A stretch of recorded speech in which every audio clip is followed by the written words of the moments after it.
Wow, wow, wow, wow, wow, wow. Good morning. Good morning. You like the thumbnail? It's AI today. AI thumbnails mean they can be done in a pinch. Binary Mind makes some cute ones. Perfect timing, just got in. Oh my goodness. Oh my goodness. Good morning. Good morning. Howdy. It is pineapple time. It's big pineapple time. What do you mean morning? It's 3 in the afternoon? Yeah, but I wake up like half an hour before I start stream. This is the beginning of my day. This is beginning day. Really? Because it's super cute? Yeah, AI can make super cute thumbnails. When thumbnails would be like a very, very cheap expense, you know? Typically. Just fucking AI that shit, man. Just get it done quick. Good morning. It's 10 p.m. What morning? This fucking guy. Artificial intelligence? Isn't that when blondes dye their hair brunette? Are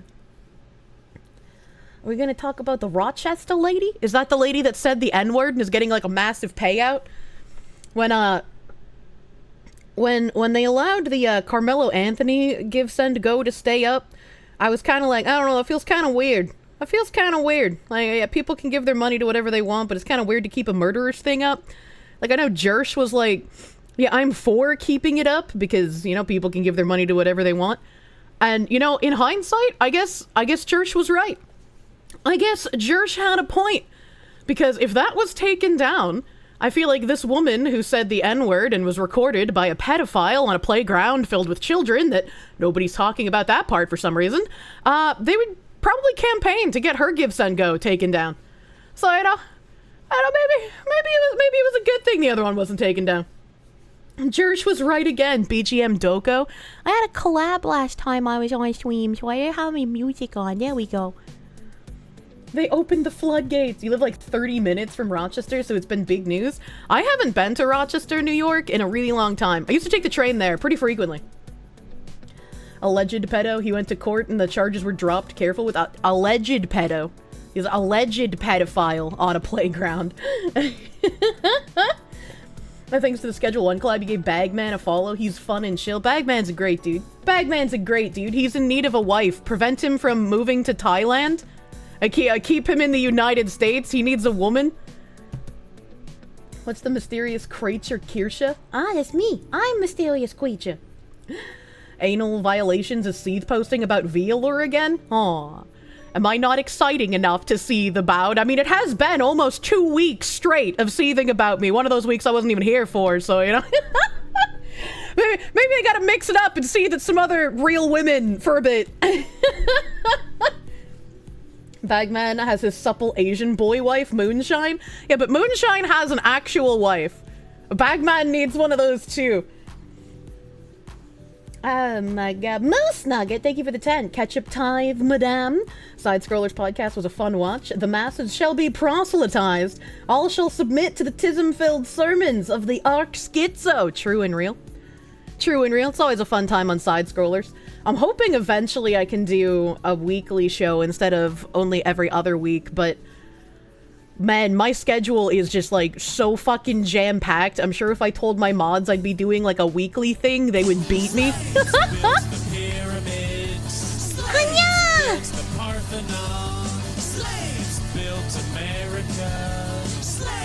This is your song, thank you. Do do do do. Thank you. Do do do do. Do do do do. This is your song. Thank you, Hidden. Thank you, Hidden, for the 100 friggin' slaves. Thank you. Thank you. Thank you. Thank you. Thank you. Don't believe your lying eyes and ears, chat. She still hates us. You. Help. You. I do not hate you. Thank you, Hidden, for the $100 doodles. Thank you. Thank you. Twitter says it's racist to thank slaves for their contributions to society. Man, there's some weird fucking dude. I mean, it's locked now, but most of the threads that have ever been made on me on Reddit have been Seethe threads because, like, Reddit's a weird fucking low IQ containment zone. And I guess some guy who was, like, super seething made, like, a giga informational post with, like, everything I've ever done wrong. And not only did he say that, like, the nickname I've been given by my harassers is something like I'm called by my community. But they finally brought up, why does she have a sound alert that talks about thanking the slaves? What's up with that? Who is this for? Well, I mean, we're not living in like slave ship times anymore, so I can't like thank the captains of the ships. So obviously it's for comedic purposes. Like, what do you mean by this? It's literally got an MTV fucking logo on it. This was from cable fucking television, you mongoloid. Imagine not thanking slaves for their contribution. Yeah, imagine not thanking the slaves. What are you, some kind of racist? You just want to use their labor and then eschew them to the streets? What's wrong with you? Cable television is racist. Oh god. Comedy, such creatures, no such concept of positive emotions. Yeah, I don't remember anything else from the post. I just remember seeing those two things and I was like, man, anyone who takes this seriously is so low IQ, I shouldn't even give them any sort of, like, proof of humanity in general. Can't wait for the hype train to give us the golden Kirsche again. Yeah, fucking hype train level 7 at the moment? What the fuck? What is even like my record of hype trains here? What do we have here? Because I think it tells me record, doesn't it? No, it tells me how much to complete. Unlockable emotes? Oh, I don't like this. Spicy I don't cat like raid. this. What the hell is this spicy cat raid? Level 25 has an unlockable emote? What is happening? Oh, I get to see who the conductors are. Oh, that's cute. Oh, the channel record is level 15. Level 15 is my highest hype train here. We got Sith Khan and Ikaron Hate being motherfucking conductors, dude. Interesting. Welcome, raiders. Fernando01, thank you for the raid. And I think while I was on my starting screen, there was another raid, wasn't there? Yeah, Silvani, thank you for the raid while I was on starting screen, dude. Thank you. Thank you, Silvani and Fernando01 for bringing your cute little babies over here. Welcome, raiders. Yeah. John Burt, thank you for the 5. No more part-time job. No more looking at food safety violations and seeing absolutely nothing done about it, or the work of 4 people. Congratulations on having a full-time job and no longer having to deal with food safety violations. I'm sure that makes you very happy. Thank you, John, dude. Dan Ziri, thank you for those 10 gift subs. Thank you. Shogun Bear, thank you for the 5 gift subby bubbies. We're fucking subby bubbying out of our mind right now. Thank you. Thank you, guys.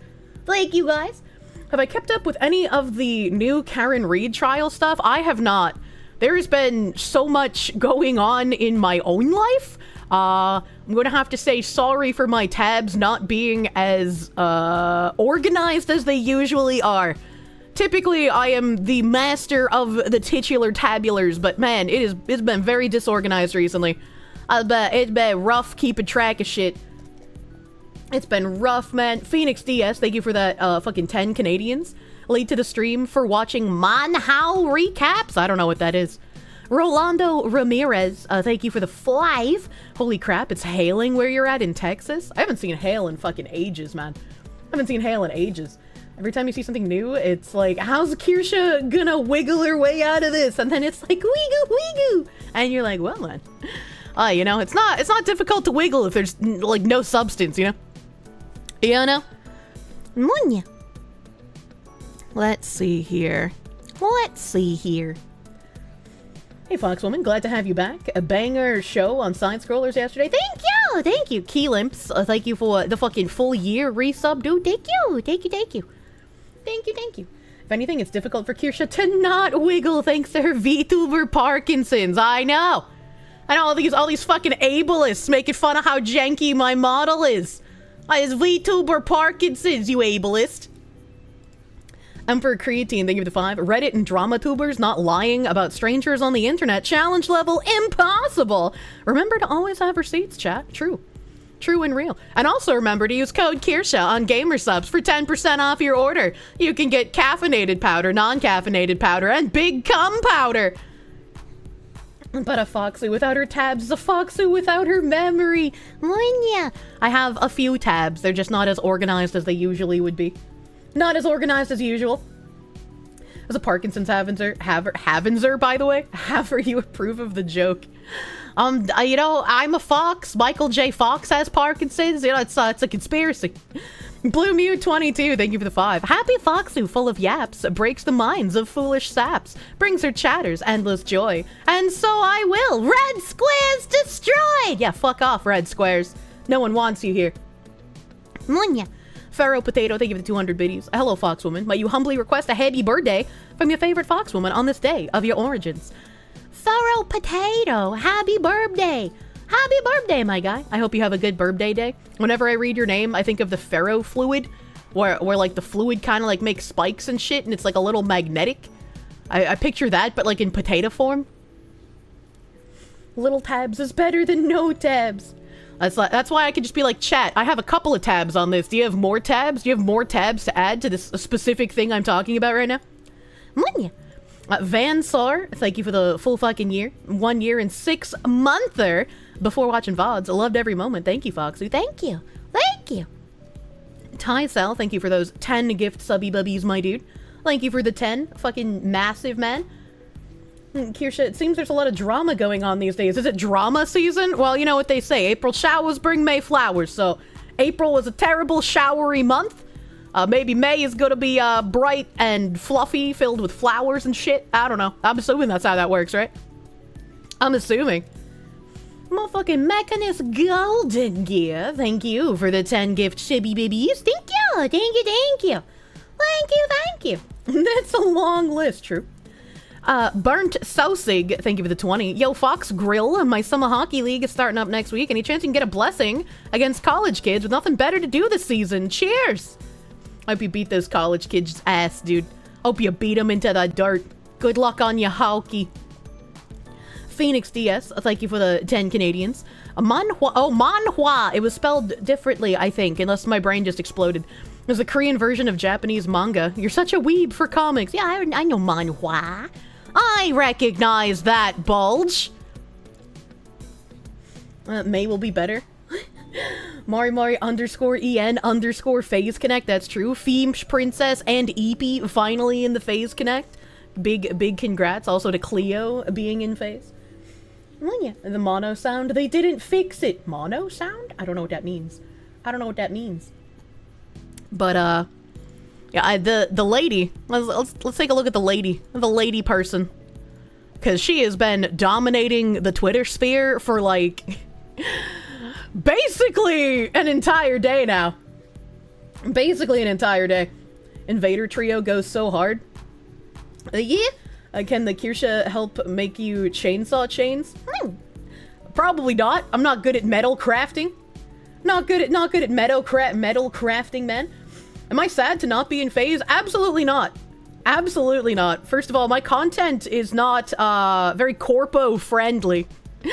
I would have to hard censor myself to be in a corpo. And also, even if I didn't have to hard censor myself, I think once you have an audience around my size, it's only a detriment to be in a corporation.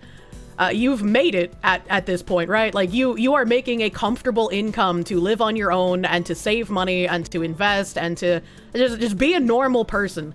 Why would I give up a huge chunk of my money to be in a corporation? Like that's just a really dumb decision. Wasn't she screaming at an adult who was filming children? Yes, she was. People can get paid to say slurs. How do I get in on? That's what I'm saying. If I say a slur, I get banned from Twitch. If she says a slur, she gets hundreds of thousands of dollars. How's this fair? Wait, you're getting paid for this? Yeah, this is my job. This is my job. I can live merely through the fucking generosity in your hearts, dear chatters. You mean I could have been getting paid? Oh god. To answer the question, if you hadn't gotten a manager, you'd think about taking the corpo pill if offered it? Absolutely not.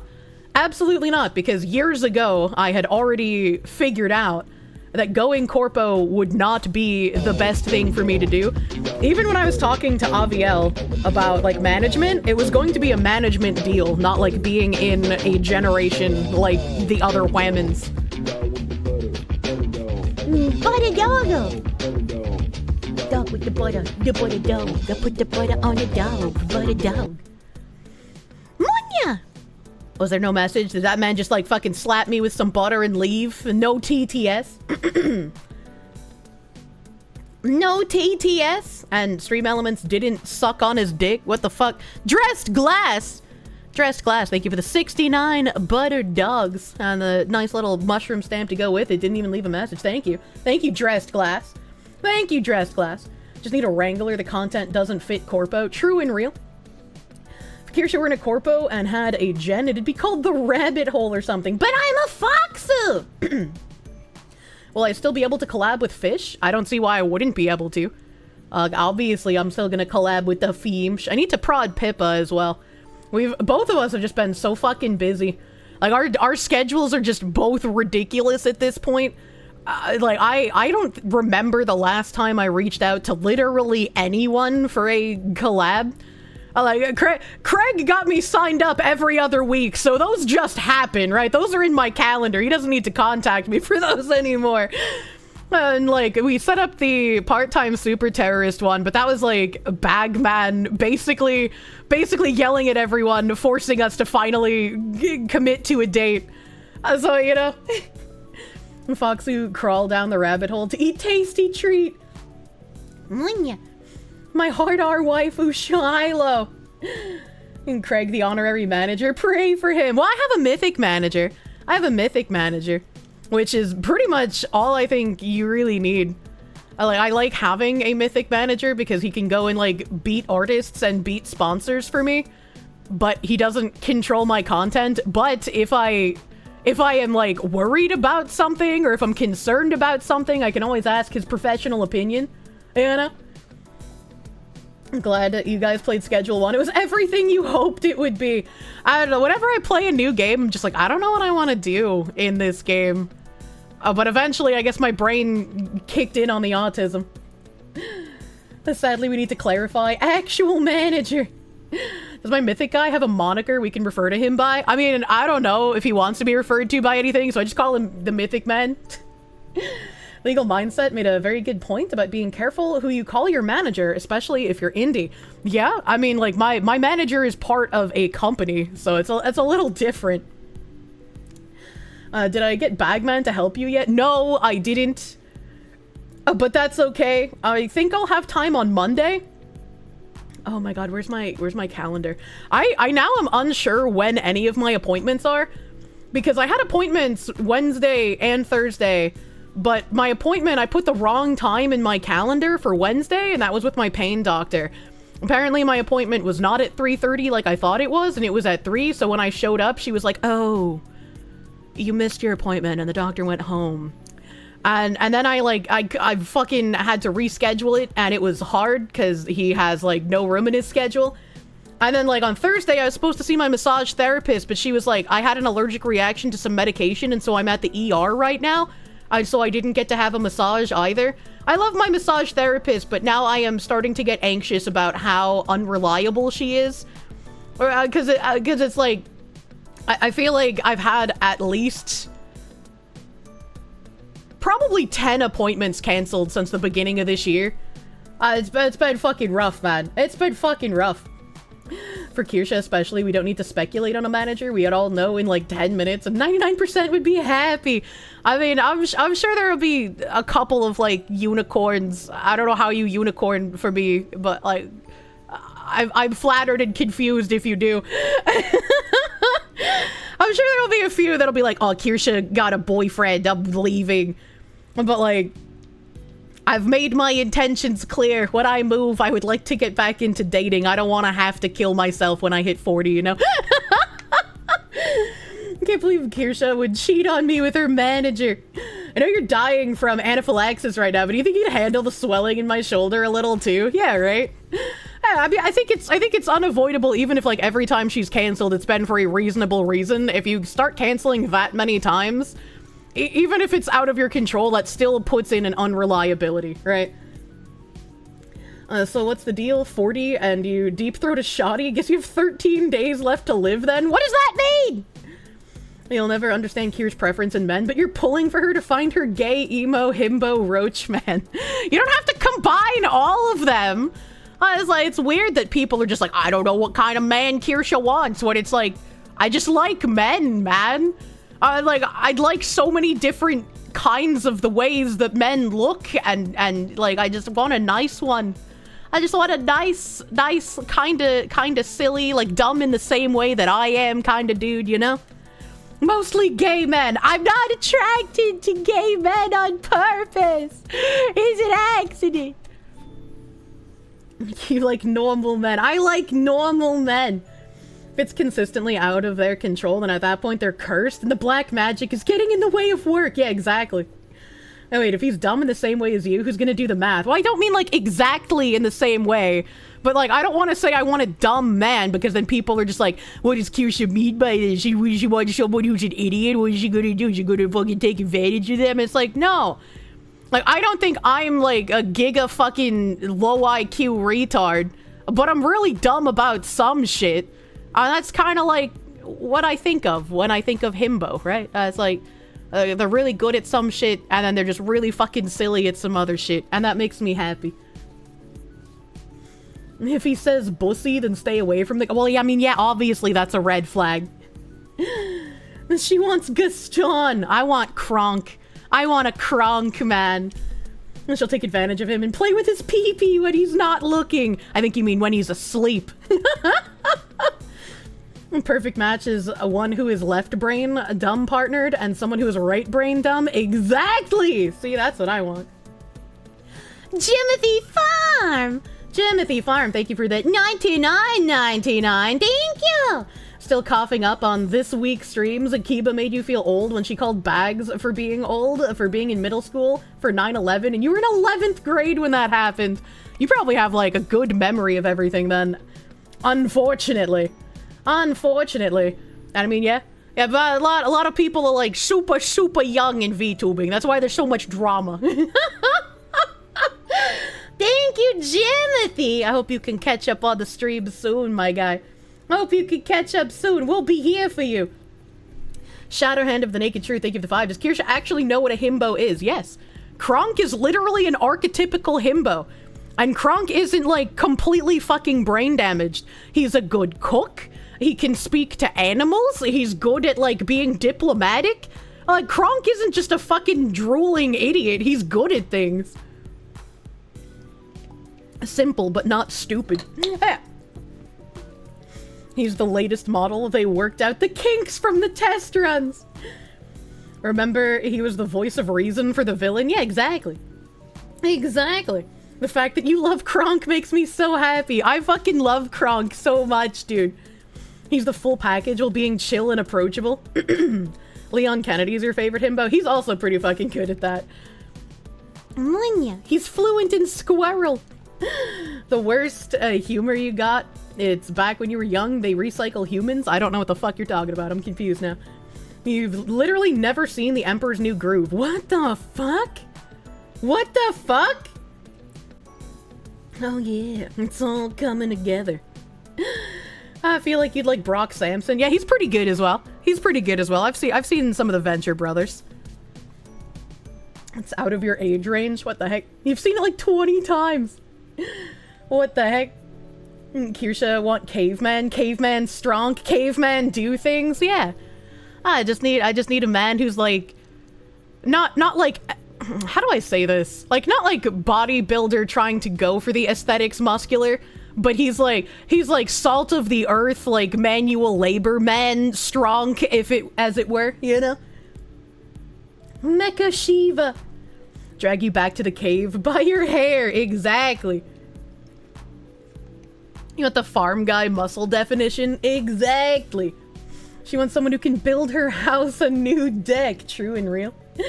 Farmer man, not FMA Armstrong man. True. True. Physical strength, not show strength. That, I'm dying. There was that tweet going around Twitter for a while where like everybody was accusing women of lying. There's like a man on the left, it was like a before picture, and then a man on the right who was like after. And the man on the left, like there's the same guy, right? Because before and after. And the man on the left was like, he still had some body fat, but he was like built strong. And then on the right, he had like gotten rid of all the body fat and he was more like chiseled and lean, muscular. And they were just like, what? When will women stop lying that they like the one on the left better?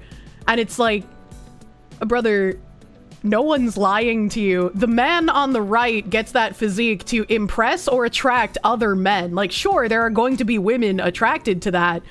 But overall, I see that man on the right and I think he's gay. And if anyone can pinpoint gay men, it's me. So, like, it's really jarring to basically have seen so many people be like, yeah, any woman that says she likes the man on the left is just lying.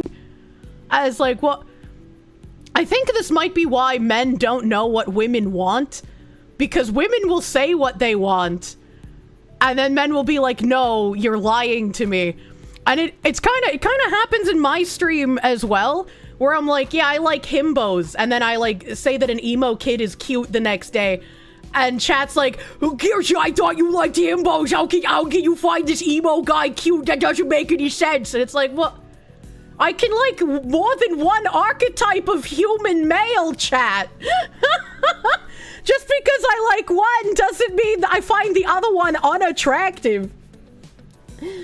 The fuck, most women will ask any woman, what do you want to eat? And then prepare to blow your fucking brains out. Okay, that's different. We just never know what we want to eat. You have to kind of make us think we know what we want to eat, right? Like, you give us an option. You're just like, hey, would you like to go to Applebee's for food today? And like, we'll have an immediate counter. If you ask us just point blank, what do you want for dinner? We'll have no idea. But if you're like, well, let's go to Applebee's, we'll immediately be like, actually, no, I kind of feel like a fucking Cheesecake Factory today. That's how you gotta do it. You gotta like implant something in them and then they'll immediately counter with something they actually want. I don't know why it works that way, but that's just how you gotta do it. I gave you the puzzle piece. Go and succeed. Guess where I'm taking you to dinner? That would also work. You might want to say what you want, but many women don't. It's the autism. I just like being blunt. Applebee's came for the ribs, stay for the foot job. Exactly. Applebee's food might be mediocre, but you stay for that foot job under the table, baby. You don't do, would you like? It's, I'm going to get steaks. Would you like anything to go with it? Oh my god. The last time women chose where to eat, we got kicked out of paradise, so they're understandably paranoid about doing it again. True and real. True and real. Scott Roush, thank you for the $100 doodles. I think our YouTube slaves are broken today. I think the trade route is, you know, something's in the way. It's been broken. Scott Roush, thank you for the $100 doodles. A gift for your birthday. You think you did this wrong. Happy birthday, Scott! Happy birthday, Scott. I hope you have a very nice birthday day. Have some delicious cake for your birthday. I don't know what you plan on doing, but I hope it's a good time, my guy. Hope you have a good day. Munya. A well-groomed body reflects discipline and assertiveness. It gives you confidence, which is also attractive. Women are more impressed by non-verbal communication than by mere appearance. Well, it's like the post that I'm talking about, right? With the before and after guy. Like, he wasn't slovenly in the before picture. He wasn't, like, sloppy or, like, badly overweight or anything. He was just, like, built, fat, strong. Like, he was muscular, he was strong, but he still had, like, that layer of, like, fat on his stomach. I was like, that doesn't look bad. That's just, like, he wasn't building strength for aesthetics. He was building strength for strength. I think the disconnect between men and women with the dude was that women were saying the men... They want the man on the left, and they prefer the left to the right, but they actually want something slightly right of the guy on the left. You've said directions too many times. I'm confused. The man is now wearing a dress. 20% body fat to 10%. The reason Kirsche keeps saying Munya is because she's actually a Pokemon saying her name. We have to catch her. Shh, don't out my secret! I wish normal women could be like Kier and actually be direct about shit. You find most of them literally impossible to speak to as a result. Holy shit, I watched this horrific movie last night. What the fuck was it called? It's called like A Quiet Place or some shit. And it was about like a woman who had gotten kidnapped and she's now having to like figure out how to live through that trauma after getting kidnapped.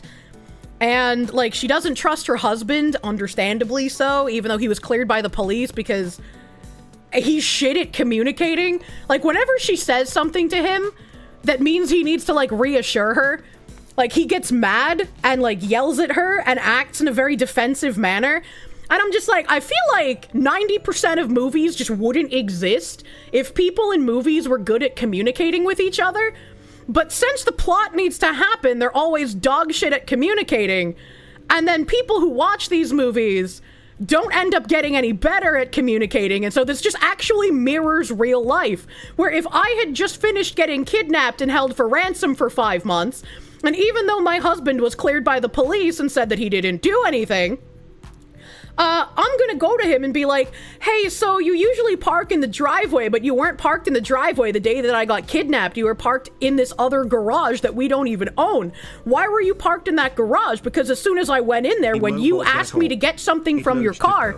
Hold on, I'm in the middle of a rant. I need to kill this TTS. I need to kill this, because I'm gonna fucking... How do...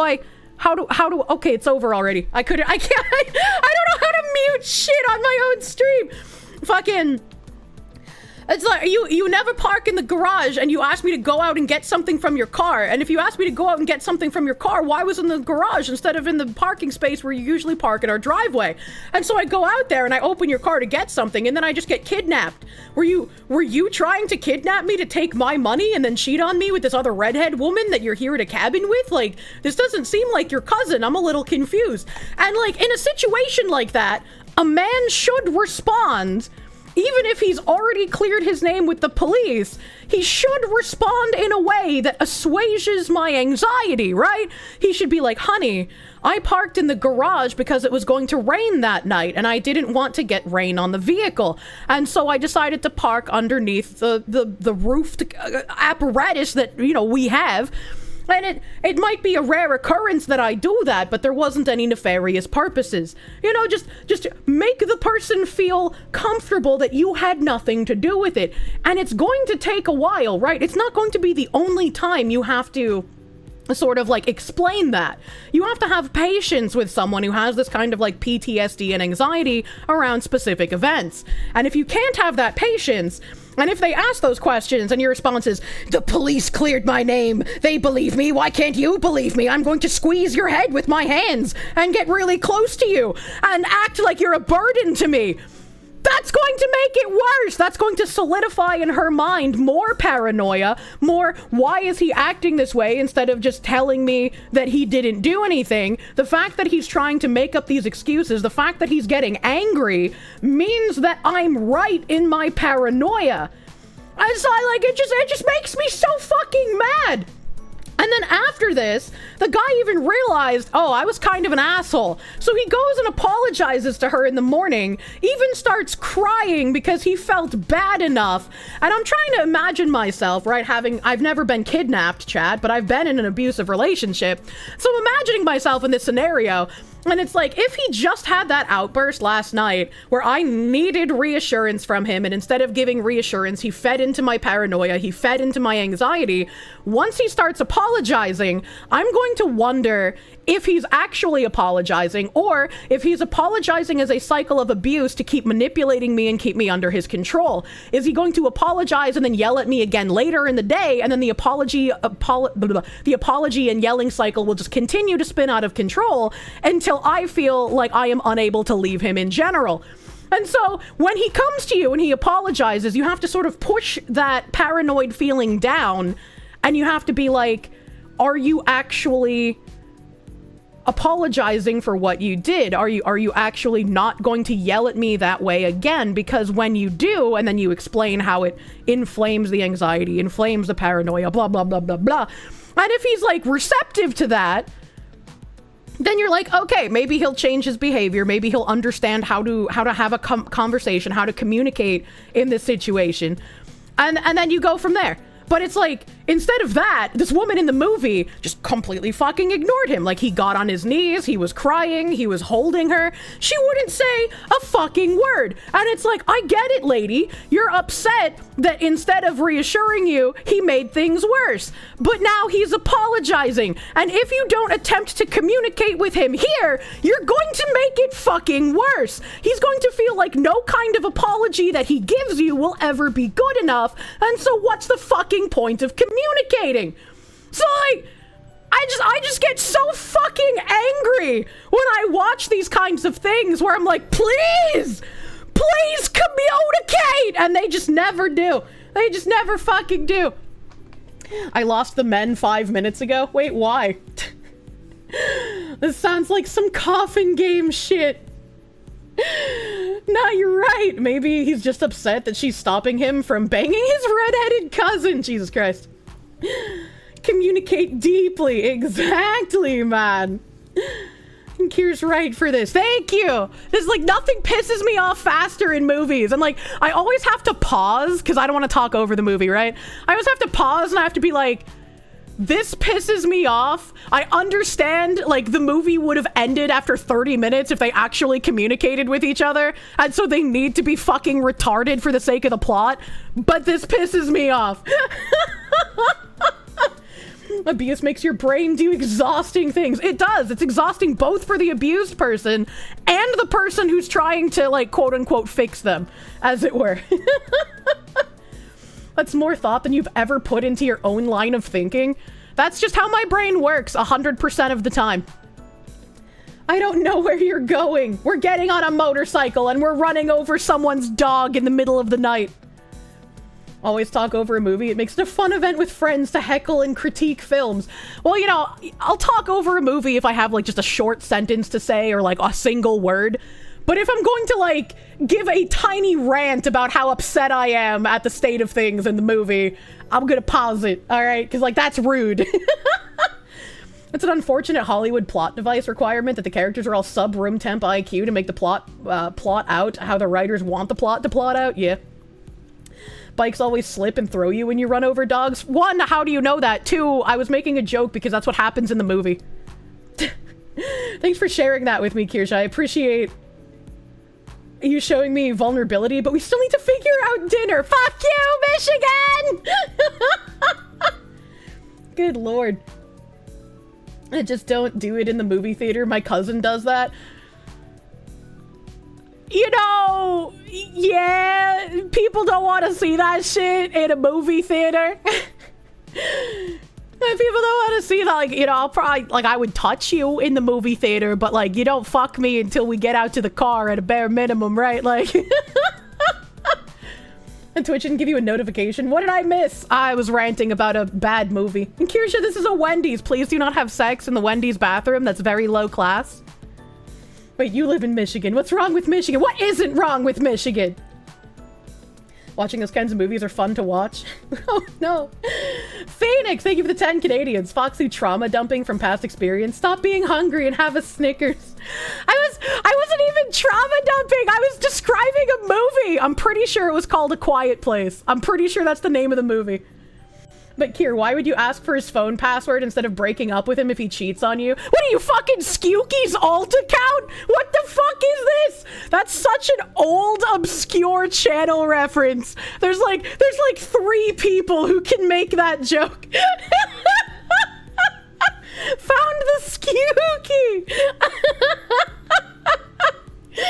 Fucking old, dude. Quiet Place is the movie with the monsters that track sound.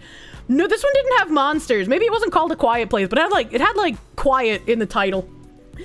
That can't be old. You were there when it was new. People struggle to perceive breakfast sometimes, chat.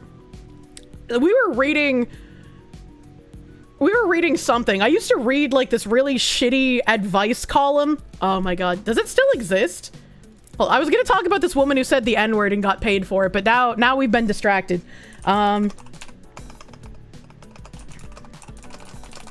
Oh my god, it still exists, I think. It's still in my tabs, at least. Oh my god. Oh my god. Okay, so I used to read this advice column intermittently between articles and shit. Because it was like the worst advice column I had ever seen. And like almost everyone who wrote into this advice column could fix their issues if they just fucking communicated with one another. And there was like this, I can't remember if it was a guy or a woman, but like one of them wanted to like forgive their significant other for having cheated, but the significant other like didn't want to give them access to like their phone and shit. And I was like, once someone cheats, the relationship is pretty much over, right? Like, once a cheater, always gonna be a cheater.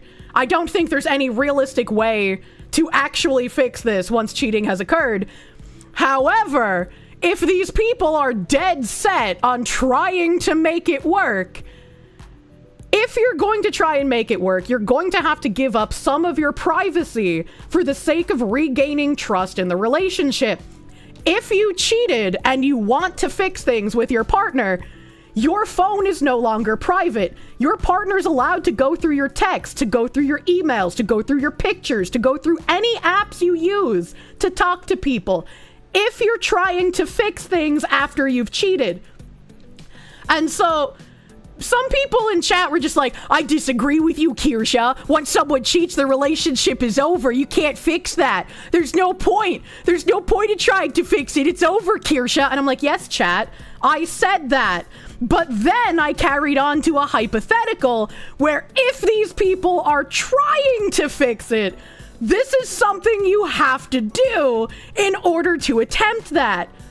Not saying that that's what you should do, but in the situation where you're trying to fix it, yes, you're giving up privacy in order to try and rebuild trust that personally I don't think can be done, but if you want to do that, that's what you do. And still chat was just like, but Kirsche, why would you do that? Like, there's no point in giving up your phone passwords. The relationship is over. And I'm like, chat, I want to take you to a German man who lives off the grid outside in the woods and tell him that I would like you cut up like a cow, and I want the best cuts of meat separated from the worst cuts of meat so that I know exactly what to use for stew and exactly what to use for fancy dinner parties. Cause like, I'm losing my mind. I'm losing my mind with your ability to not perceive breakfast. And so like, and so now, occasionally, whenever I, like, loop on people being breakfast unperceivers, Skewky will pop up with the, but Kirsche, I shouldn't have to give out my phone passwords. Kirsche, I hope you realize you were a gazillion times smaller back then, and now chat is going to loop this a gazillion times harder now. Well, I had to explain the lore. Kirsche, I understand your point. However, I must remind you that I'm still not driving until you put on a seatbelt. I'm gonna strangle you with a seatbelt until you come. Deepest Foxu lore. Guess you're alone. You don't give a fuck if someone has your phone password. It's mostly fucked up jokes. I mean, like, yeah, I don't give a shit from the get-go, right? But just because my phone is unlocked, I don't expect someone to just, like, go through it like an investigator constantly, right? Like, if I have done nothing wrong, and I've done nothing that, like, would implicate me in, like, being infidelious or whatever, it would be weird if I, like, got out of the shower and someone was, like, dick deep in my DMs. It's just, like, that's kind of weird. Like, wouldn't you talk to me first before going on, like, a detective spree? That's a little strange. I haven't done anything.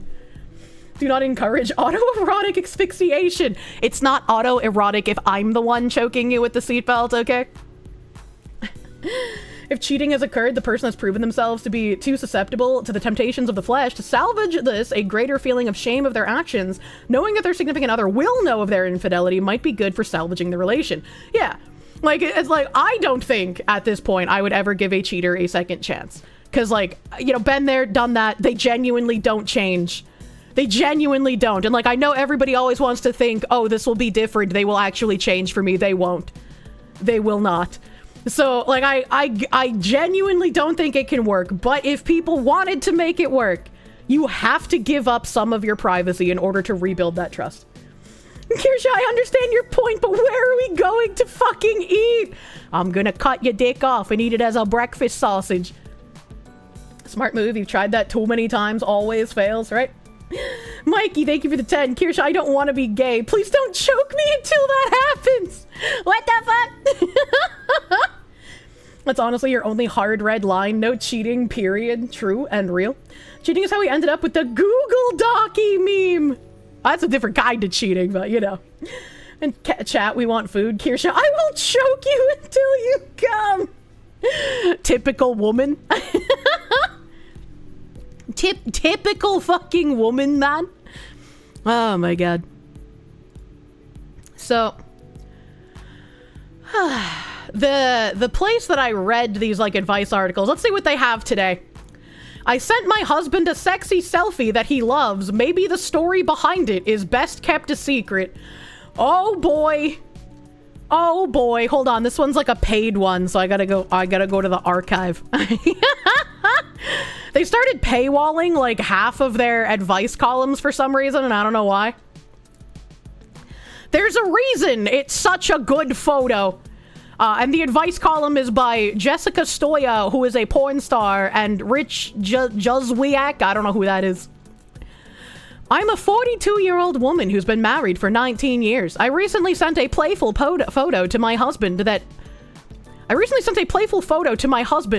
of me posing up against a wall in a restaurant that one of my friends took while out on a girls' night.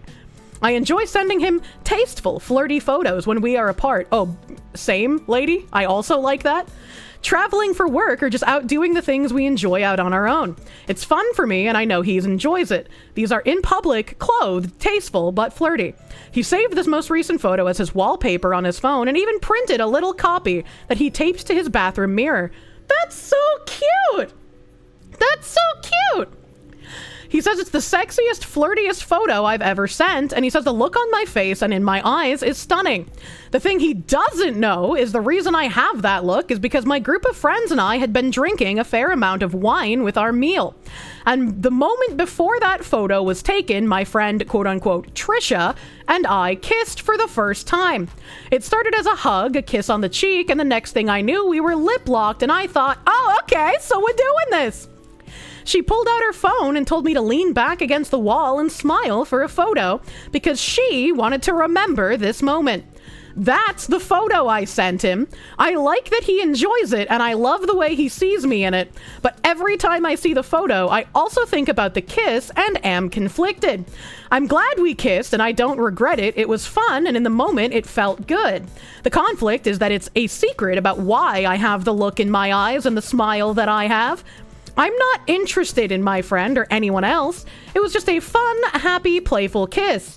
So I can't decide if this is one of those little moments in life best kept private.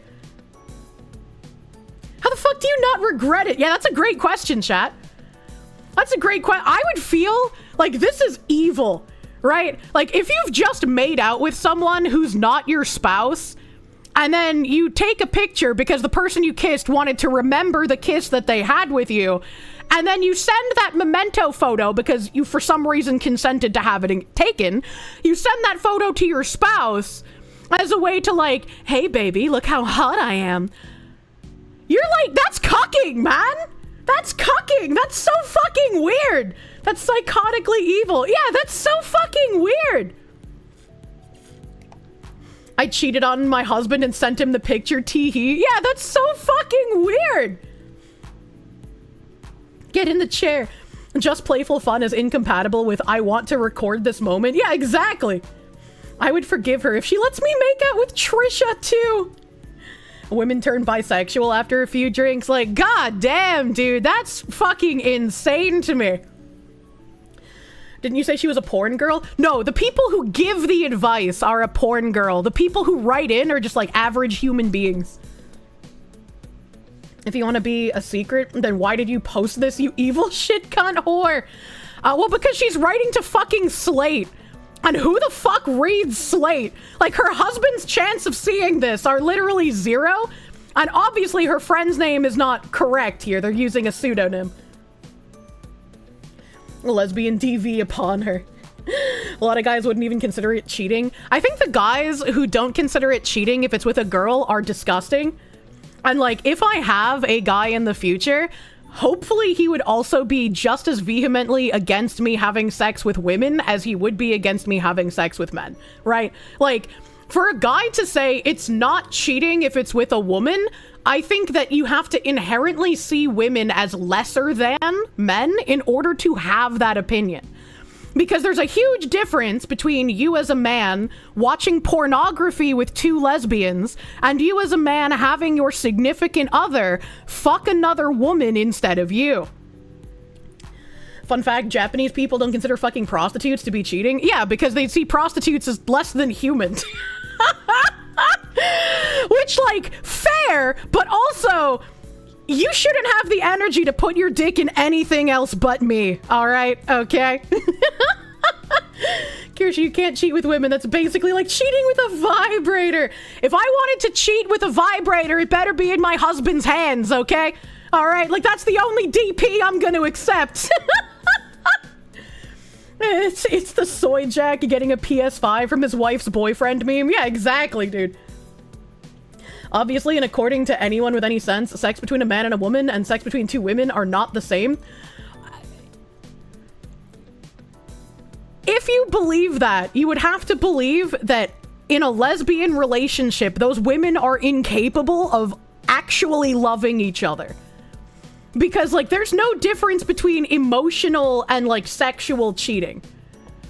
Like, sure, you can say, oh, I was emotionally cheating, but I didn't fuck them. Like, sure, but there's still the same level of severity.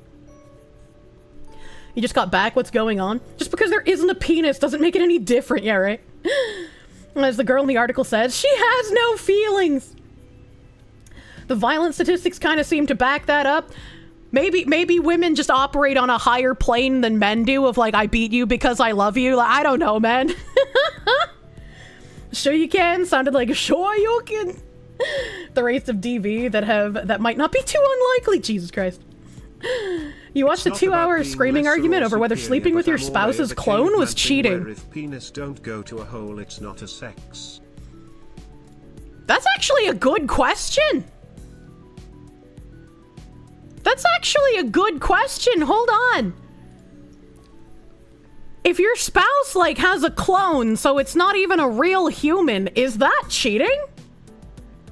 Is that cheating? Shit, that's a good one. The clone isn't me, so yes. I mean, that's kind of like how I would feel, right? Because, like, if I think about, like, first of all, why would you have to clone me instead of just fucking me? Like, I might be a busy lady, but, like, I'm gonna make time for a dick appointment, you know? Like, I'm gonna pencil you in where I can. But I don't think I would feel comfortable with that. I don't think I would, but then I also think that men would be the one to broach that conversation. Like, I can 100% see a guy being like, honey, Elon Musk has finally crafted cloning technology, and as much as I love fucking you, I'd love to see myself fucking you. Can we have a threesome with an Elon Musk created clone of myself? Like, this is an unironic question I could see a man asking his wife. And so that's where I was like, would that be cheating? I don't know. A clone is just a very, very late twin. If your wife has an identical twin sister she has sex with, yeah, that's cheating. Yeah, but an identical twin is just identical in looks, not identical in personality. They're still a human being. They still have human rights. If you get a clone, you can, like, DP your wife and then kill your clone. It doesn't have human rights. It's not human. It doesn't have feelings or thoughts or emotions. It's just a doll, basically. Is the spouse alive? Do you know it's the clone? Well, I mean, I feel like if your spouse is dead and you make a clone, then that's like 100% fine. I would say that's even more fine than just moving on with, like, a regular person. Sleeping with a clone would be cheating. The clone would have different memories and a subtly different personality due to exposure to surroundings that's different from yours. Even if it shared all your memories, it'd still be a different moral agent. And then there's the fucking drama-loving woman somewhere hidden deep in my heart that's like, you know, it'd be really hot. It'd be really hot to talk to my husband and be like, okay, let's spice up our sex life. I'm going to buy an Elon Musk clone of you, and I'm going to flirt with this clone of you, and I want you to get so angry and protective over me flirting with your clone that I get to watch you murder your clone, and then we can fuck on top of its dead body. You know, like, that would be kind of cool in a fantasy kind of setting. What? That's pretty fucking bizarre.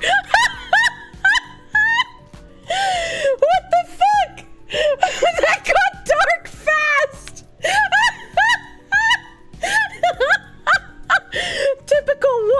moment. Look, it's fine to kill the clone. It's not a person, chat. It's not a person. You can kill it. This is why Craig's mom doesn't like Kirsche. You'd get to live out your male fantasy of committing murder for the sake of someone you love. I'd get to live out the woman fantasy of watching my man kill someone for me in a very safe environment where there's no repercussions because clones don't have human rights. Kier, he was like a brother to me. He was alive for 10 hours. What do you mean? Fuck off, clone. You ain't got no soul. Oh my god. We've already decided where to go for dinner. Oh my god. Did you just say things to see chat get horrified? Or welcome, first time chatter, probably. Do you think we are heading towards a gaming industry crash with Microsoft going $80 on its game? Man, this guy was like, yeah, this weird Fox thing just talked about having sex on top of the corpse of a clone. But let's talk about Microsoft.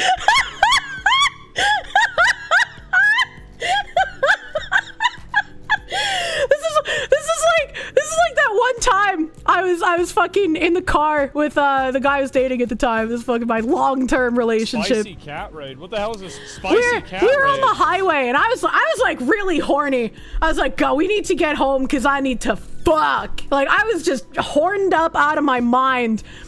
And then there was like this really mangled deer corpse on the side of the road. Like this was like blasted open. Its guts were everywhere. Like it was like a horrific gore scene.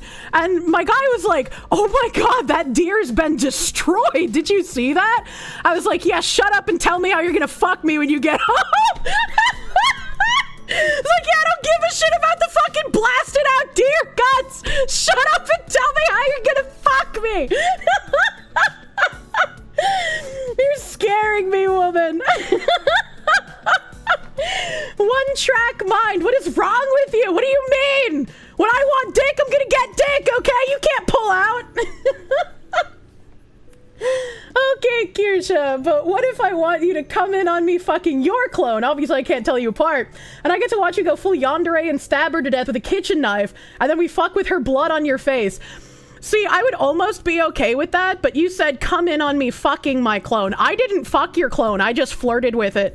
So if you put your penis in my clone, not only would I kill that clone, but I'd have to do some damage to you because you took it a step too far, okay? All right? If I caught you flirting with her, yeah, you would get to watch me look deep in your eyes as I slit her throat in front of you, okay? You'd get that experience.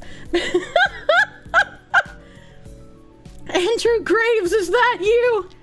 Woman escalating. Oh. You're gonna force the guy to give you the nut by doing the leg trap? Is there any other way that you finish, honestly? It's okay, it's not cheating, it's just masturbation. You know what? Give me those red flags.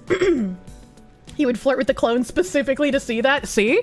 See, now you guys understand. Now you get where I'm coming from. That's a fair line. It's important to have... It is. It's very important to have boundaries. If you want to have the sex murder fantasy of me killing my clone for you, don't put your dick in it, okay? That's the boundary.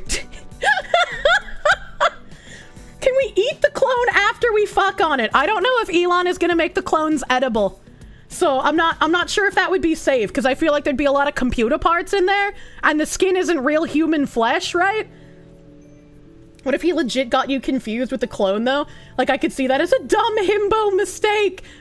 I hope my himbo would be in love with me enough that if I was standing next to my clone in Scooby-Doo fashion, and I was like, you have to kill the wrong one, you have to kill the clone, he'd be able to tell which one was the clone. All right, okay? I put that much faith in you, if you're my himbo. Your exact clone. What if it is human flesh? Well, I would question where Elon Musk is getting his human flesh from, because I don't think he was a part of Bohemian Grove. Oh yeah. Oh yeah, the butted dog.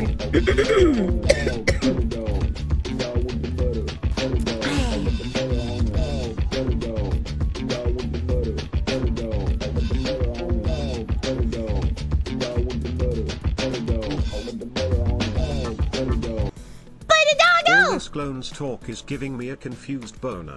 What if you both got a clone and watched the two of them have sex? Would you want the clones capable of having children that are indistinguishable from your own children? No, that's fucking weird. You definitely wouldn't want the clones to have children, but you also bring up a good point. What if you both buy clones and like you put the clones in your house and then you watch them on like security footage, pretend to be you, but then you both murder your own clones and then fuck on top of both of their corpses? What about that? I feel like that would be more like I feel like that would be more like you hate each other, right? Like once you kill each other's clones at the same time, that's more like you're taking out anger on each other rather than it being a sexy fantasy.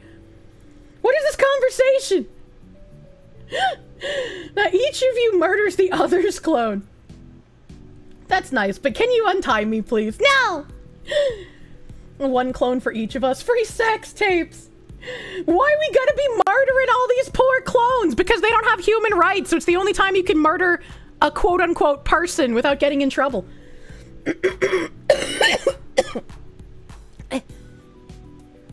How do you know that you are not the clone? I don't know, maybe we have like a fucking stamp on our hand or some shit. First, over the cliff. What if instead of making a clone, you make a Primarch? Why not have a demigod being diluted from your essence? I don't know, man. I don't know, man. What if you come in on your boyfriend getting dicked down by his own clone? Well, then you just kill both of them. Laws be damned. Laws be fucking damned. What else do we got in this weird fucking advice column, dude? My wife thinks sex is a sprint where only she needs to get to the finish line. Okay, well that's kind of silly, but like usually it's the men that think that. So like men swing in one of two directions, I've learned, when they're talking about sex. They either brag about like how long they can go, or they brag about how they always have to have the woman get off before they do. And in every instance, that bragging is a lie. Like that is a red ass flag, and the more a guy insists that the woman has to get off before he does, the more of a red flag it becomes that yeah, that guy doesn't even know how to get a woman off, much less get her off before him. Because let me tell you a secret. If you're gonna get your woman off before you're putting your dick inside of her, there's a good chance you're not gonna be able to get your dick inside of her after that. So I come fast and don't care if you do. You would just say you want to do your best to make her happy, no bragging. Yeah, exactly. Thank you, Kirsche. You're making me a better person. I hope so. Go out and find a woman. It's not a brag, it's an issue, and it's not from gripping it. It's not men's fault that women parts are tedious. Yeah, but men like figuring out puzzles, and women parts are just a puzzle. Literally, for foreplay, you could just play with it and listen to the way her body moves and the way she breathes, and you can figure it out. It's not that hard. It's like a video game, unironically. You have a forced orgasm fetish. Okay, well, I mean, carry on. If you can speedrun a game, you can speedrun a woman cum. Exactly. And some guys are like, oh, but women use vibrators and I can't compete with that, so it's gonna take like half an hour to like get her off. Brother, if you're still thinking that like vibrators completely kill a woman's nerve endings from masturbation, I feel like you should probably go to those African countries that think putting sand in vaginas is a reasonable thing to do. Because that's how you sound. Dude, women having haptic feedback. Vibes make it more sensitive, no? Like, if you use a vibrator on a bagoober and then you try to use a finger on it, yeah, the finger's probably not going to feel the same as the vibrator because it's literally like 30 seconds after you use the vibrator.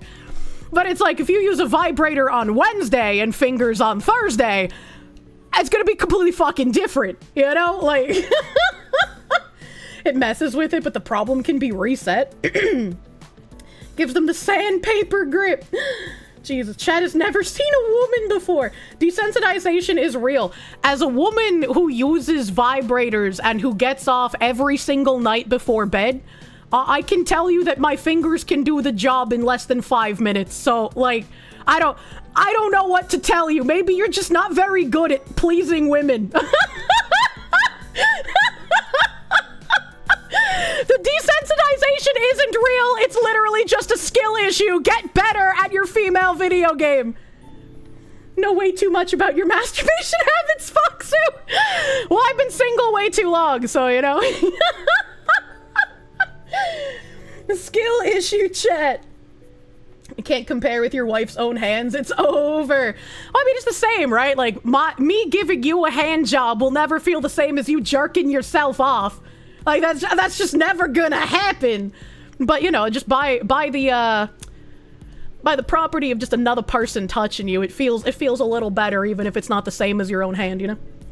Recently had a thought. Do you know the girl with the split tongue? Would you think of a guy who had that, who could lick both sides of your clit at the same time?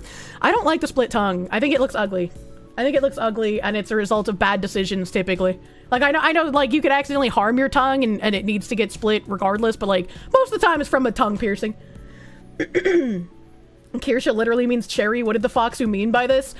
Well, no correlation, but also I accidentally seem to only date virgins. It's literally not on purpose. I'm not hunting them. It just seems to be what happens. And then they go gay. Shut up!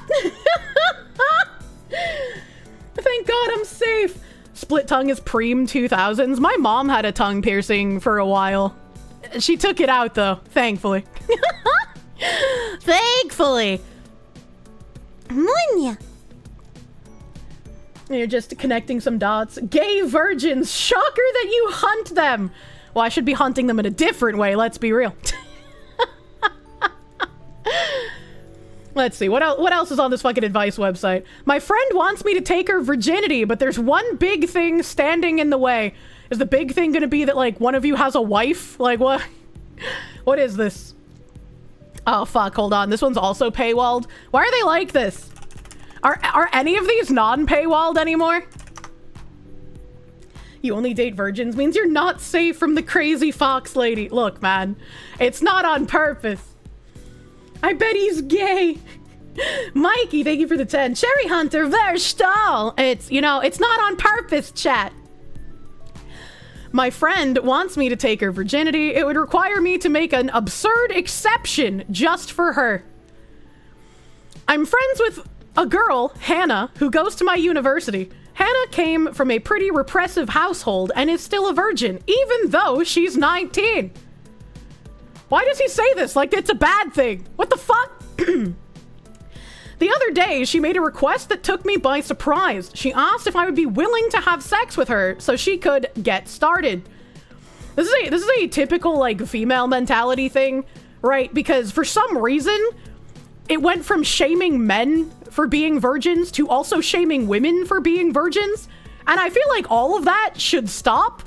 I think it genuinely should not fucking matter, right? Like, that's such a weird thing to care about. When I asked why she would want this from me, her reply was that she feels comfortable with me, and she knows I wouldn't judge her.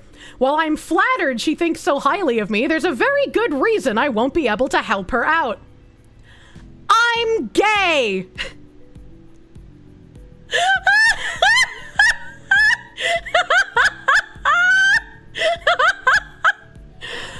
The fucking current societal fabric is so fucked up. This woman's like, I'm still a virgin at 19. I need a gay man to fuck me so I can jumpstart my sex life. How does that even make sense? Even if the gay man fucked you, he's not gonna be into the same things as a straight dude. Like, what the fuck? I guess Kirsche wrote this column. Shut up! When I asked why, I already read that. Hannah is aware of this, but wants me to make an exception for her. I've joked that being gay doesn't work like that. It isn't something you turn on and off, but she keeps bringing it up.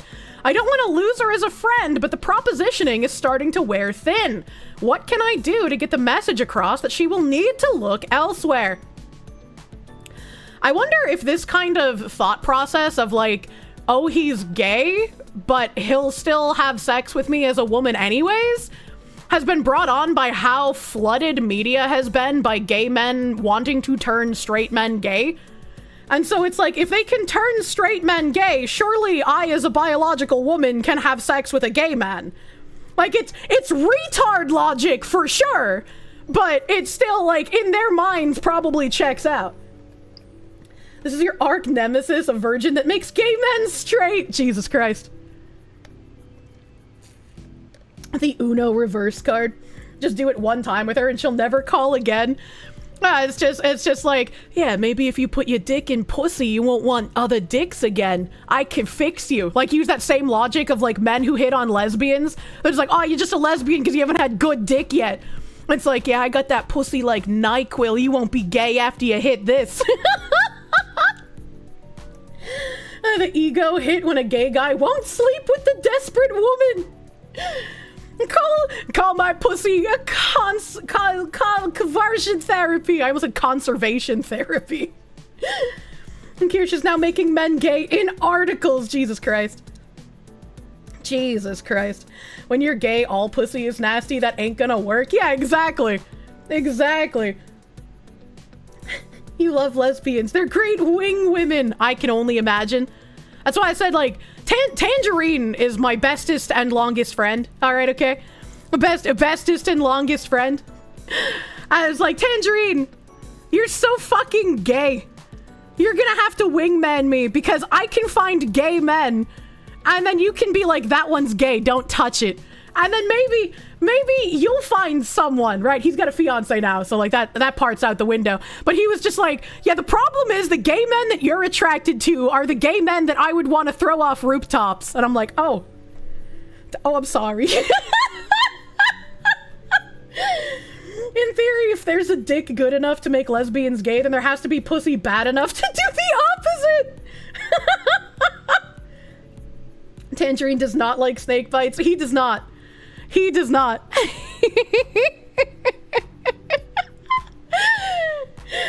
Oh, that's powerful. Tangerine told you to make bad choices. He told me to make better choices. But he also told me that it will be impossible to find a man that doesn't have children, doesn't suck dick, and doesn't cheat on me. He said it's literally impossible to find a man with all three of those qualities. Gay ground penetrating radar. True and real. I'm right here. You're beginning to think that everyone Kirsche knows is gay. You know, I've had that nightmare too. Oh fuck, where are my kids I don't know about? I don't know, you're Mexican. They could be anywhere at this point. What am I? Chopped liver. And Tangerine was like, you're gonna have to lower your standards. You'll never find a man with all three of those things. You're gonna have to give up on at least one of them. It's like men trying to find a woman that's like not crazy, still attractive, and won't cheat on him. Pussy so atrocious it makes you gay. Must be one hell of an unfortunate pussy. Jesus Christ. Jesus Christ. This poor gay guy having to fight off the advances by this woman, though. Reminds me, there was like an article a couple of years ago about women using Grindr to try and hook up with gay men for some reason. It's like, why do people enjoy barking up the wrong tree? Like, just find someone that would like you. I don't get it, man. You remember that too? As a native of Georgia, I apologize. Pretty, do not cheat, not crazy, choose one.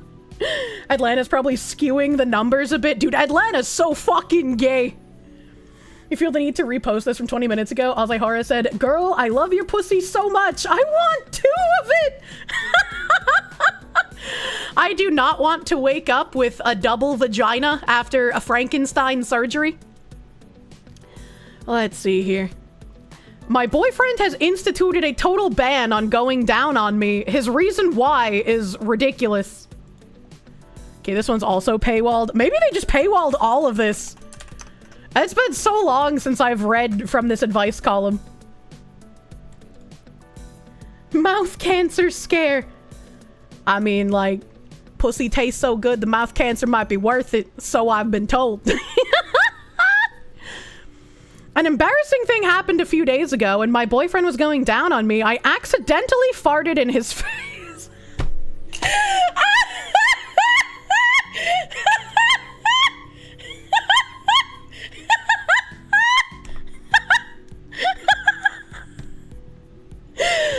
Sometimes, chat, that's an occupational hazard. You'll just have to hopefully laugh it off with your significant other. It happens when women are going down on you too. You know, so sometimes you can't clench your booty muscles hard enough once you start coming, all right? And it's embarrassing. You're relaxed, it's comfy, it just happens, man. Yeah, exactly. Yeah, exactly. No, it does not. Yeah, tell that to my personal experience. That's when she gets a spanking. Oh my god, you like eating out but hate it when she moves and you almost lick her ass. Yuck. This man don't like licking the booty. Gotta clean the booty first though, to be fair. The winds of change. It's a compliment. You made them real relaxed. You never forget your first time. Jesus Christ. You're the good pussy. Tastes like the heat coming out the back of a PlayStation. I've seen that meme. He was grossed out and angry. Oh, that's sad. Even though I apologized repeatedly and ended our sex session. Now he says he won't go down on me anymore. I've explained that it truly wasn't on purpose, but he won't budge. What can I do to get things back to the way they were and regain his trust? Yeah, it's normal to be grossed out if someone farts, but like, you shouldn't stay angry at them, and you especially shouldn't like punish them for it. Like, it's not something they can help, right? Yeah, like, I feel like you should just leave this man. Like, he a bitch, honestly. Fucking get somebody else to eat you out. Rage when women fart. Guy must be OCD. This man achieved the mythical goom fart and is not proud as hell. That's what I'm saying. Like, what the fuck, man? What the fuck? Oh no, you pleasured me until I lost control. How terrible. Yeah. It's like that one time that I came so hard I passed out. Like, yeah, he freaked out and wondered if he should call 911. But after I was fine, he felt proud as fuck. You know? Somebody tell him. That must have been a nasty fart. I mean, maybe they had Taco Bell beforehand. Who knows? Who knows, man? My penis sent a recent hookup running for the hills. Now I'm considering something drastic. What does that mean? What does that mean? I feel like most guys wouldn't stop giggling instead of getting mad. We're not mature. Yeah, I feel like there'd be a little giggling and then he would just go back to like fucking tongue punching ya bagoober. Like that just seems like a really weird reaction from the guy in that article, dude. Achievement unlocked. Oh my god. I think I need a little nip and tuck. Oh no. I am a gay man and recently hooked up with another guy I'd been out with a couple of times. However, when he saw that I wasn't circumcised, he said he was grossed out and left. Well, this isn't the first time I've encountered this. It doesn't happen all that often. Even so, would getting circumcised be worth it so I never have to deal with this again? That makes me really sad. I feel genuinely bad for this gay dude. 'Cause like, you're fucking another guy with a penis. If anyone should be understanding about like why you shouldn't get rid of foreskin, it should be another fucking guy. So for him to be like, ew, I can't touch your penis because it has a sleeping bag on it and I only eat penis that isn't covered by a jacket, actually. Like that's fucking weird, man. That's fucking weird. Like, I don't know. Maybe this is also like a thing of hookup culture that I can't understand. Where like you literally get to be insanely picky about the person you hook up with because you can just do it with anyone you want. Whereas like, I only want to have sex with someone that I care about. And so like it's not gonna matter to me. Like unless your penis is like some Frankenstein abomination where it looks like someone hammered it into like an S shape. and it's like cow colored, you know? It's like cow colored, hammered into an S shape. It's got like weird giant boils all over it, right? Like, I'd probably be like, yeah, you know, that's kind of weird. That's kind of strange. But like, a cool S penis. Oh man, Weinstein mode. Why are you hammering a penis? I don't know, man. I've seen some penises with a curve so bad that Australians could mistake it for a boomerang. All right, okay? Like, hey, you'll take my jacket off my cold dead body. Exactly. So it's just, I don't know, that's really weird to me. Like, I don't give a shit if my guy has foreskin or not. What I do give a shit is, like, if I become addled with Babby, and that Babby is found out to also be a man, I would not want to circumcise my Babby. You know, I just feel like that's a normal thing to desire, to, like, not do that. You knew a guy who apparently showed his dick to a mutual and it looked like a Christmas tree? How? How does it look like a Christmas tree? The government needs your penis skin for the youth potions. Yeah, I'm gonna be a Babby-addled baddie, as it were. Your penis is in the shape of a letter Q. This man's out here got unknown dick from Pokemon. Matt Schrodinger, thank you for the 5. You just got here and we're talking about cock and ball torture? I mean, not quite. Not quite, man. It's not extra skin, it's natural and important skin full of nerve endings which protects your pee-pee. Yeah, exactly. The dude was on the Donald for too long. I don't know. I feel bad for this gay dude. That's like a really shitty thing to have a dude say, but also, maybe just don't participate in hookup culture. Maybe just don't be a degenerate and you wouldn't have to deal with these freaks. Maybe that. Maybe that. My wife turns me down for sex, then I can hear her humiliating me from the other room. This needs to end!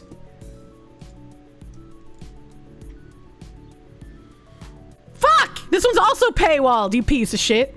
You piece of shit. Must not be gay. He has to be. No, he doesn't have to be.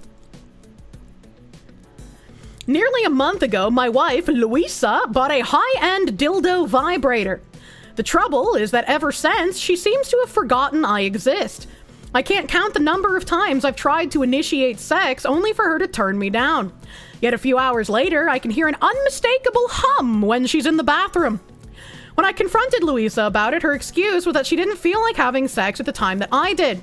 Her response to my suggestion that we set aside specific times for sex with each other was that scheduling is unromantic and kills spontaneity. This is humiliating, and I feel like I'm competing for my wife's affections with a sex toy. Other than arranging for it to find its way to the dumpster, what can I do? Nothing. Your relationship is over. Your wife doesn't like having sex with you. Your wife married you because you were safe and emotionally stable, but she doesn't like fucking you and she doesn't find you attractive. Your relationship was over before it began because you thought with your penis and you thought you'd be able to fuck a hot woman for the rest of your life. But she didn't give a shit about you. And this is where I have to tell guys, pick fucking better. Pick fucking better. Piece of shit wife, yeah. Yeah, this is a telltale sign.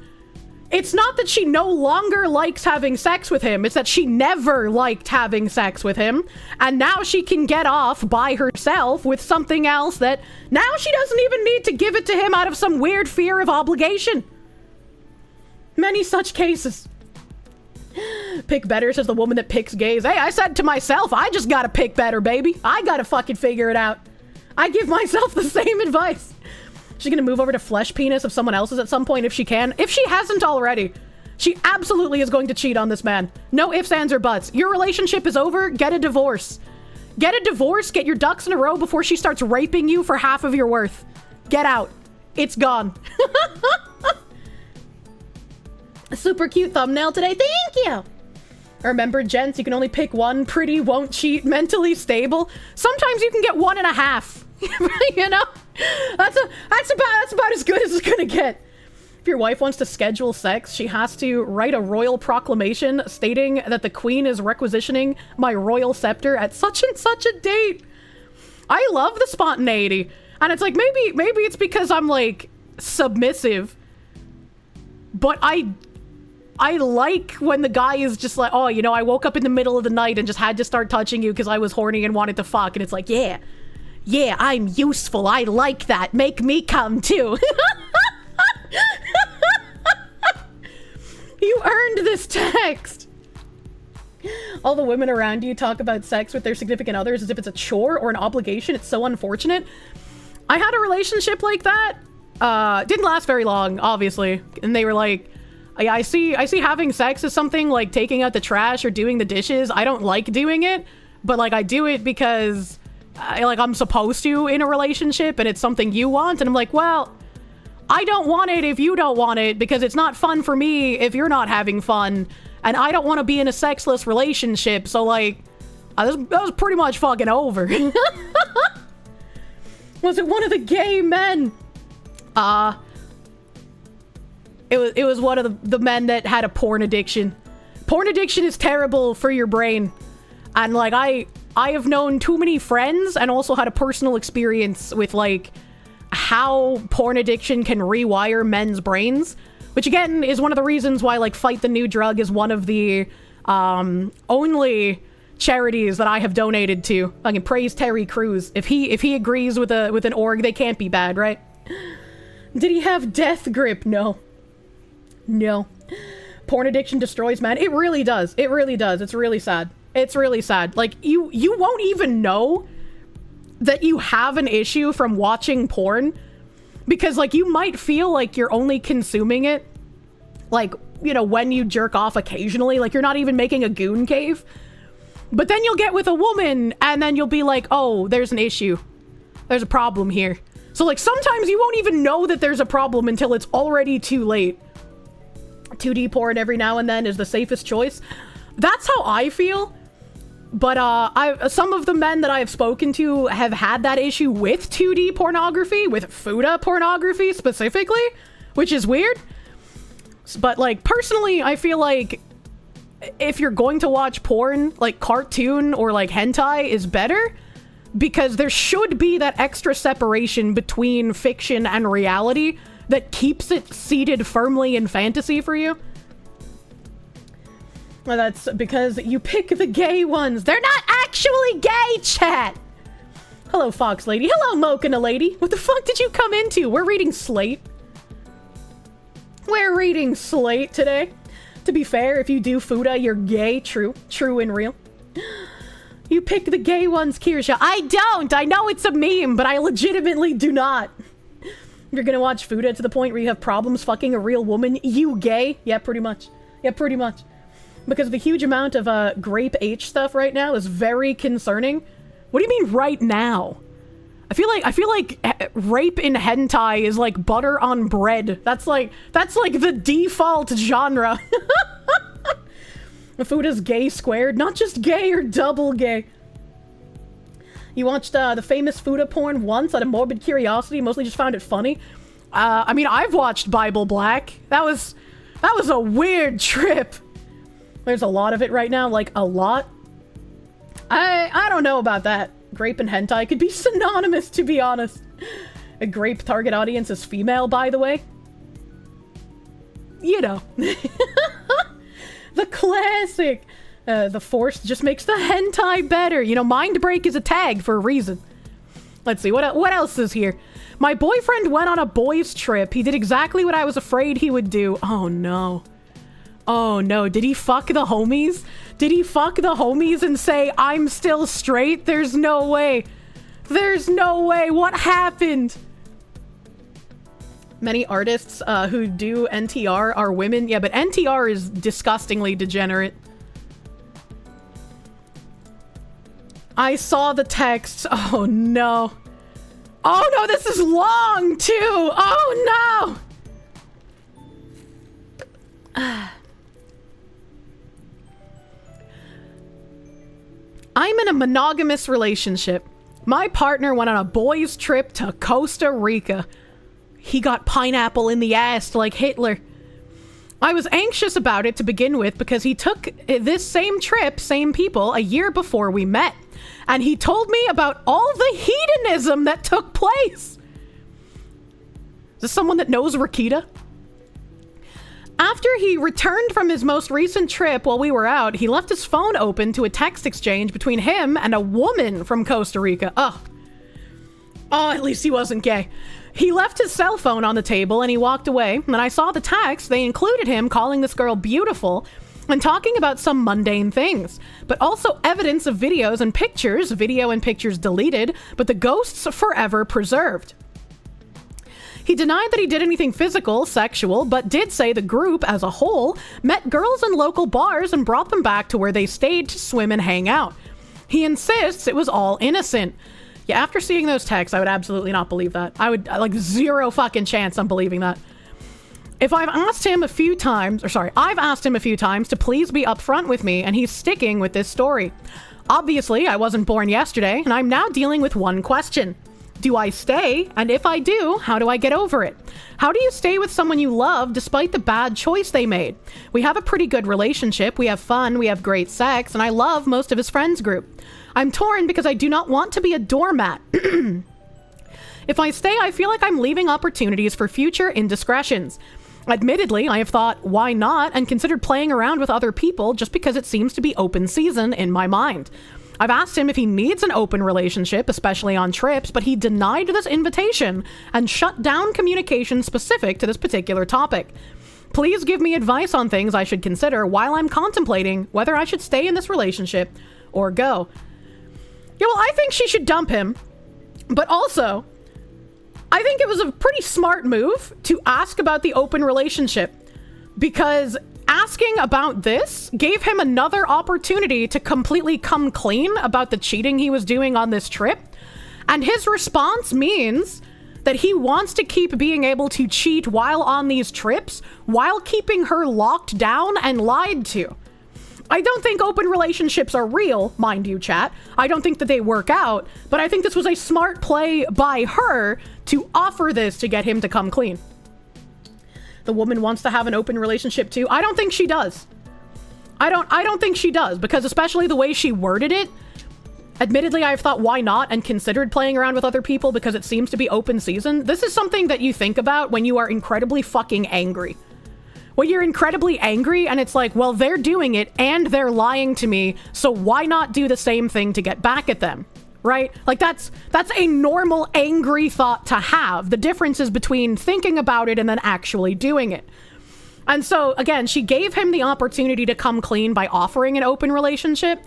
And I think based on everything else we saw here, he's obviously cheating on her while he goes on these fucking Costa Rica trips. Like, those videos and pictures being deleted are real fucking sus. We don't know if she's angry or not, though. Well, she does sound angry or worried. I mean, she does. And, like, if I were to put myself in her position, this is the kind of, like, a fucking 4D chess mind game I would try playing, right? I'd be like, how can I get him to confess? I have to pretend that I'm okay with the cheating, right? Even if he didn't cheat, he's gonna. Yeah. Yeah, this is definitely, like, fucking setting the stage. Oh, I forgot. I still have the Easter emotes active. I do need to remove those. Sorry, chat. Sorry, today's the last day for Easter emotes if I remember to remove them before tomorrow. What if he brought the clap home? Yeah, exactly. Yeah, exactly. Possible his bros gave the Costa Rican his number and he wasn't interested? But then why were there pictures and videos that he tried deleting? Like, right, like, if I'm in a relationship, I'm not going to be sending pictures and videos to other people unless they're, like, of my cats. And if they're, like, of my cats or some shit, I'm not gonna delete them because there's nothing to hide. The only Rica thing in Costa Rica, trips are the hoes. What the fuck? I think Kirsch's first instinct was correct. He definitely cheats on those trips, but he lied. There was no girls. I mean, that's very possible, too. He could just be lying one step further, right? All right? Yeah. You see, I'm back from my break. How was the Nazi rally? Did I meet any friends? I don't go to Nazi rallies. Moonshine's the one who goes on camping trips with white supremacists. You'll have to talk to the Korean guy. He's at the BDSM club down the street. Almost all pics you take are literally of your cat. You're welcome to look through my phone photo album anytime you want. Yeah, right? Yeah, right? Kier's boyfriend comes back with a whole album of cat pics. You want to explain this shit? A fucking Costa Rica, baby. Must be Greek. There aren't any women on them trips. I would love to see Greece again, dude. Rextenor, thank you for the 5. Mom, please come pick me up. I'm scared of Miss Kirsche. I'm an educational streamer. Easter season in the calendar doesn't end until May 18th. Please! Wait, really? Is that a thing? Korean white identity, aka Johnny Somali's face. If his buds gave his number to someone and she sent him nudes, he could have been like, ah shit, and deleted them. It's not impossible, but yeah, nah, you can't chat with a girl who is sending you nudes unless you want to see them. Well, like, in that case, right? If I'm dating you, and a guy sends me, like, unsolicited dick pics, or he sends me some, like, weird spiel about wanting to date me or wanting to fuck me or whatever, I'm showing that to you. Right? Like, if I get a weird message like that, I'm not just going to delete it. I'm going to show it to you because you're my significant other. And if I just deleted it without sharing it, 1, we couldn't laugh at it together, and 2, I would feel like I'm hiding something. Right? Like, I know I'm not, and I know deleting it is the correct thing, but without showing you, I would still feel like a weird twinge of guilt, even though I did nothing. And so, if his bros gave his number to a chick, and a chick sent him nudes, and he responded, sorry, I have a girlfriend, he should show that to his girlfriend, right? I feel like a normal person would probably just show that to their girlfriend. Hey, honey, look at this cringe bastard. Bro, it's so great. It's so great. Be like, honey, look at how small this guy's dick is in comparison to you. Why did he even send it to me? This is Eastertide in the literature calendar. It goes 50 days from Easter Sunday to Pentecost, which means it ends June 8th this year. Interesting. Interesting. Does this mean you'd also share when women send you nudes? Yeah, and I have before. And I have before. There was this one chick who said that I had like a black girl magic energy, and like she didn't know I was white for a while. She just thought I was a black chick. And so when she sent me pictures of her bagoober, she thought that I was black, and I was like, oh, I'm flattered, but I'm not gay, and also I'm not black. I'm sorry. You got chicks sending you nudes. What the fuck? Babe, look at how fat this bitch is. Well, that's kind of rude. I don't want to make fun of them for that. All right, I'll make fun of their small penis or their floppy cartons, but you know. Silly, you're a black man, we all know. Man, oh god. I'm trying to think of like what the best unsolicited dick pic messages I've gotten were. I think one was like when I was trying to find people to play Pokemon Go with, and this guy was messaging me, and I should have known. Because his name was like something really fucking obvious to someone who's not autistic, that he was just looking for hookups. But I'm fucking retarded. And so like after a couple message exchanges, I was like, so like do you play Pokemon Go or like smoke weed, or like, because like I'm not looking for like any kind of hookups or anything. And then he just like sends me a picture of his dick, and I'm like, yup, that's a penis. And he goes, yeah, but it's nice though, right? And I'm like, fucking this piece of shit. We've had chicks send you unasked for pics after listening to their trauma dumps. What the fuck? That's fucking weird. Random question. You heard this on the shop floor. Apparently being the big spoon is too needy? Like, what else are you supposed to do? What? I like it when the guy is the big spoon, because then I just get like enveloped in his strong giant body. The fuck? Who the fuck says that? Fucking stab them. So that's a no on the Pokemon Go then, right? Yeah. And then I think there was another guy who was like a mutual friend that I had in a friend group. So like he wasn't a friend, but like a friend in my friend group was friends with him, and we had all played games together a few times. And he was just like chatting to me about the game one night, and then he sent a picture of like a Coors Light can, and I was like, I don't drink beer actually. And then he sent a picture of his dick next to the Coors Light can, and I was like, yeah, dude, I really don't want to see your penis. Like, please don't do that, because like I don't want to have to block you since we have a mutual friend. And he was like really apologetic. Like he apologized like 3 times. And then the next morning he was like, I was drunk, I'm so sorry. And I was like, just never do it again. And then he sent another one, and I was like, okay, you had your chance, you piece of shit. Sorry, I'm autistic. I thought you'd like to see my dick.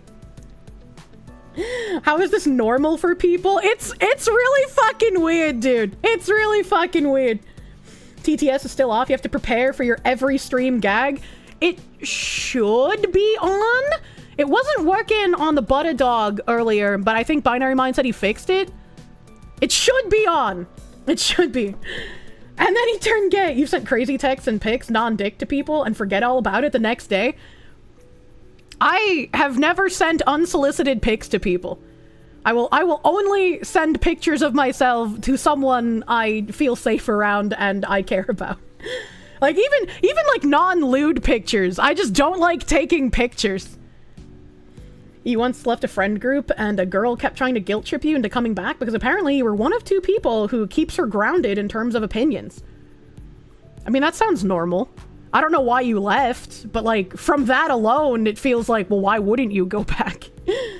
I showed you my beer, please respond. Sorry, but you're never taking pictures of your dick. Oh, that's a shame. You know, like, I think it's fine to take pictures of your dick. You just have to make sure you never put your face in them. That's where a lot of guys fuck up. Don't put your face in the same picture as your dick. Drunk on Bud or Coors Light, huh? Hey. The only pics you're sending over are grocery store items. Oh, you know.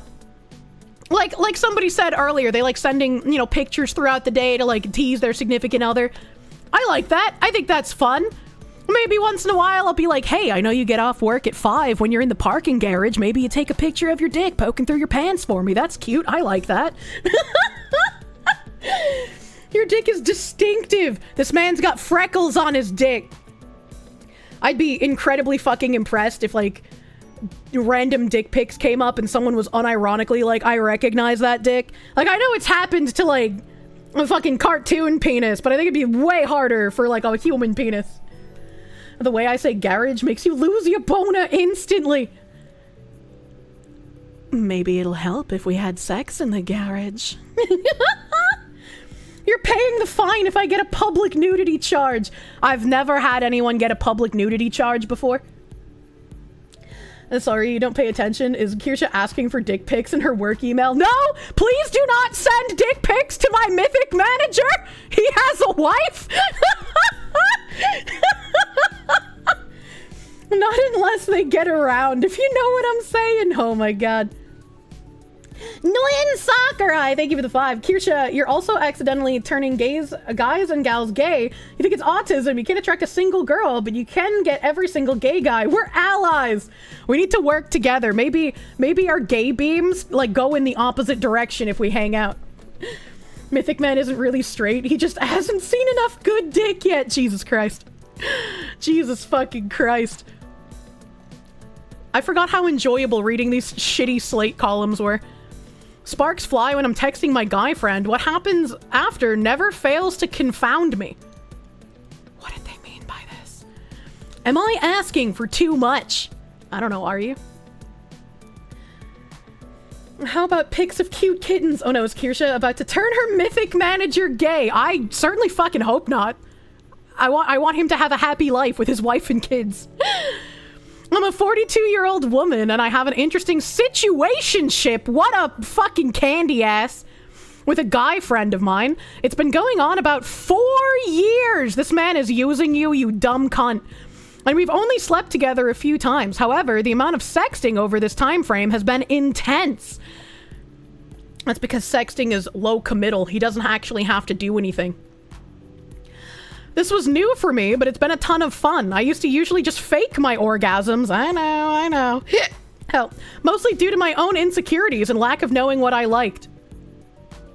I think the only time I've ever had to like fake an orgasm is when it's like he's really gung-ho on getting me off for like the 5th time and I know it's not gonna happen and I've said it's not gonna happen, but he's like, no, I really want this, and I'm like, you're gonna be at this for like the next hour, and like I just know it's not gonna happen, so you know I can take one for the team and just like pretend for the 5th time it happened, okay? You know, like 4 actually happened. I'm satisfied, you're satisfied. I can give you this 1 win, you know? Never do that, just be honest. Sometimes they don't listen, right? Like if I literally say this won't happen and they're like, no, I'll make it happen, and I'm like, no, I'm not trying to be cheeky, like this literally isn't gonna happen. What the hell is they this still take that as like raid? a challenge, right? So it's like, okay, I know what I have to do. This has nothing to do with what the headline said. Ludwig World Order, thank you for the fucking raid! Welcome, Raiders. We're reading Slate. We're reading degenerate things of people who can't communicate and cheat on each other. Get a guy who uses proper communication then. If you fake it, then they'll think it worked and it will continue to do the thing. I mean, I haven't really had that issue very often. Right? But it's like, again, if they're gung-ho on getting that 5th one out, I don't mind it. It's been a while. Are burgers good for dinner? Burgers are good for dinner. They are good. Just pick the restaurant. We're hungry. Get up and tell them they're not that good. Well, they gotta be good if they made me come 4 fucking times. What do you mean? Your boyfriend lets you have 5 comes. You know, that's on a night where I'm too tired to go longer. Why ever stop then? I see there's a lot of new friends here that haven't heard me talk about like all day long romps before. You know, sometimes on a Saturday, instead of going out on a date and doing something, you want to stay in tied to the bed, you know, have a different kind of fun all day. Fucking my own Gerald's game, but without death. The 14 times a day. Let's fucking go, baby. We need days of recovery time after. If you can't make a decision soon, I'm gonna just order a pizza. Time to initiate the new friends, true and real. Sometimes your girlfriend just lets you tie her up and do your thing. It's fun. It is fun. It is, you know, sometimes I'm just like, yeah, I don't really feel like I can get off today, but yeah, please use me. Yeah, I'm here for your pleasure after all. I've inspired you to bang your wife 4 times in one go. I hope you both have a fun time. 14 times will kill him just like the Hitachi died. That is patently not true. That is... You're gonna need to work your way up to 14. That's for fucking sure, but it's 100% achievable. How do you feel about the guy stopping to take a bite of a sandwich mid-thrusting like George Costanza? Well, you don't do it mid-thrust. You know, you have like a little break after like you finish, right? You know? In the refractory period. Rigging is fun. Not enough hydration in the world to be Kirsche's man. I've been called a succubus for reasons. This doesn't reflect what social media tells me about women. Oh my god. You have scars? Don't make a man try too hard. Just let him know he's done his damn duty. I've broken nails off in the back of my man before, you know? It's... Sometimes the battle scars are fun, chat. Challenge accepted. Don't think we can afford for you to kill 14 clones a day, but we'll give it a go. Oh, what if you place your sandwich on me? I feel like you probably shouldn't put your sandwich on someone mid-sex. I mean, we're probably gonna be kind of sweaty, right? Like, it's so good. Made a porn star give up on that career. Jesus Christ. Back to this article. Mostly due to my own insecurities and lack of knowing what I liked. However, we both have been super honest over text. We say what we like and want, we ask questions and get clarifications, and we both get off multiple times during long sexting sessions. I feel like I know what his sexual preference as well as my own and vice versa, and we seem to line up in what we like pretty well. Then we do get together in person. It's fine. I feel like these meetups should be the best since we know what the other likes, but they aren't. I will say that I never actually asked him how he feels about these sessions. This is just how I feel. Fucking communicate, you dumb cunt! I hate these people. Why instead of just communicating with him as a 42-year-old woman, are you writing to a shitty advice column instead? Like, I'm glad you are, so I have content, but like, what the fuck is wrong with you? These are the people that die first in horror movies. True and real. I'm not sure if I'm putting too many expectations here or if the issue is me. I'm highly sexual but have never orgasmed from a partner, since I was always kind of lying to them before. Well, don't fucking do that, you freak! It makes sense, but I was hoping this guy would be different. I know I could move on to someone else, but I find myself fantasizing about him and rereading his sex during my solo sessions. And I'd love to make the reality just as good. What can we do to make the in-person sessions as hot as the sexting, or am I asking for too much? You talk to him and you're like, hey, the things that you tell me you want to do to me in these text messages, I want you to actually do to me in person when you're standing in front of me. Cock hard, right? Like, it's not that difficult. Like, you've already written out what you want to do. Just fucking do it. The guy probably has a bit of anxiety of, like, playing out some of these things you've done in text, because a lot of guys will be insecure of, like, well, what if I'm not good enough? What if I want to do these things in text, but when I try doing it in practice, like, she doesn't like it, or it's too much, or, like, she doesn't come fast enough? Like, right, like, guys get insecure about that. So you gotta reassure them. You gotta be like, no, baby, I want you to bury that dick in me. I want you to bury it in me, and nobody but King Arthur will be able to pull it out. You know, like, you gotta encourage him. Bitch, you've literally written instructions on what to do in the form of text messages. Exactly. Bury my dick. Yeah, exactly. Surprise him, show up in his bedroom naked, covered in stag blood. Hold on, wait a minute. Hold on, wait a minute. Reverse Lady and the Snake. She jack him by text and wonder why he's not interested, really? What do you mean? Anxiety can lead to erectile dysfunction? Yeah. It's like, for some reason, a lot of people are just like, oh yeah, guys should just be able to do it, right? Like, guys just get hard all the time and they can just fucking snap their fingers and do whatever the fuck sexually, but it's like, no! Guys also have insecurities and are worried about things. And that's where you come in and you give them reassurance so that they can perform better. Like, let's fucking communicate, you dumb slag. Like, I don't know what else to say. I'm gonna tell him in person you really do want him to put on his robe and wizard hat. True. True and real. And Kirsche cooch traps you like a tar pit. I'm never letting go, man. Whoa, that escalated quickly. Why deer blood? I don't know. That's just what the chatter said.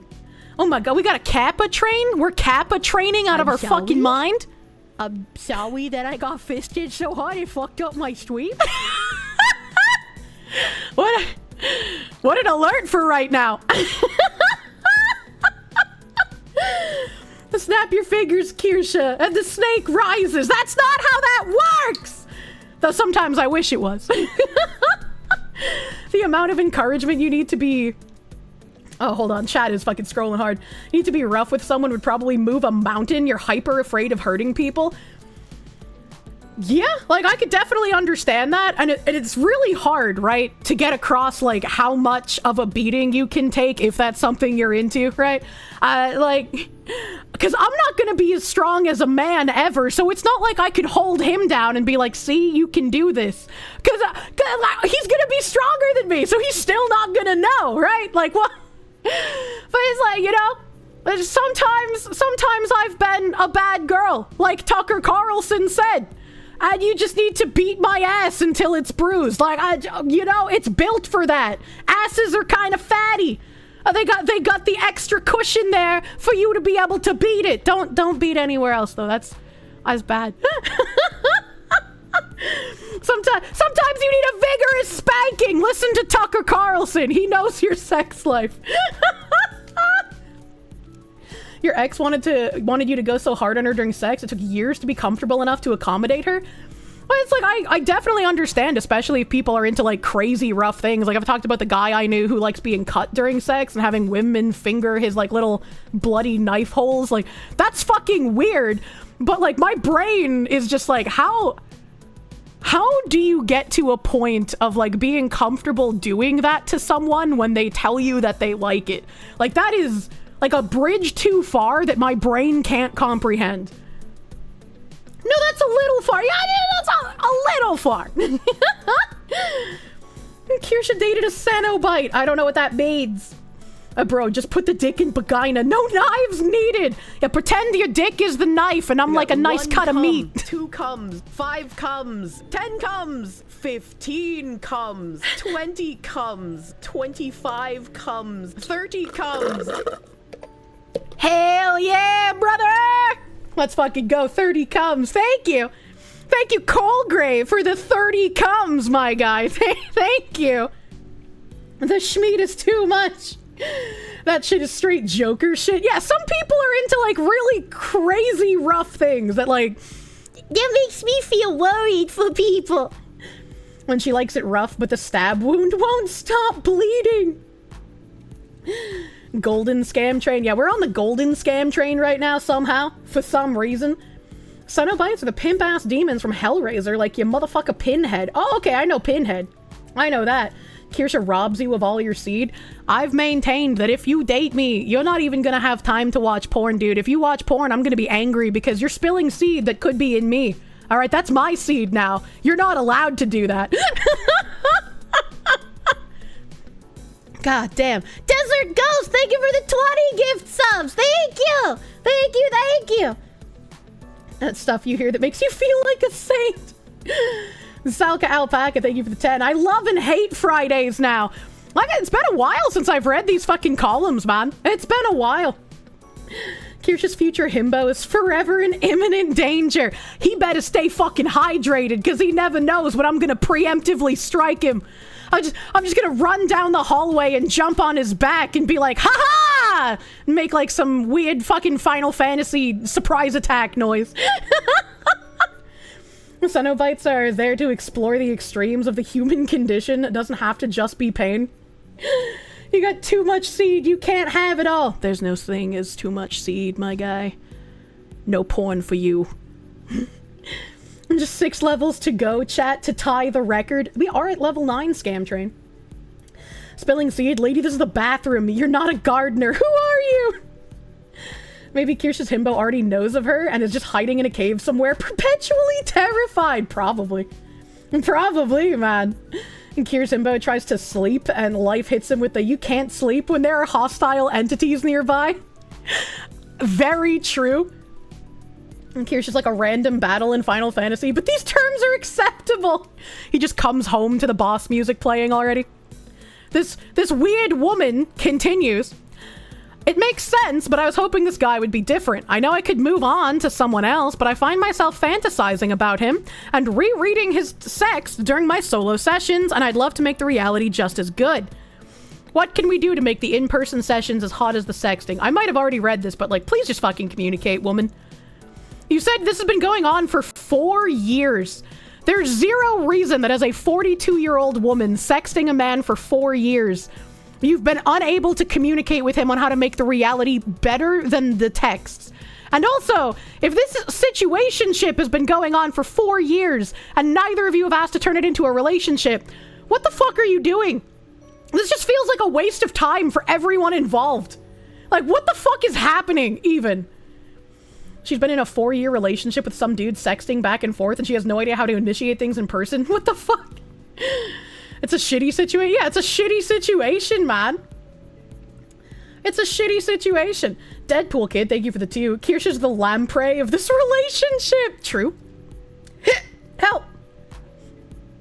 He's not gonna marry a post-menopausal woman. But, I mean, that depends on what his age is, right? And if he already has or doesn't want kids. Like, we don't know his age. He could be older than her. And also, apparently, there are a lot of Zoomers going after hags now. I don't know how that works. I don't know how that works. You know, I found that ghost hunting guy really cute until he said he was 20 years old, and I was like, oh, that's kind of young. I like, that's legal, but that's kind of young. I don't think I can do that. Holy base. Kirsche so fertile, she makes a whole baby in 3 months. Unironically, though. Zoomers are hag maxing. Side note, are the fingers and toes doing better after the bad nail treatment? They are. I got them fixed. Everything is fine and happy now, thankfully. Thankfully. Definitely never gonna go back to that nail salon, obviously. Oh my god.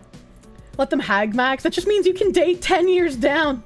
You were 26, dating a 46-year-old back in the day. Oh no, but it didn't work out. I'm sorry, dude. Come on, you want the Biff Ghost Hunter to EVP you? What is an EVP? I never actually asked him. Am I asking for too much? No, you asked nothing! It's a very common mindset, and my mods have kind of had to beat this out of me as well. Where, like, I haven't asked for literally anything, and I go to my mods and I'm like, I want to ask for this, but I feel like I'll be asking for too much. And they're like, bitch, you haven't asked anything. What do you mean? What do you just fucking ask the question? And I'm like, oh, okay. I need like a team of men to force me into taking action sometimes. Electronic voice phenomenon. Oh, okay. Yeah, that's a lot to ask for. God, it's fucking hot in my house today, man. Oh my god, it's fucking hot. The Salka Alpaca, thank you for the 10! Women our age are giving us a hard time right now. That's why. I love fucking poking fun of Bagman whenever he talks about hag maxing. I'm just like, Bagman, they're not hags. They're just women your age. Oh my god. What's in my hype chest? I'm gonna open this box, you fucking piece of shit. Golden Kappa head. We did it. Thank you for the scam train, chat. Thank you for the scam train. It takes a village to fix a Kirsche. Just do it. Assume I'm telling you to just do it and do it. Mind breaks like, I don't even know what she's gonna do, but just do it anyway. Oh my god. Uh-oh. My husband would not have sex with me until we were married. Oh boy. What have I done? Oh boy. I wonder what's about to happen in this article. Oh boy. Choo-choo. Open article. I had to go to the archive. I wasn't expecting it to be like this. I've been married to my husband Alex for 6 months now. Alex grew up in a very strict religious household and, as such, would not have sex with me until we were married. The problem is that he insists on doing it in almost complete darkness and refuses to let me see him naked. I walked in on him getting dressed once and he literally ran into our closet and slammed the door. Sexually, he's pretty mediocre, and his repertoire consists only of the missionary and doggy positions. When I attempt to get him to view porn or teach him about the vast rainbow that is sex, he refuses to participate. He is otherwise a wonderful man, but I'm starting to fear we are not going to be sexually compatible. What can I do to rid him of his hang-ups surrounding sex and sexuality? Well, you could have had discussions about sex before getting married, because as I've espoused a million times on stream, sexual compatibility is very important. Your relationship is doomed from the start if you are not sexually compatible. I dated a chick that liked extremes. I absolutely beat the life out of her and she would bite and claw me if I wasn't rough enough. The sounds she made from tummy punches while in her made my brain feel funny. I miss her sometimes, lol. Tummy punches? That's kind of weird.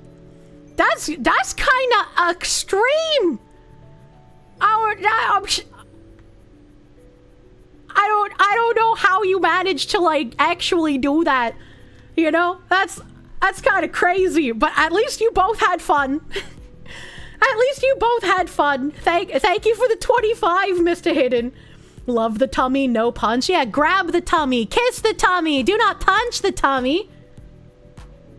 She likes being punched in the stomach. She better never complain about period pains. Yeah, right? How could she not have been aware of this if he was extremely religious? Maybe she just thought that, like, things would be better after they got married because people are fucking dumb and they don't understand that, like, sexual compatibility is a thing and is an important thing that helps keep relationships together. And if you are not sexually compatible, it's not going to work.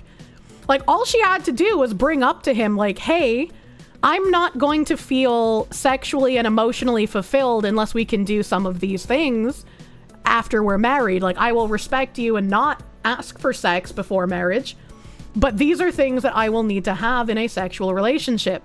And if he would respond, like, those are things I just do not think I am capable of doing, I'm sure she loved him. I'm sure they were nice, but, like, someone is going to end up cheating and this relationship is going to end up in divorce. Sexual compatibility is a lot more important than I think a lot of people realize. It's knowledge you wish you never known, which is why you tell others they can suffer with you. What? Harapan, tummy slappy, is an eccentric kink, no joke, but if you're into SM shit, it's probably normal. I don't know, I don't think I would like that. I wonder which parts of the rainbow she's trying to teach him. Like, is it some crazy stuff, or is it cowgirl? Yeah, her saying, like, vast rainbow of sex is kind of red flaggy to me.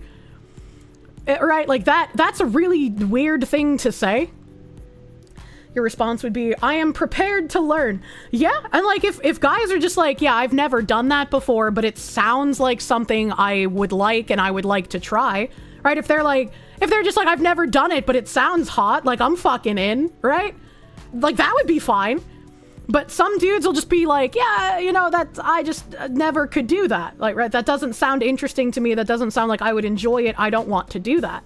And if you run up against that kind of a wall and you're not asking for something like literally fucking insane, right? Like, you're not asking to, like, what can I think of that's just like really over the top? You're not asking to like stuff his ass with tomatoes and then peg him after he's worn a diaper all day, right? Like, you're not asking for something fucking insane. It's not gonna work out. You gotta start slow. Yeah, exactly. A tongue puncher fart box, nodders. Sorry, babe, no cowgirl. I don't want you to break my dick. In reality, she walked in wearing a harness and holding a switchblade. Right? Like, when I talk about sexual compatibility, I'm not talking about like crazy, insane fetishes. I'm talking about like the level of sex drive the two people have, the like willingness to do something that's not missionary for the sole purpose of procreation. Not anything crazy, but like maybe talking during sex, maybe, I don't know, anal. That's not crazy, right? Just like normal fucking things, I would think, right? The amount of reassurance that it's what she wanted and constant feelings of guilt that without it, she's not going to be gratified sexually are really the only things that allowed the stupidly rough stuff that your ex needed. The amount of reassurance that it's what she wanted and then the constant feelings of guilt that without it, she's not going to be gratified. It's the only things that allowed the stupidly rough stuff that your ex needed. I think I understand what you're trying to say, and like,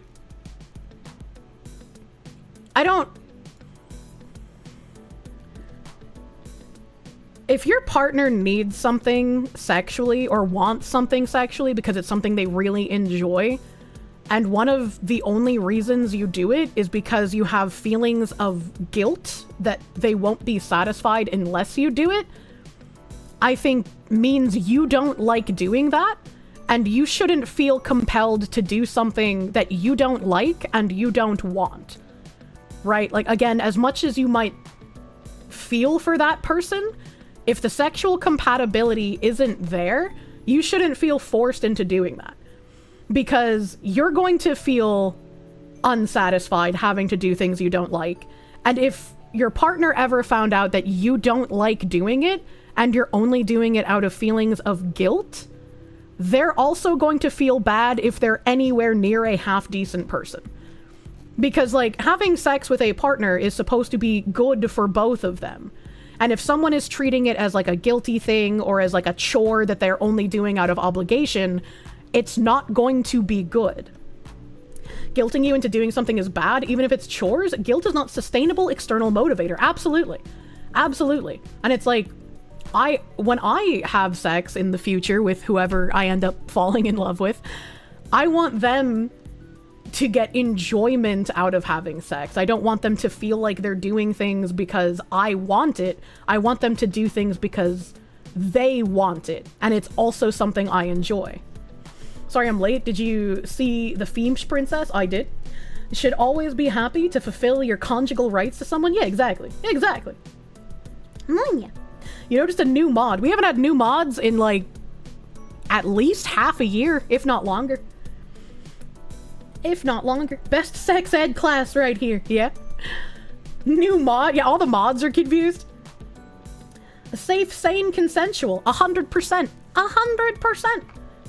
If it's done out of obligation, better pack it up. No point. Exactly. Exactly. Just like this relationship.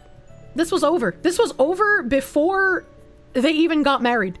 And they've only been married for 6 months. It's like, even if you're someone waiting until marriage to have sex, at least have the conversations about it. Right? Because, like, even if you've never had sex before, you probably have some idea in your head of what makes you hard or what makes you wet or what you want to have when you have sex. Everyone's got some ideas. And like, if you're like in that position, you could also be like, oh, well, I don't really know of these things. I haven't watched too much porn, but like I'm open to wanting to try different things. I don't want to feel restricted. But your partner's like, no, we're only going to have sex in the missionary position for the sole purpose of procreation. If one person wants to try things and the other person is against doing that, you might be able to have conversations with them and be like, okay, maybe we can try some things.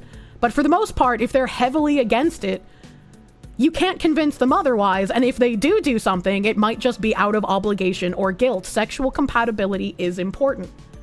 Be honest about wants and expectations, especially if you think you'll sound like a freak or cause worry. Yeah, exactly. Just be honest. And people can't seem to fucking do that. Haven't watched too much porn. What a massive green flag. You'll never understand why people marry quickly without even testing the relationship. Your oldest cousin spent 6 to 7 years before marrying and quickly having 2 kids after. They're living happily now. I think the time to marriage is different for people. Like, sometimes you might want to wait a while, right? It's just about comfortability. Like Tim's parents, I think, are a good example. They knew each other for like 6 months. Like not even like dated for 6 months. Like just knew each other for 6 months and then got married. And they've been together for like decades now. I can't remember if it's like 40 or 50 something years, but like a very long time. So like sometimes it can work, right? It just depends on the people and how they feel about each other. This is very helpful for you. You're so bad at talking to women that even your 2008 Accord will occasionally turn off the side airbags if you talk loudly. That's fucking funny. This is so far out of your wheelhouse. Y'all's really want to kiss people who put their lips on your genitals? Y'all's really want to put your lips on people's genitals and then kiss them after? Yes, absolutely. If I just finish sucking your dick and you won't kiss me, you're a piece of shit. I'm not gonna like...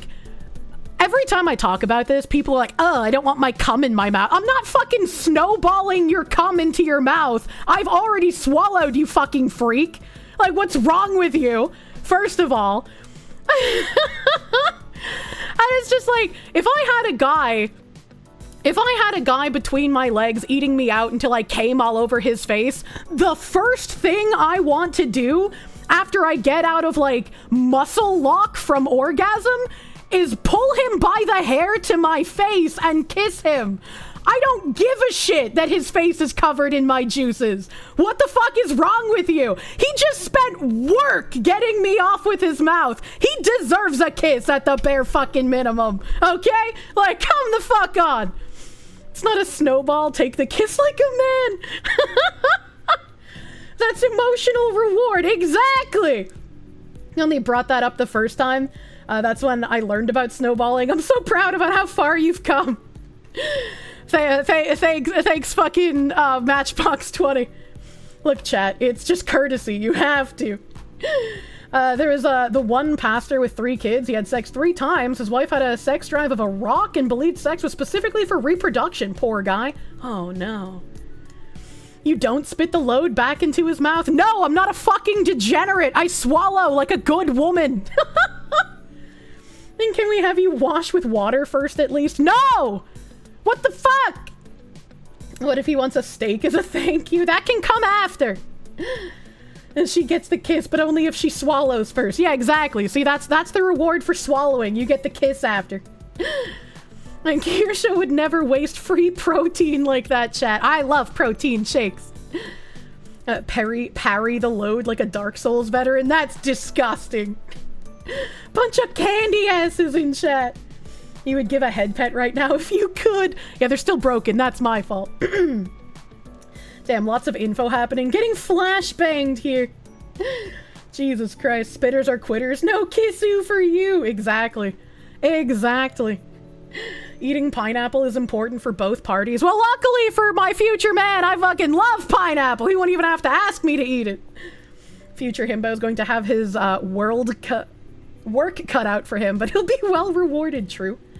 True. It's okay. We can build stamina together. Trump has a lo-fi stream up on X. What the fuck? If she's gone to the effort of putting you in her mouth till you finish, she's absolutely getting kissed with tongue too. All right, that guy's really into it. I mean, I'm the weird one. I don't really like tongue kisses to begin with. Like, I'll do it sometimes, but like I just prefer normal kisses most of the time. Has redeemed get moist and pet. You fucking knew it. Trump is a DJ. If your bits are gross, your hygiene is shit. 100%. 100%. Does pineapple work on women? I don't know if pineapple works, but I haven't had any complaints about how I taste, so, you know.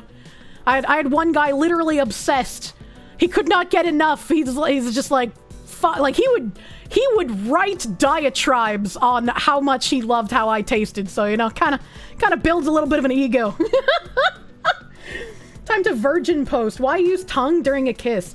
Sometimes you just feel, I don't know, like you want to touch your partner more while you're kissing, but there's no other way to do it, and so your brain just kind of like electric shocks you and you just start touching tongues. Right? It's like kiss but more. And it's like, I don't know. You know? The sweet pussy poems. I love the sweet pussy poems. Chat, genitals are inherently gross. It doesn't matter how dirty they are. The fuck is this guy an asexual? What the fuck's going on? The fuck's going on? Open mouth kissing is gross. There, I said it. Yeah, I can agree with that. Fellas, is it gay to look in the mirror? I mean, you're literally checking out a man's body. It's just if she shoves the tongue to the back of your mouth and sets off your gag reflex. Do people do that? Do people shove their tongue, like, to the back of your throat? I've never had that happen. I've had some people who are real bad at kissing, but I've never had that happen.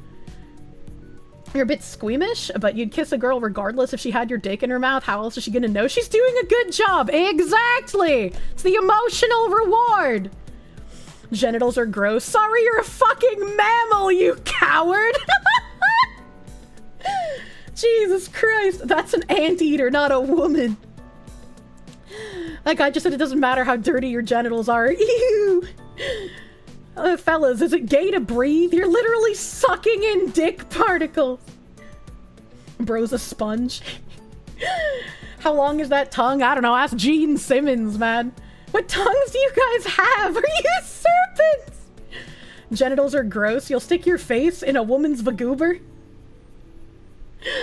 I don't know. I don't look at a dick and think, damn, that's disgusting. Like, if I'm in a relationship with a dude, I'm like, damn, I want that dick in my mouth. Right? Like, that's just how your brain works. It's like, you know, a little bit of cock worship makes people feel nice. This is literally just cooties all over again. Sometimes you see a nice vagoober and you just salivate. This is how it should be. Exactly! Exactly! You can go down on her for 20 minutes and kiss her. You think it's only fair to kiss her after sucking my junk? You look at a dick and think, damn, that's hilarious looking, but then you're a guy, so... I mean, I would think it's hilarious if you started, like, doing the helicopter dick or some shit, you know? Like, that's fucking funny. I also like it when you can make it dance. I know that's, like, from squeezing your fucking butt muscles, but it's still funny. The dick particles in the air is turning everyone gay. Cooties are real, prove you wrong. Kevin Hale, thank you for the 5. You'll eat pineapple for her? She just has to supply the EpiPens. Oh, no! You'll never get to experience... Wait, if you put pineapple rings around your dick, would you need an EpiPen, or would it just make your dick swell? Because, like, if you can touch the pineapple and it only makes, like, the part of your body touch swell, that could be, like, a hidden trap card that you have. It's when you swing your dick in circles like a helicopter. There are people who are not aware of the helicopter dick? What the hell? By dance, do you mean throbbing, or do you just date very talented men? Maybe the latter, because no, I don't mean throbbing. You activated my pineapple card! Farnham, thank you for the 10. Fellas, is it gay to be conscious? I mean, you're literally inside the mind of a man! That'd be a $900 experiment for the price of an EpiPen. Can find excellent examples by entering simple phrases into your web browser. What the fuck? Hey babe, I put my dick in a pineapple 20 minutes ago. Unleashes monster. It is time to mate! Help! Oh my god. Kirsche would make you have to sleep for a full day to recover. Good, that's how you know your sex life is popping. Oh my god. Oh, we have 2 heads. One of them is dumb. Only one? Where the fuck? Where the fuck? I finished reading this, right? Yeah, I think I finished reading this. Fucking sorry that your relationship is already over before it even began, woman. You should have had discussions about sexual compatibility. You should have had these discussions. I wish I hadn't been so responsible with the crying virgin who came to see me. What? What? What? What is this title? This sounds like a shitty romance book. A beautiful weeping virgin wanted me to be his first, and then I threw him to the wolves. I'm a 55-year-old with a pot belly and a receding hairline. It shouldn't be me. Oh, it's a gay article. I'm a gay man who likes hooking up. Wow! And water is wet, chat.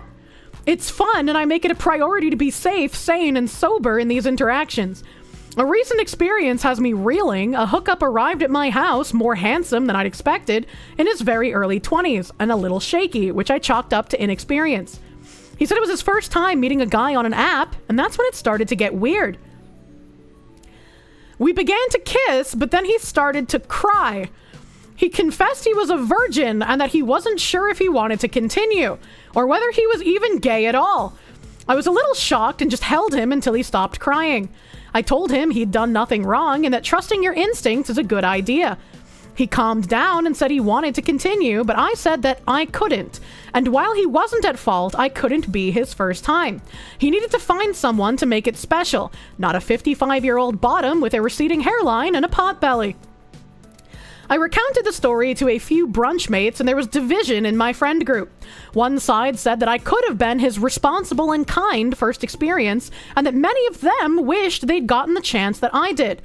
Other friends said that the emotional age is different from calendar age, and I dodged a bullet.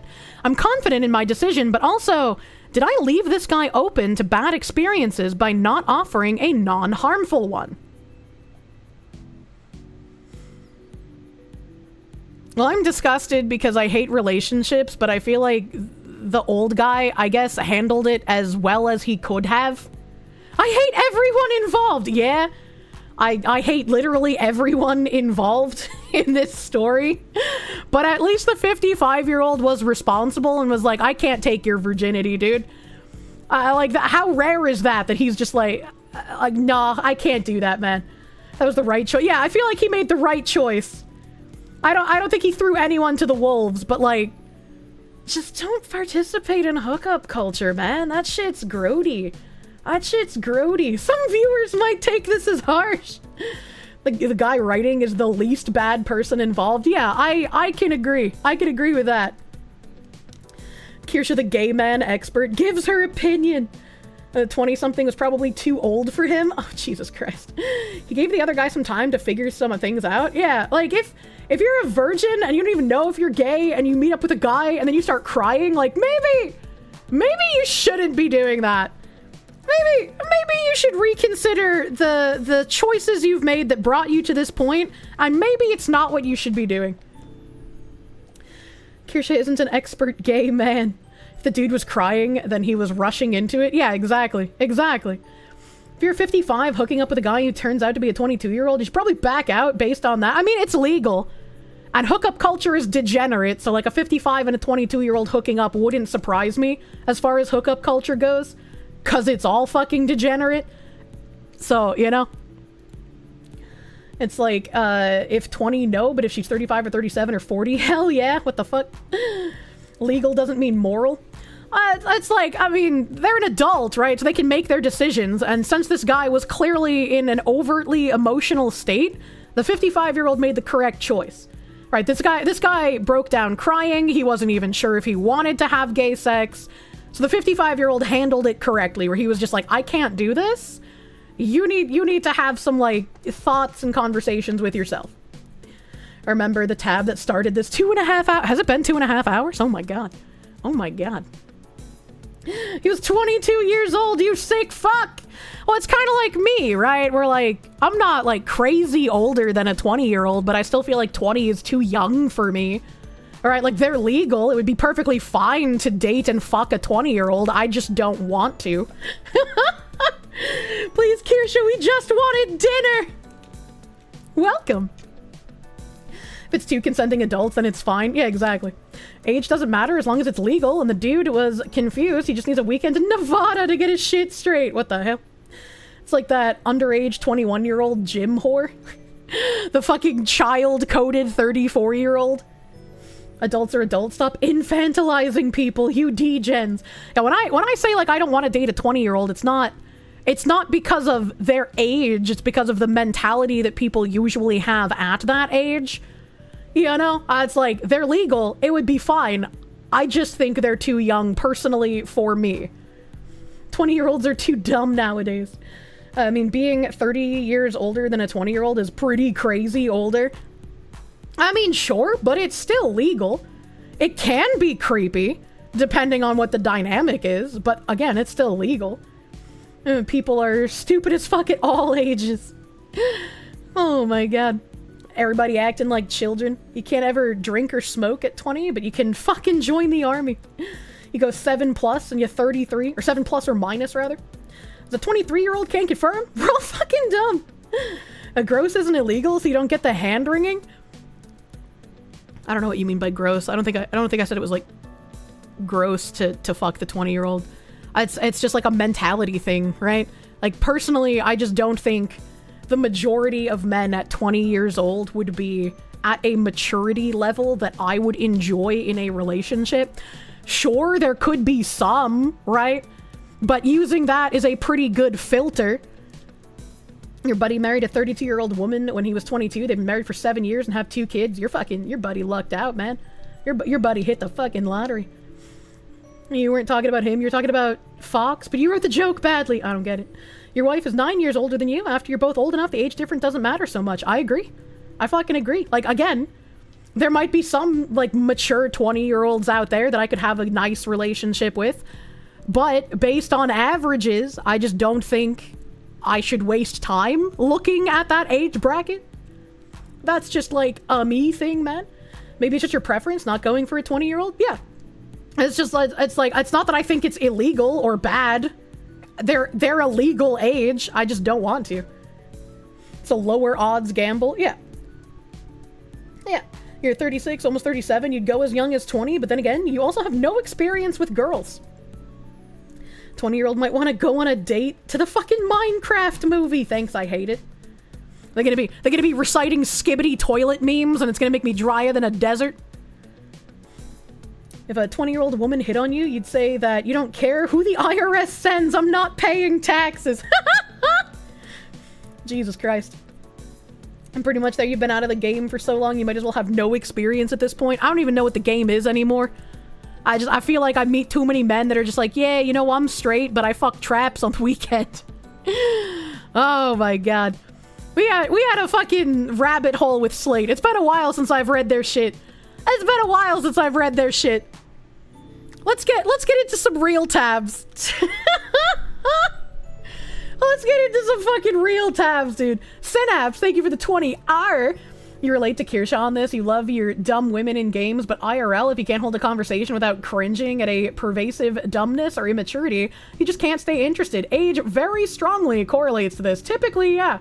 There are going to be outliers, but it's like, when we're talking about generals, you know, we're talking about how much time investment it's going to be to find somebody in general that's going to mesh with you that you want to date. And so filtering by age is a good way. Like, even if there are a couple people in that age bracket that would be fine, the majority probably wouldn't be. And so you just filter, man. You just filter. Your friends concern you with their nonstop. It's close enough to a woman. I would also be concerned if I were you talking to those friends. Back to real stories. This fucking woman Who is Shiloh Hendrix? Woman creates Give, Send, Go after racial slur viral video. Shiloh Hendrix has raised over $180,000 after a video of her allegedly hurling racist phrases at a 5-year-old child went viral. In the video, a man can be seen confronting Hendrix for using the N-word for a child multiple times. This guy is allegedly a pedophile and also sounds Indian, so technically wouldn't he also not be able to say the N-word? Because he goes back and forth between saying the N-word and then actually saying the N-word. So it's a little weird. It's a little weird. She explains that the child stole a diaper bag from her 18-month-old baby, and the man confronted her, calling her out for using a phrase which is used and is offensive to black or dark-skinned people. Hendrix has created a Give, Send, Go fundraiser for raising money to protect her family. Her goal is set at $250,000. And I think it's actually higher now. Yeah, it's set to $1 million now. She's raised $376,000. So she's raised almost as much as a black kid that murdered a white kid, allegedly, even though he admitted to doing it. Even though he admitted to it, this feels staged. I don't know why it would feel staged. All right, like she looks like someone who would use the N-word in public. You know? People trying to claim the N-word applies to them. Titled, Help Me Protect My Family, the Give, Send, Go fundraiser states that Hendrix's social security number has been leaked, and the man who recorded her has her address and phone number. I've seen tons of people get doxxed. How do you even get a social security number? Like, that is a crazy level of doxing over saying a word. I'm gonna be real with you. Man, this is definitely backlash for Carmelo. It is. It's 100% backlash, which is why it's like, you know, in hindsight, maybe Kirsche was right. Maybe Kirsche was 100% right about fucking the Give, Send, Go for Carmelo. You have your allies in the government, that's how. Who the fuck names their kid Shiloh anyway? It wasn't Shiloh the name of one of the pets in, like, All Dogs Go to Heaven or some shit? There were like these animals, there were like cats and dogs in like San Francisco and they could talk. Was that All Dogs Go to Heaven? What was that called? What was that movie, chat? I'm describing it. Homeward Bound, thank you. Wasn't Shiloh the name of one of the animals in Homeward Bound? White woman named after a dog. Shiloh is from the movie Shiloh. Oh, I don't know that movie. Shiloh is a novel. It was also the name of a Civil War battle. Oh, okay. Isn't Shiloh a biblical name? I don't know. You're thinking of Quilo? I don't know what that is. I loved Homeward Bound when I was a kid, man. That movie was good and also made me cry. Viewer discretion advised. The video's not found. I couldn't play it anyways because they say the N-word 1,000,000 times and I don't want to get banned on Twitch. The following video contains content that may be disturbing or offensive, including the use of racial slurs and confrontational behavior. Viewer discretion is advised, particularly for those sensitive to explicit language, racial themes, or depictions of verbal conflict. Why do we need this in an article? Why? The article is about her saying the N-word. Why do we need, like, double viewer discretion advised here? I feel like things have gotten way too clownish in current year.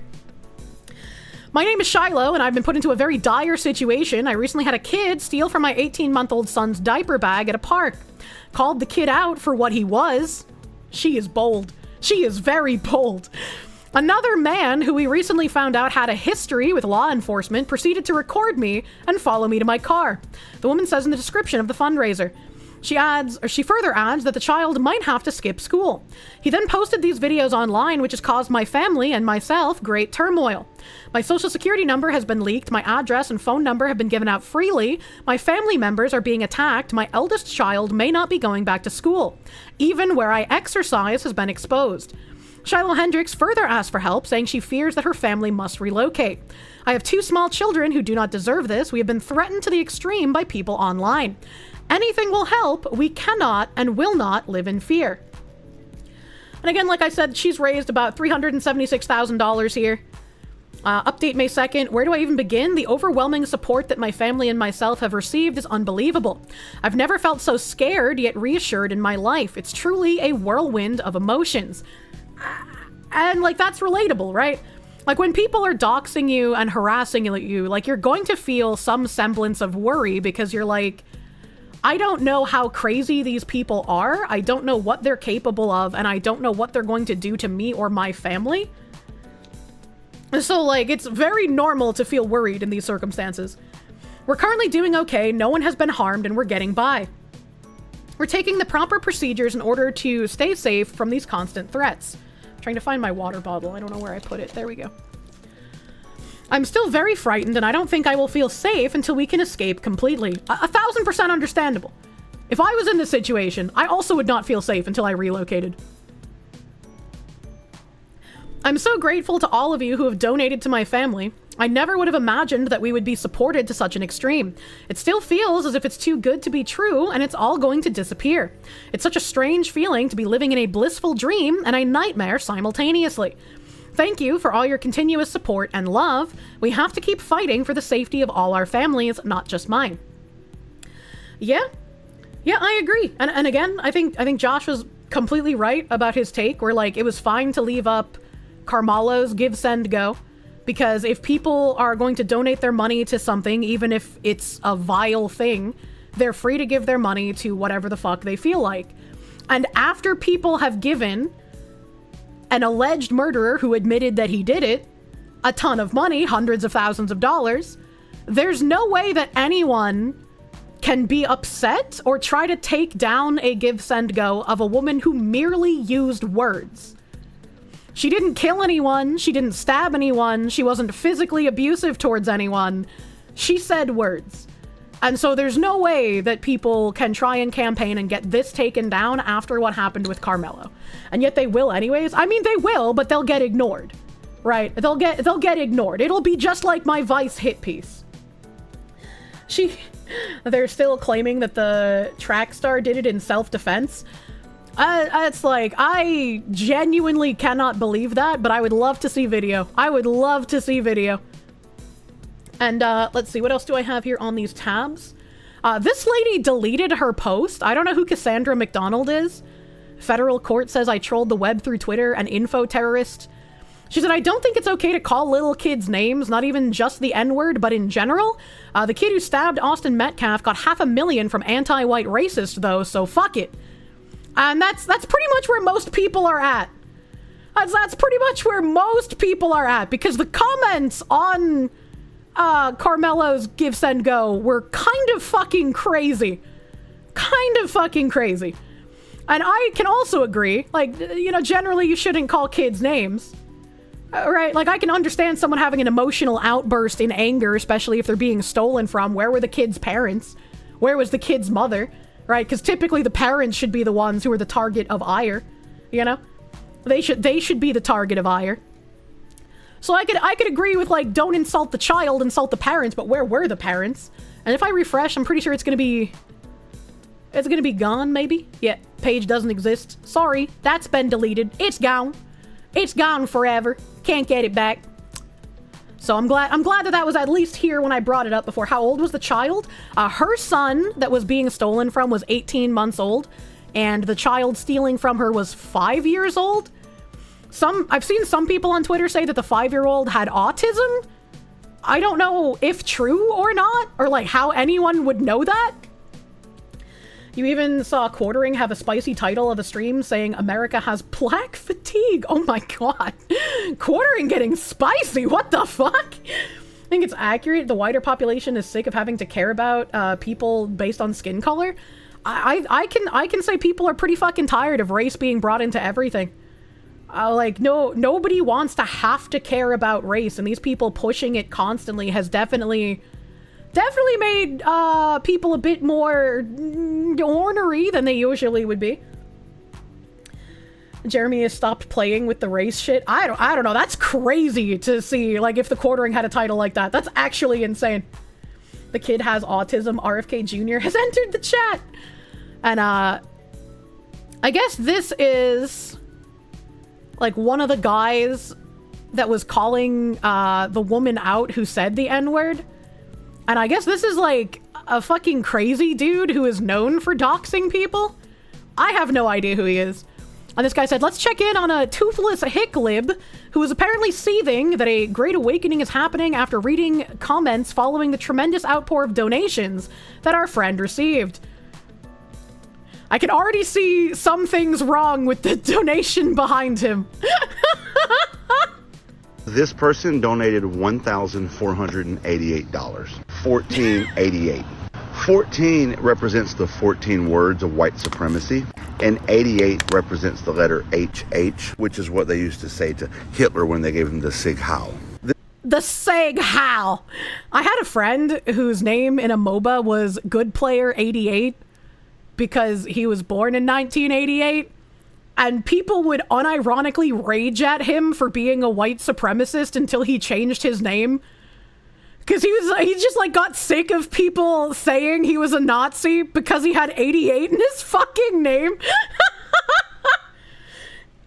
This person only donated $15, but they said, we're coming inward. The word you think Jesus. It says. This person donated $25 and said, you said what everyone else is thinking. Your bravery is inspirational. This person donated $50 and said, these animals. To be fair, if you're a thief, you're an animal. I don't care what your skin color is. All right, like, thieves are animals, regardless of skin color, dude. This one donated $10, white pride worldwide. This person donated $650 and wrote a fucking paragraph, sending my personal support. We're all fatigued. And no. Wait, is this actually Elijah Schaefer? Hold on, I recognize that name. Do you think that's actually him? Hold on, wait a minute. Yes, probably. That's crazy. That rather than changing their behavior, minorities insist on trying to police our words. So what is everybody donating to? You didn't even finish. You didn't even finish. Minorities insist on trying to police our words. I expected nothing less than, oh my god, animal behavior for the dregs of society. Oh my god, what the fuck? What the fuck? Some of these people are saying oh my god. This dude got tired reading more than 8 words. Imagine getting so tired after reading 8 words you just give up. If he had finished reading this, I think that would have made more sense to the point he was trying to make. Like, what the fuck? On trying to police our words. So what is everybody donating to? This right here. This is not GoFundMe. It's on a site called Give Send Go. And if you don't recognize her, there's a video that's going around online. Go look at Tizzy Ant's page. He blew it up, where a child took something out. Oh, I thought this was Tizzy Ant. Maybe they just have the same phenotype. Tizzy is the like weird hicklib guy that apparently doxes everyone. Sorry, other hicklib guy. You just look very similar to him. Of her child's diaper bag at the playground, and because it was a black child, This isn't Tizzy. Yeah, that's what I'm saying. You know, the phenotype goes crazy on these guys. Way to stereotype, Kirsche. Sorry, all soy white men look the same. This is why you should shave your beard. Called the child the N-word, Hardy R. Another man. Hardy R. No one says it that way. And heard her say it and recorded her, to which she said it over and over and over on video. This is what she wrote on her Give Send Go page. I called the kid out for what he was. Because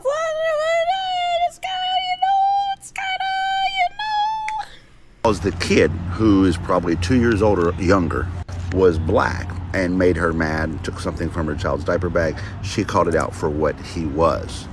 An N-word, Hardy R, which they all agreed with. Bravery. Kirsche, no. What do you mean, Kirsche, no? I already said that, like, that's a weird way to write it, lady. What the fuck? Why would you say that? Inspirational. First Amendment rights. How much has it raised? I mean, to be fair, yes, First Amendment rights. Like, that one makes sense. Oh, only $119,000. The year is 2025. It's current year! How can you be doing thing I don't like in current year? You despicable person!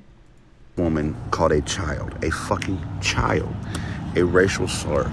And white people around the country rallied around her, gave her over $100,000. To be fair, if you're gonna give a murderer, allegedly, an alleged murderer who admitted to doing it, if you're gonna give him $500,000, like, literally, what the fuck are you upset about here?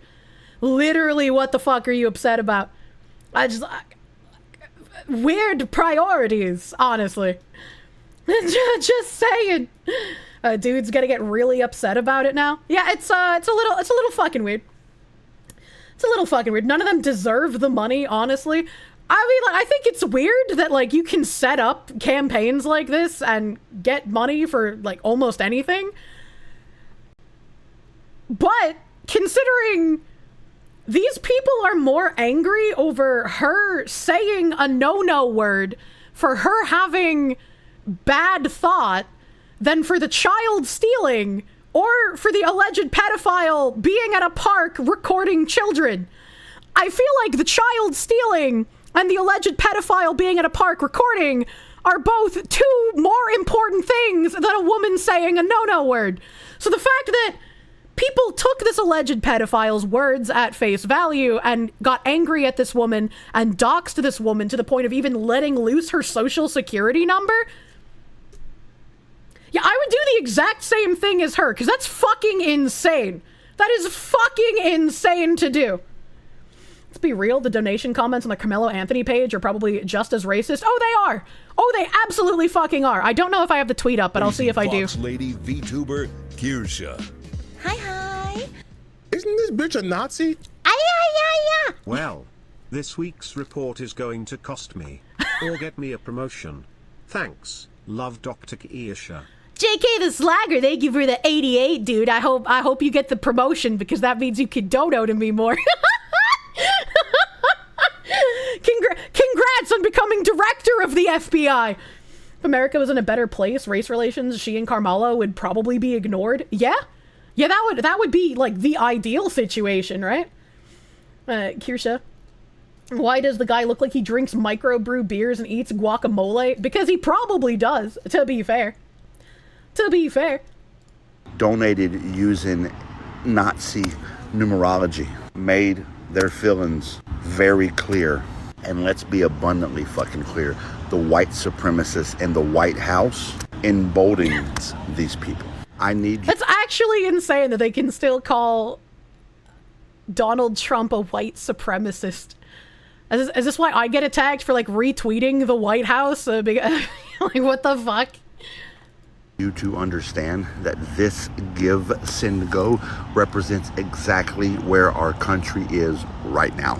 We've never held... How come this give, send, go represents where our country is, but the comments on the Carmelo Anthony one literally saying that they hate white people and that they're going to send their blessings to Carmelo to get out of any kind of repercussions for murdering someone, allegedly?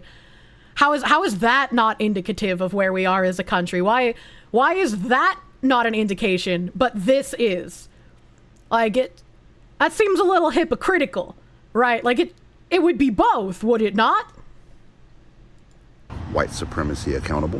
White people have been screaming that racism is a thing of the past forever. And this right here shows us exactly where we are. Like watermarks on a ship. This is where we are. And it will get worse before it gets better. I wonder how many of these people would agree with the comments on the Carmelo Anthony one because they believe that you cannot be racist towards white people. And so denigrating white people and saying that they're not even human is just like an okay thing to do. Just like I kind of wonder. And let's see, what else do I have here? I have this account that I had been using to keep up with stuff in Boston. The Bostonians against Mayor Wu unfortunately seems like a giga cuck. The fact that you can raise money for calling a 5-year-old the N-word is insane. Hope they shut down her campaign. They shouldn't. They didn't shut down Carmelo Anthony's campaign. So getting mad at this just outs you as like a very hypocritical person. No racism, no hate. No racism, no hate. Unless it's against white people, I guess. Instead of donating to a trailer trash racist, you can donate to me instead. What a little weasel. What a little weasel freak, actually. How in the name of Baby Moses on Fire did we go from the loving society of the 90s to the fucking mess in 2025? That's some chutzpah. A lot of people are just like unfollowed. That's an unfollow from me. Bostonian guy said, oh no, what am I going to do without followers that think it's okay to call a 5-year-old the N-word? I don't think most people think it's okay. I think there are a lot of people who are tired of things happening, like Daniel Penny, like the whole George Floyd incident and the Summer of Love, like the Carmelo Anthony. There's just a lot of people tired of the two-tier justice system, and they start saying some crazy things and doing some crazy things. That doesn't make it okay, but it's like, that's just kind of the consequence of where we're at now, unfortunately. And there are some people who are like accelerationists that are like, the pendulum is going to swing back so far it's going to break off. And I hope that's not true. I don't want to see that happening. I don't like seeing this kind of like violence towards other people. Like, not that words are violence, right? But there are people advocating for violence on both sides. And I don't like seeing that. Nature be healing and shit. They will not kneel is the sum of it. You know? This is Clown World, fuck it. It's, you know, just, most people being, upset at how the account is kind of cucked. I kind of want to see what they're saying to, like, the donate to me. Dr. Evil. Oh, God. Thank you for the motivation. Unfollowed and donated to her. There's more to the story. Tired of the double standard. Literally what I just fucking said. Fuck, this world's wild, no thanks. What does this money even go to, specifically? Unfollowed, muted. Can you raise money for stabbing someone in the heart? But you can raise money for stabbing someone in the heart, true. You're trash and a grifter. She used a word to describe a person being judged by their actions. I don't know about that. By the way, it's over 220k now, so cope and seethe! True, cope and seethe. Pathetic grifter. I'm more surprised I'm seeing people use the word grifter correctly here. Unironically. Better question, what's a Somalian pedophile doing in America? Allegedly. Let's see, what is a pedophile doing at a children's park? So this is the guy that recorded it. Mohammed Hussein Omer and Sharmake Bale Omar, Olmsted County Adult Detention Center. 2 Rochester men will appear in court on May 5th on joint charges of 3rd and 5th degree criminal sexual conduct after being accused of raping a 16-year-old after offering her a place to stay. Mohammed Hussein Omar, 42, and Sharmake Bale Omar, 30, may receive a joint trial for their identical charges of 3rd-degree criminal sexual conduct, penetration of a person under 18 years old, uses coercion, and 5th-degree criminal sexual conduct, non-consensual penetration dating back to January 20th, 2022. The guy who took the video has no children and was at a park surrounded by children. This is credit to Harer on TikTok here. It's the same dude, and he went private on TikTok and changed his profile. Interesting. Interesting.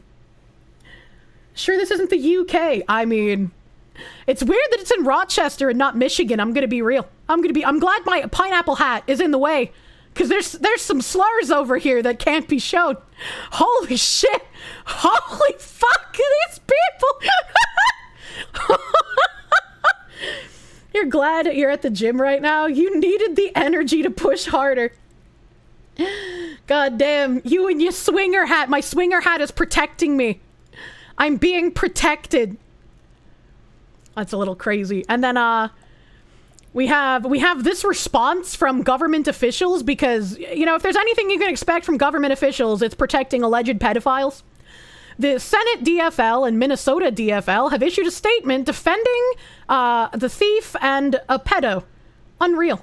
I don't know why it says pedo father. I don't think the guy was the father. He was just like a random guy at the park who is an alleged pedophile. If that turns out to be the father, I'll be incredibly fucking surprised, dude. Lawmakers respond to viral video of Rochester woman. I can't read this. Hold on, it's too small. Thank you, slur-concealing pineapple swinger hat. I know we usually count on you sharing partners, but we sure appreciate you not sharing the hate speech. Yeah, thank you, hate speech silencing pineapple hat. You're my greatest ally. St. Paul, Minnesota. On Wednesday, April 30th, a video went viral on social media of a Rochester woman directing racial slurs towards children. Chat, I have to ask, I thought this was Rochester, New York this whole time. Is there a Rochester, Minnesota? Because otherwise, why are Minnesota political people, like, making an official statement? Yes, yeah. So this is in Minnesota. It is in Minnesota. Okay, well, the Somali immigrant makes a lot more sense now.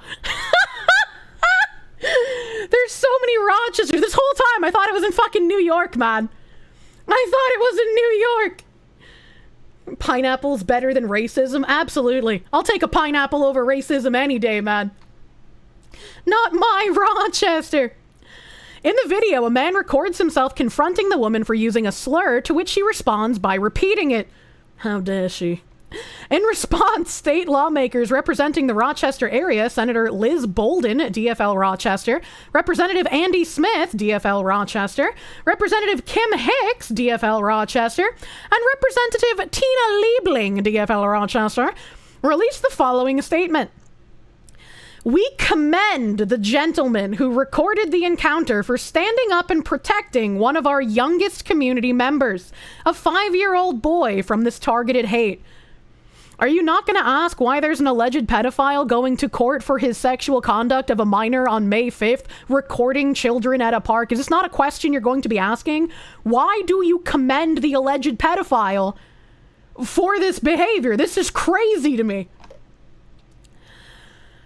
We condemn these vile acts of racism in the strongest way possible. This disgusting rhetoric has no place in our community, and we're grateful that a bystander took action and prevented further escalation by the perpetrator. It's like, once again, you shouldn't insult children, slur or not, right? Like, you take that shit to their parents because it's the parents who have failed in raising the child correctly. Where were the parents? And also, this is a crazy statement to make, all things considered. You wonder why they defend him. Yeah, it doesn't surprise me that politicians are defending an alleged pedophile. Like, it's just like water's wet, man. This type of learned hate has been fueled by the Trump administration's own rhetoric. Wait a minute, so her saying the N-word is learned hate, but the child stealing isn't learned behavior from his parents. Empowering those with hate in their heart to shamelessly spread it around. This has created real consequences for our friends, family members, and neighbors. We must all take the initiative to call out hatred and bigotry wherever we see it, and have conversations with those close to us, including our children, about why we must not follow in the footsteps of these bullies, no matter if they're in the White House or on the playground. This is an insane statement to make, dude. Like, actually fucking insane. Huge levels of glowing. The hugest levels. Just like the left defending the MS-13 member. That, like, MS-13 gaslighting thing is insane to me. Like, watching... I don't have the clip on me. But there was, like, a clip of Trump talking to some news guy. And the news guy was even trying to say that, like, Trump had fallen for Photoshop. When, like, literally they had written... the MS-13 on the photo to point out what the tattoos mean. Right? Like the marijuana leaf for the M, the smiley face for the S, the 1, and then I can't remember what the 3 was. I think it was a skull. You saw that? Yeah, like they literally wrote those on there to show the meaning of the tattoos. Like the MS-13 guy isn't going to just write MS-13 on his fucking hand. Like the disingenuousness of that discourse is insane to me. Did I see Navarro trying to race shame a black man for calling out the BS of the Biden importing invasion? Shit was wild. I didn't. What the fuck? That highlighted just how fucking stupid these people are. True and real. Snope fact check, 100% false. Image was photoshopped with the translation. Holy shit. Imagine believing Snopes in current year. It's current year! A lot of MS-13 people do write MS-13 on their face. I mean, I've seen them write MS-13 on, like, their face or the back of their neck or on their stomachs, right? Like, I've seen it. But a lot of people also do coded language, and coded language in gang tattoos isn't abnormal. My mom's ex-neo-Nazi had that shit, too. But it's like, what's the point of using coded language if you're gonna then tattoo, like, 4 swastikas on you, right? Like, you have 4 swastikas and Nazi bolts tattooed on your body. Your coded language ain't hiding anything. You didn't know PewDiePie was a mom? Yeah, I think PewDiePie needs an apology, right? Everybody was up in arms over the bridge incident, but he could have been making, like, you know, $300,000 off of that. You think you cracked the code? The people who don't believe that coded MS-13 tat probably also believe 1488 is real everywhere it shows up. Probably. Meanwhile, in Japan, having any tattoo on your body bars you from certain restaurants and hot springs. Now, that's why Yakuza tattoos end at, like, a bit above the wrist, so they can still be hidden by long sleeves. Like, the way that they curve around, like, the collarbone and stuff, I always found really interesting. I also think Yakuza tattoos kind of look nice.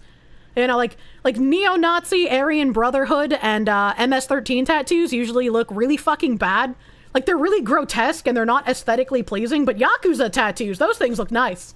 I like the way those gang tattoos look. There's almost always a 1488 bin at Walmart. It's kind of funny. Oh my god. They believe that Trump was talking about the animal when he mentioned coyotes bringing illegals into the US. Yeah, I remember that as well. Like, I just don't understand how people can believe some of that kind of dumb shit. Yakuza tats are very well done. Yeah, I don't think I could ever find a tattoo artist that, like, did Yakuza tattoos, but if I did find one, I feel like I would have to get at least a small tattoo from that guy, right? Like, what are the odds? What are the chances of that happening? That'd be a rare life occurrence. For clarity, MS-13 are only allowed to tattoo the name itself after they are jumped into the gang. Prospects are only allowed to do the coded tattoos. I didn't even know that. You know more about the fucking coded gang language than I do. Can't go to Japan anymore. Wait, why? There was a Japanese scientist who collected the skin of Yakuza. Most were lost during World War II, but there are still some remaining from his collection. That's really creepy. But I mean, I guess props to that guy if he was collecting, like, dead people's skin to preserve some of the artistry, ? Mafia America, Mafia Japan.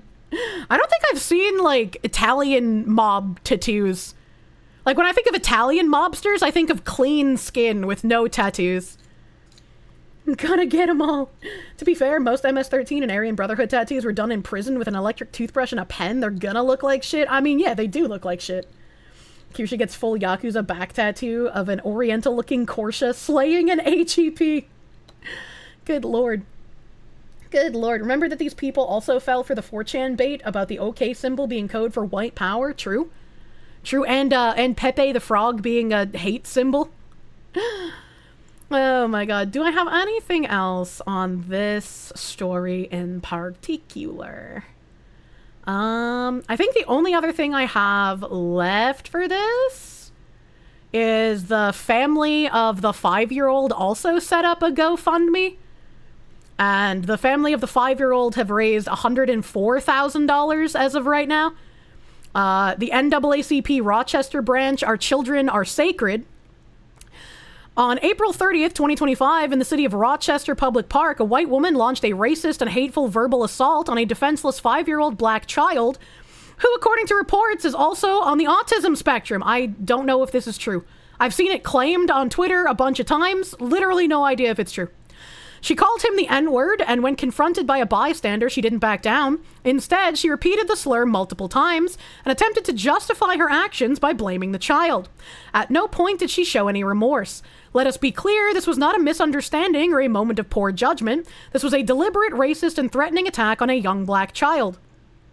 Public parks should be safe, welcoming places for all children and families, not sites of hate and trauma. The Rochester branch of the NAACP is taking this matter with the utmost seriousness. We're standing up for the child, his family, and every member of our community who deserves to live free from racist violence and intimidation. Shockingly, the woman responsible for this hateful act has launched a fundraising campaign for herself and has raised nearly $150,000 in less than 24 hours. Many of the comments from her supporters celebrate and justify her hate. Once again, I feel like this is very much because of the Carmelo Anthony fundraiser and how much hate was being celebrated in the comments there. We've been asked by countless community members how they can help. This campaign is our answer. Legal redress and social justice efforts in support of the child and family. Legal advocacy, accountability, and restorative effects also in support of the child and family. I don't know what legal redress they have because, once again, this is like a free speech thing. Like, you might not like the word. You might not like that she did it, but she can still say it. There is no legal repercussion for this in America. Community members wishing to support our blank and ensure this never happens again are encouraged to donate directly to the Rochester branch of the NAACP's Fighting Fund for Freedom. Wait, I thought they're trying to raise on this GoFundMe. Why are they putting a different donate link here? This is about more than one incident. It's about who we are as a community and what we choose to stand for. Help us match the funds raised in defense of hate with an equal force of love, justice, and action. Let's turn outrage into impact. Stand with us. Stand for this child. Justice must be served. That's a little weird to tack on to the end there, right? Like, they can set up their own fundraiser for the child and people can donate if they want, but saying justice must be served is a little weird thing to say, considering this woman, again, was doxxed and harassed and had actual violence thrown at her. Here's hoping there's a moral order to this world. Stay strong. Nothing justifies language or behavior to any child in 2025. Never alone. Stand up for what's right. No child should ever face racism. Our donation isn't just help, it's hope. Tell him you are loved. Fuck racist people. They go low. We can go even lower. I hope they die in hell. Fuck Donald Trump. This is just going to be a perpetual, everyone is going to bring the bar lower and lower every time. All I'm going to say is that lady better be lucky that wasn't my black little boy. She wouldn't have had a chance to make it off the park or make a give, send, go. We are with you. Rochester's with you. Darkness cannot drive out darkness. Only light can do that. Hate cannot drive out hate. Only love can do that. It's a very, very interesting thing to say, all things considered. Can I see more donations here with, like, messages? I don't know if I can see the messages on this. It just looks like seeing the donations. Yum yum yum yum. I would like to see all of the donations with messages. But I don't know how to do that. If that was your boy, you shouldn't let the kids steal. True and real. These people are making literal violent threats in their donations, but that's a good thing. Their violent threats are a good thing because you're not even human. You used a bad word. Oh, neat, a violent threat.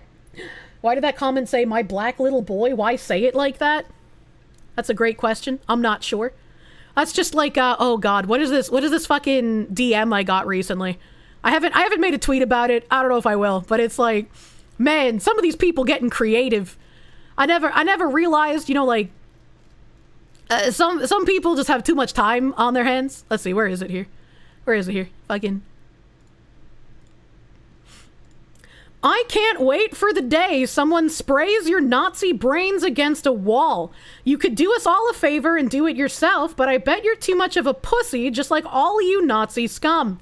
I could even get off just from finding out they found your body in the sewage. You know, I thought what Anna Valenz was into was kind of weird, but like this new Vice journalist is saying some very strange things. I was like, at least they didn't send a recording of it, right? What a weird fetish. Vice journalists need to be a bit more normal, honestly. It sounds like a sane and rational individual. Accept and offer a debate. Vote democracy, by the way. Yeah, true. Yeah, true. This is my glowy dance. You're guessing she wants a child and is alluding to that? I don't know. You always show the most touchable poo, Kirsche. Yeah, that other guy that sent me a death threat had to, like, change his fucking Twitter tag. Like, oh, little baby feels safe sending weird death threats in my DMs, but when I show your name uncensored, I gotta crawl back under that rock and hide, you fucking coward. That's kind of funny. That's kind of funny. Like, people were like, oh, why did Kirsche not censor the name? Because I'm not lying about the threats that I'm getting.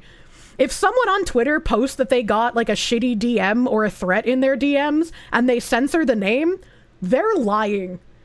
Right? Like, if someone is going to send you this weird shit, they should have their name shown. Like, come the fuck on, dude. Hello, going to Twitch. Hello, going to Twitch. Slime Averick, thank you for the 2-month resub. Sorry for running late, just finishing catching up. Happy 2 months, Daily Kirsche and Foxu Head Pets. Thank you. Thank you, thank you. Yep, censored to not spread hate. Fuck yourself. Yeah. If you're gonna come into my DMs and you're gonna say hateful shit, yeah, you were fucking right. I'm not gonna censor your name. You fucking started this, man. Why the fuck should you censor it? If they're gonna send it, fuck them. Exactly. Exactly. That's why every time I see, like, a censored thread or a censored, like, a censored hate DM, like, VTubers will post hate DMs all the time where they're just like, oh, your content is so boring and your voice is so bad and nobody's gonna watch you. You're gonna have 2 viewers forever. I'm like, they just made an alt account and sent this to themselves. This could just be a friend of theirs that sent them the DM because they wanted to grift attention off of Twitter. If you don't censor the name, I'm gonna take it seriously. It could still be an alt account for all I know, right? People make burner accounts all the time. But I'm gonna take it more seriously if you have the name uncensored. He who cast the first stone. He who cast the first stone, baby. Don't throw stones from glass houses. 2 viewers. Yeah, we're sitting at 1K right now. This guy is glowing radioactively. Oh god, name checks out. Most of your haters are somehow trans. Oh, I didn't even notice their name was T-Girl Rose. Oh man, autogynephiliac seething that I decided to call them out for using trans identity. It's funny how so many people are trying to say that I hate trans people in general, because this is exactly what the trans activists want. When you point out that there are fetishists and ideologues trying to use actual dysphoric people to push their fetish and to push their ideology on other people, they want to call you transphobic. They want to say you hate trans people because it's in their best interest to keep conflating themselves with actual trans people. Because that's how they keep doing their weird shit. Thank you, Kirsche. Yeah, like, I have zero problem with actual dysphoric people. I bring up Buck Angel all the time. I quote Buck Angel all the time. They're the majority. Gabriel Campos, thank you for the $9.99. Another glorious Foxy Findom Friday. Hail Foxy. Hail gamers. L haters. Buck Angel is not a real trans. Are you fucking retarded?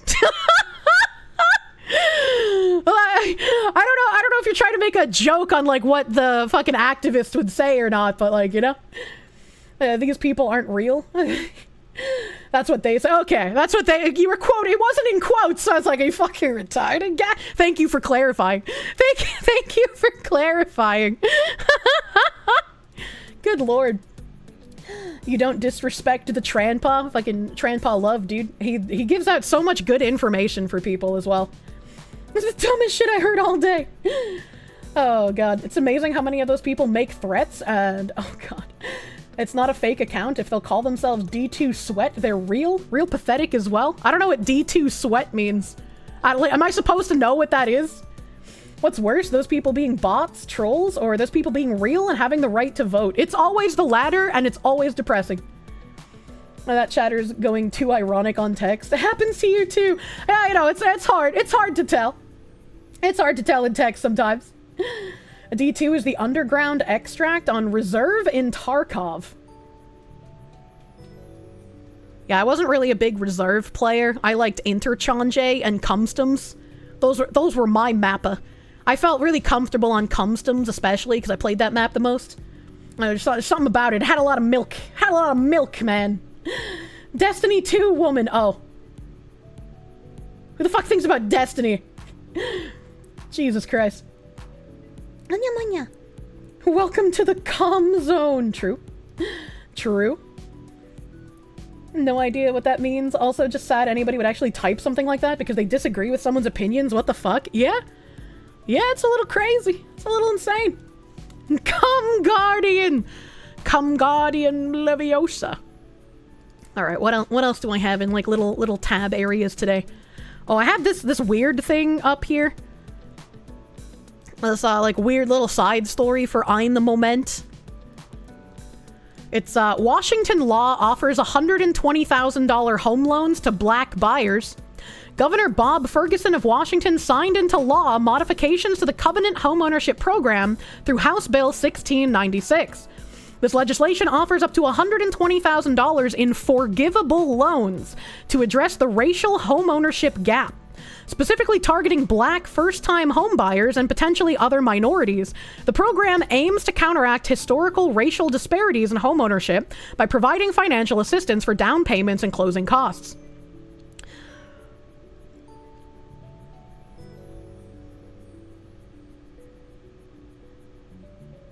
As someone who's been trying to buy a home for over a year now, and I can't afford to do so, if I said what I wanted to say, my legal team would have to forcefully muzzle me to prevent me from incriminating myself. She's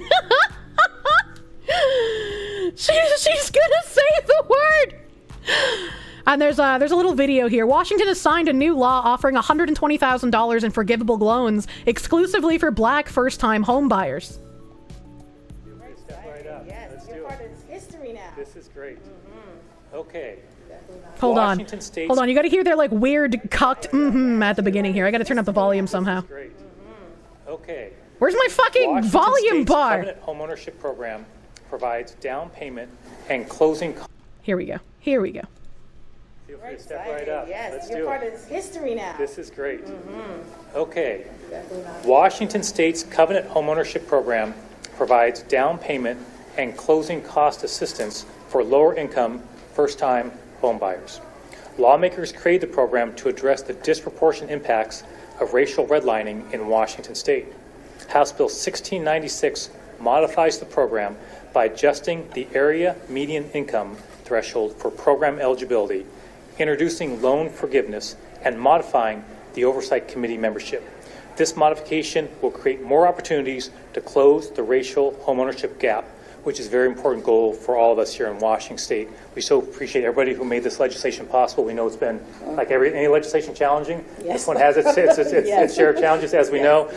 But Representative Taylor has been a real champion of this legislation, and so we appreciate your leadership in particular. Thank you very much. And with that, I'm pleased to sign this legislation into law. Congratulations. Thank you so much. Thank you.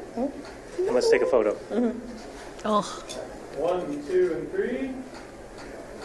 I don't know what this woman is here on the side, but that looks like a literal demon. This woman looks like a demon, dude. Holy shit. It's like something out of watching The Nun. Congratulations again. Thank you. Good Lord.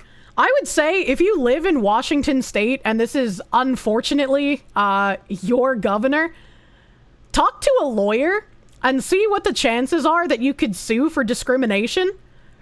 Because if you're not black and you apply for this and you get denied, that is discrimination. You can't discriminate on the basis of race for these kinds of things.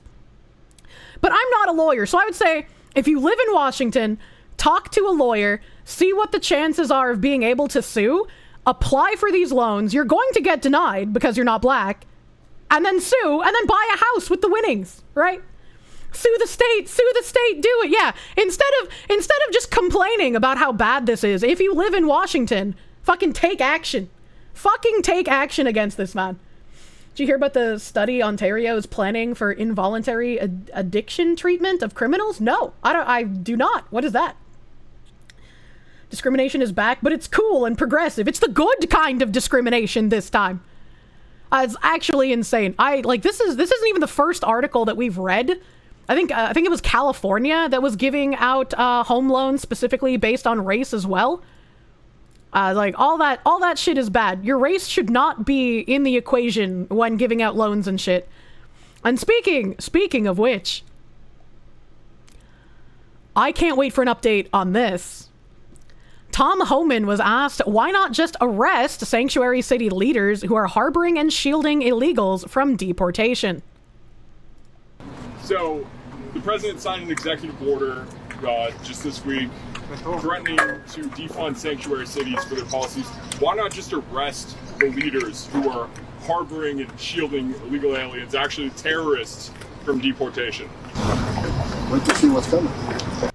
So, I would love to see what's coming. I don't know what kind of recourse they have or what they can do for these mayors and governors who are going to say we're not going to help the federal government deport illegals and illegal criminals. So I'm very interested in what they're gonna do. I fucking love this Tom Homan dude guy. Cameraman sounds like a 6'6" monster. He sounds like he has a bit of a voice changer on, right? It sounds like when Veritas does those interviews and they obscure the person's voice. Kind of sounds like that. The fucking smile at the end. I can't wait to see this because fucking, again, Mayor Wu in Boston is one of the places who have said we're not going to assist the federal government. We're not going to listen to the rule of the federal government about deporting these criminals, these illegal people. I don't think it's kind of fucked up. That's kind of fucked up. What is this? What is it? Can I show this on stream? I don't know if I can. Hold on.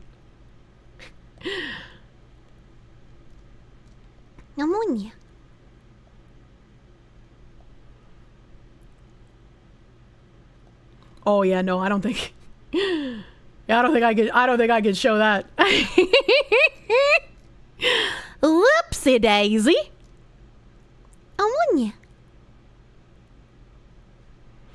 Oh.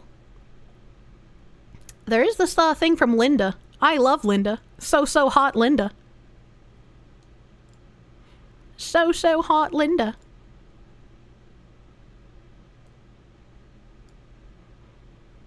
Don't play the audio. No, I don't think I can even show the text, man. That's a bit much. So this lady Linda said, to the people claiming that the kid stealing stuff out of Shiloh's bag was autistic, Somali and Minnesotans have been scamming the system for years with fake autism diagnosis in order to scrape even more free shit from taxpayers. You're not autistic. Massive Somali autism welfare scam just exploded in Minnesota. The number of autism providers went up 700%, from 41 to 328 in the past 5 years. Autism spending shot up from 6 million to 192 million. Somalis are 7 times more likely to get autism services. FBI raids are happening now. That's insane! That is crazy! Holy shit! And this guy also said this follows the 250 million Feeding Our Future scam, in which Somalis claim to be feeding hundreds of thousands of kids who didn't exist. The autism scam looks like it might be almost as big, and it crosses over from the Feeding Our Future Somali scam. Authorities say at least a dozen defendants charged in the Feeding Our Future child nutrition fraud case also owned or received money from autism clinics. A 2009 Minnesota Department of Health study found the proportion of 3 to 4-year-old Somali kids receiving autism services was as much as 7 times higher than non-Somali children. More recent data shows the disparity has only grown. Somalis set up their own centers to provide culturally appropriate programming. Newer providers that better represent diverse communities are more flexible, offering services. That's why I'm moving this year from the PNW to the Midwest. Many jobs discriminate against white up here. Took me 2 years to get a job after the Rona cause of it. Oh, geez. Oh, fuck. Newer providers that better represent diverse communities are more flexible, offering services beyond the traditional 9-to-5 workday. Some of them advertising that they're open 7 days a week. Holy fuck, man. Sources, Minnesota Reformer. This is from September 17th last year. Former Autism Center employee tried to report fraud to the state. Nobody responded. Public teacher says autism centers are popping up all over, so she got inside some and found horrific conditions. A former supervisor at a Minneapolis autism therapy provider called Smart Therapy Center made repeated attempts to report what she said were negligence and fraud to state officials. The woman, who was granted anonymity because she fears retribution for speaking out, said she worked at the autism center for almost 2 years. Clients aren't learning anything from this agency. This agency will do anything to keep clients from going to other centers to seek the additional assistance they require or need, she wrote in an email to the State Department of Human Services. The former Smart Therapy workers' accounts offers clues to why and how federal investigators are examining potential Medicaid fraud in the state autism program, as the Reformer first reported in June.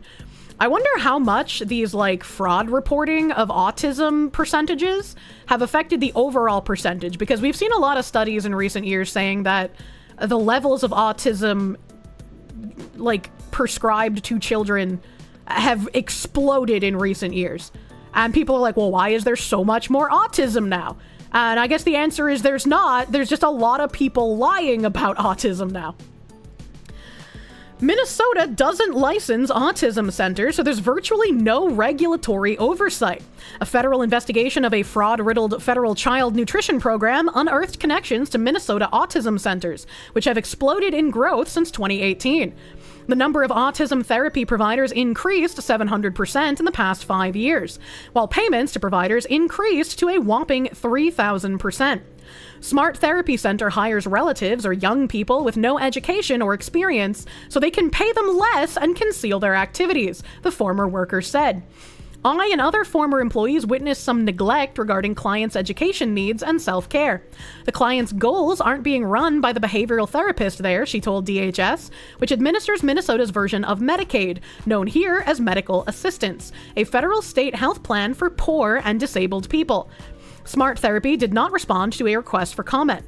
The state is investigating 15 autism providers, has already withheld payments to providers, and forwarded 5 to Minnesota Attorney General Keith Ellison. Although the identities of the centers are unknown, an immigrant autism provider complained that DHS discriminates against minority providers. I feel like if you're committing fraud, you shouldn't be able to play the "you're a racist" card. Right, like this is why people are getting fed up. Because you are literally doing something that is slimy and illegal and committing fraud, and your response is, well, you're a racist. Like, come the fuck on, man. The autism investigation comes close on the heels of the Feeding Our Future scandal, which is believed to be the biggest pandemic relief fraud in the nation, and has underscored state government's failure to stop program fraud in recent years. The woman said that even months after contacting DHS Office of Inspector General, which can halt payments and refer cases for prosecution, nobody followed up with her. Without licensing, DHS can't track caseload size or staffing ratios. Last year, the legislature directed DHS to study whether to begin licensing autism centers and better regulate them. Despite the rapid growth of the state autism program since launching in mid-2015, many children with autism spectrum disorder still aren't receiving the services they need due to a shortage of providers, which illustrates the problem with widespread fraud in government programs. Resources that should be in supporting children in need are instead lining the pockets of scammers. Smart Therapy is still an active provider, according to the DHS. And this is another good point. Children that actually need access to extra resources because they are low functioning on the autism spectrum aren't going to be getting the resources they need, or if these staff are merely hired to be paid less wages so the scamming can continue, the staff aren't going to be equipped to be able to deal with children who actually have autism. So you're doing a disservice to people who actually have a medical issue that needs to be dealt with, might need extra resources, in order to give this money to people who are simply scamming and want more free shit. A DHS spokesperson said in a statement that all reports of suspected fraud or abuse are reviewed, but due to the volume of reports received, the department only reaches out to people if more information is needed. This seems kind of shallow. If you're getting that many reports, shouldn't you look into it, right? Any investigatory data is not public under state law, so the agency isn't able to share updates about investigations until they're resolved. Smart Therapy formed in 2019 and quickly became one of the highest paid providers, reimbursed over $500,000 by the state in 2020, the 14th highest amount of our 85 fee-for-service providers that year. Some Medicaid recipients get their insurance directly through the Minnesota Medicaid program, which provides billing DHS on a fee-for-service basis. Other people on Medicaid get services from private health insurance companies that the state contracts with, known as managed care organizations, for a fixed price per person. Smart Therapy was paid the 9th most out of 142 providers in 2021. When it was reimbursed $2.1 million, it was paid the 3rd most out of 206 providers in 2022. At $2.8 million and the 7th most out of 280 providers last year, when it was paid $2.6 million. While Smart Therapy rocketed to the top quickly after opening, the Autism Center also got money from the federal child nutrition program that federal prosecutors say was rife with fraud during the pandemic. Smart Therapy claimed it served over 199,400 meals and snacks in 2020 and 2021 under the sponsorship of Feeding Our Future, the nonprofit at the center of the federal fraud.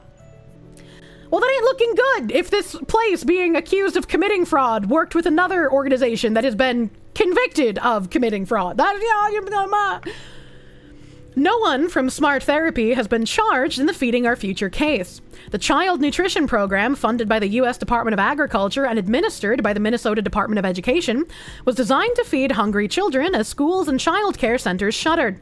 But prosecutors have said very few meals were actually given away. Instead, fraudsters filed phony invoices and fake rosters of children to steal over $250 million. 70 people have been charged so far, and 23 have been convicted while dozens more await trial. Smart Therapy was reimbursed over $465,000 for the child nutrition program in 2020 through 2021, and over $85,000 in 2019, when it was reimbursed for nearly 41,000 meals and snacks under the sponsorship of Partners in Nutrition, while other nonprofit enmeshed in the federal case. DHS Inspector General Kalani Modi said in a statement that fraud is unacceptable, and DHS set up programs to prevent it as soon as possible. She said some of the people with connection to Feeding Our Future have been disqualified from working in a DHS-funded provider organization for 15 years. I feel like if you used a government organization to commit fraud, you should be banned for life. Why would you ever get the opportunity to work in that kind of a field again? That should be like a complete black mark on your record forever. Like, that is insane. As someone with a brother with autism who worked in the field, you want to glow? You don't like joining midstream? Are they stealing food from the kids? No, kind of. They basically set up a fake charity organization and made up rosters of children that didn't exist so they could embezzle the money for themselves. This shit is an insult to the people who actually deal with this shit. It's like the South Park episode where Timmy and Jimmy fight and you had that one lady pretending to give a shit about what was happening. One of the many reasons you don't trust these snakes, all they do is fake shit and feign tolerance so they can do whatever they want. You've said it before and you'll say it 1,000 times, fuck these people. They feel like since they have the morally correct opinions, and they say these morally correct opinions out loud so they get back pets, that they deserve more than those back pets. They have correct opinion, therefore they should just get free money for having correct opinion. They're on the right side of history, after all. They should be getting their just rewards. And we need a Doge equivalent for charities too, unfortunately. Just have Doge go after them, right? Some of the individuals were controlling individuals in the provider organizations, and we revoked the licenses and stopped payments. But to the former Smart Therapy employee, DHS is failing to even do the basics. No one has contacted me, she said, about a month after the reformer forwarded her concerns to the OIG at her request. An early childhood special education public teacher said she and colleagues have been concerned about questionable practices at some Minnesota autism centers. These are popping up and it's super shady. This year, they're coming out of the woodwork. And it's like, the people that use these for like scams or use these for ideological purposes, they count on people not calling it out because you'd look like a bad person for doing so, right? Like, you can't attack an autism center for fraud because what, are you a heartless person that doesn't care about autistic children? Why would they set up an autism center and then not help the autistic children, you bigot? It's the same with like the gender affirming heavy quotes care for trans children.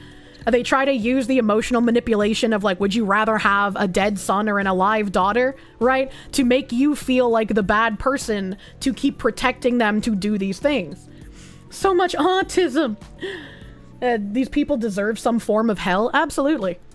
Like, imagine the kids with actual autism, the kids on the spectrum who do need this kind of help and aren't able to get it because there's too many people scamming the system just for more free shit.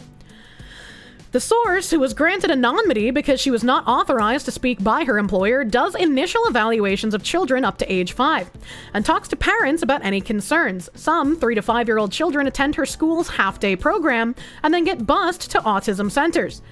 She said some operators of those autism centers are unhappy that the school has children for half the day, e.g. taking their clients. There's been a lot, particularly this year, of families opting out of early childhood special ed options because they don't want to lose their programming with the autism center.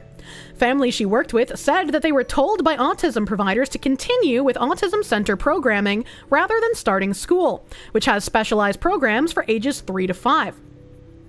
Often, immigrant families have little understanding of the autism center's purpose.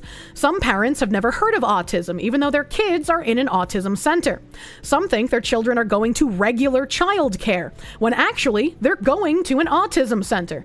One father told the autism center offered free child care. His daughter was diagnosed with a speech delay, not autism.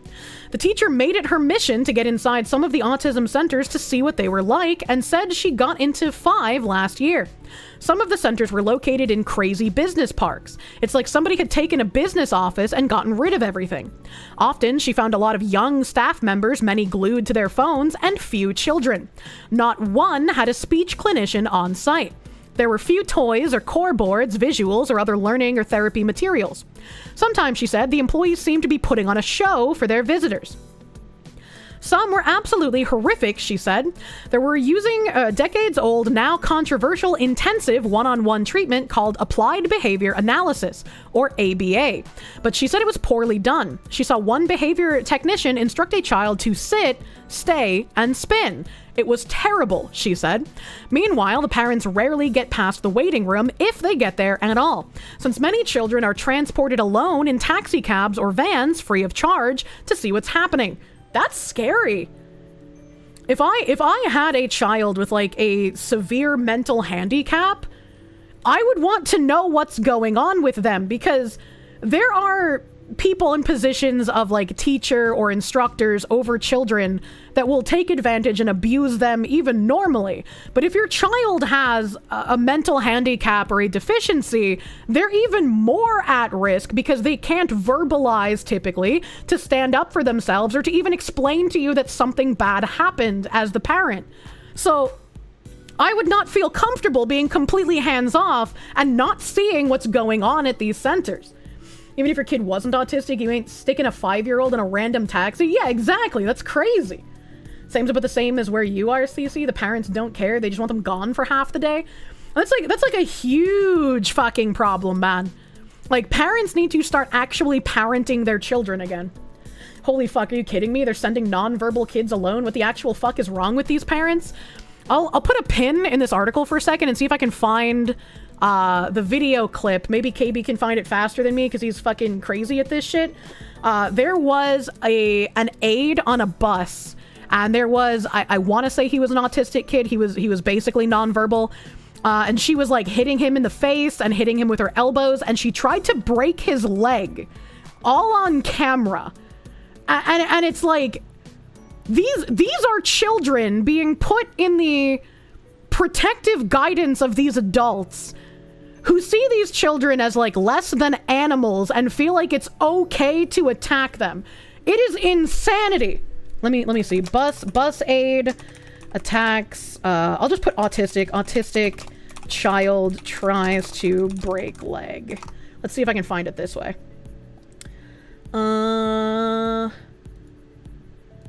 March 25th, 2025. Oh, this is another one. This isn't, oh my god. Colorado bus aide accused of beating a 10-year-old. Maybe it's this one. This I saw this on Twitter yesterday, but it could have been the case of somebody reposting someone old, because these articles that I'm seeing are from last year. They're from last year. Let me see. This isn't showing the video, so I can't tell if this is the one that I saw or not. Okay, it is the one that I saw. Where's the video, though? This doesn't have the video here. This doesn't have the video in this article, unfortunately. Let me see. There's a YouTube video, ABC News. Maybe they have it. They have a part of it. They have a part of it. And here's the court case. I mean, I guess I'll play the ABC video. It's like a quick thing. This looks like it happened in April of last year. I don't know why it was being posted on Twitter yesterday. Maybe there was like an update in the case, and that's why. KB sent a link. KB sent a link. KB posted this. Thank you, KB. Thank you, KB. ABC News here. Okay, yeah, this is the same one that I have on YouTube. Okay. Thank you, KB. I have the YouTube video. A wave of betrayal ran through me, and I haven't stopped fighting for him since that moment. That's how Jess felt when she watched a video showing her son Dax being hit repeatedly by a Littleton Public Schools employee while he rode the bus. Horrific abuse he couldn't even tell her about. Dax has severe autism and is completely nonverbal. He relies solely on us as his parents and caregivers to protect and support his needs. Instead, Jess and her husband Devin, along with parents of 2 other special needs children who rode that bus, say more than half a year of unexplained bruises, cuts, and other injuries. I didn't know that this had been going on for half a year. That's fucking insane. I would have so much repressed rage as a parent if I had found out that this fucking bus aide had been beating my child for half a fucking year. Holy shit, dude. Like, I thought that this was just one incident that they caught on camera, but what the fuck? These likely came from abuse by a paraprofessional on the bus. Dax came home with enormous bruising all over his thighs, arms, ribs, and underarm area, as well as his clavicle. From October through March, the children's injuries included a fractured foot, bloody ear, and missing tooth. How dare you fail my son in such an astonishingly preventable way. In January, the kids' school alerted the district to parents' concerns. Emails show Littleton Public Schools reviewed a couple of videos from the bus, but parents say the abuse continued. They took my trust and they spit on it. My sweet and loving son.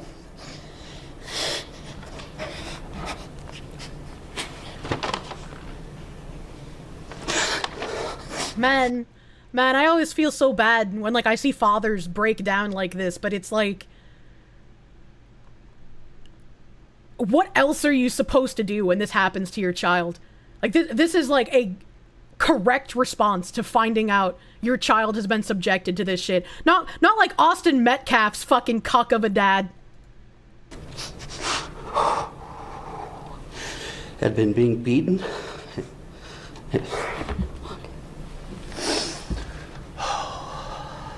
They know this because in March, Jess watched this video at the Littleton Public Schools Transportation Hub showing the abuse. Because although it is hard to watch, that is what my child has endured for months. After Jess saw the video, Englewood police started... And it's like, the parents knew about the bruises because they documented it, but they didn't know where it was coming from. I cannot imagine, like, as a parent, when you finally figure out where it's coming from. Like, it's not your fault as a parent, obviously, but there's going to be, like, that immense feeling of guilt of, like, why didn't I know this sooner? Why didn't I do something about this sooner? He was suffering, and I could have prevented that. Like, I feel so bad for these fucking people, dude. Investigating. An arrest affidavit for Tiara Jones shares disturbing details of multiple assaults. They had notice, and they ignored it. This wasn't one person who failed. This was institutional failure. The family will sue if Littleton Public Schools does not hold itself fully accountable for this utter, complete, traumatic failure. The army of moms and dads behind me will never stop advocating for our children to be safe and loved by the adults that we trust with them. That's fucked, man. I don't know if, like, it was posted recently because, like, they've, like, sued or something. I don't know, but I hope they got some fucking actual justice out of this, because that's insane. That's actually fucking insane. Mandatory question. I cannot answer that question. Dad's purpose is to kill everything that tries to hurt their kid. I mean, you know, you don't want your dad to go to jail, right? Like, I understand. Gary Plausch is based. But you ideally would like to keep your parent with you. It was posted because there's been charged with 10 additional counts. Thank you, Binary Mind. Thank you for the update. I was wondering. Here we go. So this must have been the tweet that I saw and why it was put out yesterday. Fucking Kiara Jones, school bus aide, has been charged with 10 additional counts for a total of 9 felony assault charges and 2 misdemeanor child abuse charges. Here's the video of this monster beating an autistic child on a school bus. And I don't think, maybe it was this one, because in the tweet that I read, they talked, yeah, it was this one. It was this one by the White Ghost. Black bus aide torturing a mentally handicapped white child. She's seen beating him in the face and body and then tries to break his leg. That's how I knew about the leg thing. Englewood police arrested Kiara Jones and charged her with third-degree assault on an at-risk person, a Class 6 felony. And, like, I'm glad she didn't actually break his leg, but in that other video, they did say that she fractured his foot at some point. So, like, it's actual insanity here. I hope she never gets out of prison, you know, honestly. What's her sentencing? I don't know. Is Class 6 high or low? I'm not sure. I'm not sure, man. No hate crime charges? Yeah, I feel like, you know, once again, you guys have a good point that, like, hate crime charges probably shouldn't exist at all because they're applied unevenly and unfairly. But, like, when I see shit like this, it makes me feel like, yes, I would like to see hate crime charges here. I'm tired of seeing them be applied unfairly and unevenly. Like, you know, this is why it's just like, I feel like they should be applied in situations like this. I'm sick of seeing the double standard. Double hate crime, race, and disability, true and real. True and real. It's like, this is the part where, like, it looks like she's trying to, like, break his leg at the end here. And it's just like, how the fuck do you do this? How do you do this in front of, like, a camera and a bus driver and a bus full of kids? And, like, you just feel like nothing will happen to you. You just feel like it's okay to abuse this child because I will get off scot-free. Like, what kind of mindset must this person have? Like, it's crazy. Like, while I was trying to look for this other thing came up. This other article came up. This isn't even the same situation. Don't touch me! Video shows a bus aide for a special needs child in Florida aggressively shaking a 9-year-old, according to police. The victim is seen moving from her seat to talk to another child. The aide, identified as Aviezer Pinillos, then tells the victim to sit down. He then goes over to the child, picks her up off the seat, and shoves her into the corner, shaking her, according to the Port St. Lucie Police Department. Police say Pinillos then walks to the front of the bus. The victim appeared to sustain redness on her neck and right arm, according to police. Pinillos was charged with cruelty towards a child and abuse of a child without great bodily harm. St. Lucie Public Schools tells CNN affiliate WPTV that Pinillos is no longer a bus aide, and he's currently assigned temporary duties away from students awaiting, quote, a recommendation for termination. Pinillos told police he shook the seat the child was sitting on out of frustration after the child kept moving from seat to seat, according to the arrest warrant. Yeah, if you're not able to handle, like, these kinds of children without getting that angry, you probably shouldn't be working with them. Yeah, I want him no longer a free man. And this was recent. This was 2025. This was April 30th, 2025. So this one happened just a few days ago. Just a few days. It doesn't say for some reason the date on the thing itself, but it says the date on the fucking. Wait, hold on. I have to refresh because it switched the date. It switched the date. Wait, I can't even go back. Hold on. I hate CNN. I hate CNN so fucking much. I can't even go back to the previous video that I was watching. But, like, it changed the URL. This was a recent thing. This did happen this year, but I can't find the date now. I can't find the date. And there's no back button. Why are they like this? Why are they like this? March 25th, 2025 is when that bus shaking one happened. March 25th. I didn't even hear that. No words for this level of villainy. Yeah, pretty much. I'm noticing that it seems to be very similar. The people who are, like, doing the attacks on children and the ones who do the attacks on, like, old folks in, like, care homes. That's, interesting, to say the least. Let's see. What else? How did we get here? I was reading a thing on autism. Yeah, that's right. We were reading autism. Reading autism here. Back to the autism article. Cardinalis, thank you for the 10. You're catching up on VoDs. Excited to see I was in Helen. You visit the area almost every summer. I recommend going to Tiger Mountain Drive-In Theater if I'm ever up there again. Is Tiger Mountain Drive-In Theater in Helen? I didn't see it when I was there, and I feel like I walked all over the place. Starting to have violent aid fatigue. Remember when inmates were placed in nursing homes in Michigan? Unfortunately. Somali autism moms are calling for more training. A 2009 Minnesota Department of Health study found the proportion of 3 to 4-year-old Somali kids receiving autism services was as much as 7 times higher than non-Somali children. More recent data show the disparity has only grown. The prevalence of autism is significantly higher among Somali 4-year-olds at 1 in 16 compared to the overall Minnesota rate of 1 in 53. I just don't believe this is real. I just do not believe this statistic. According to Jennifer Hall Londe, investigator with the Minnesota Autism and Developmental Disabilities Monitoring Network, which is funded by the CDC to research the number of children with autism in Hennepin, Anoka, and Ramsey counties. The rate among 8-year-old Somali children is comparable to all Minnesota children. 1 in 34 children, which is slightly higher than the average among 11 states, tracked by the CDC and prevention. Or the Center of Disease Control and Prevention. Wait, what? What? Anyway, Hall Londe said that the data can't explain why the prevalence is so high among Somali 4-year-olds, because they're lying! Because it's fucking fraud! What do you mean? Anecdotally, Hall Londe said there could be greater awareness of autism in some communities, resulting in earlier referral and identification. Ah, yes.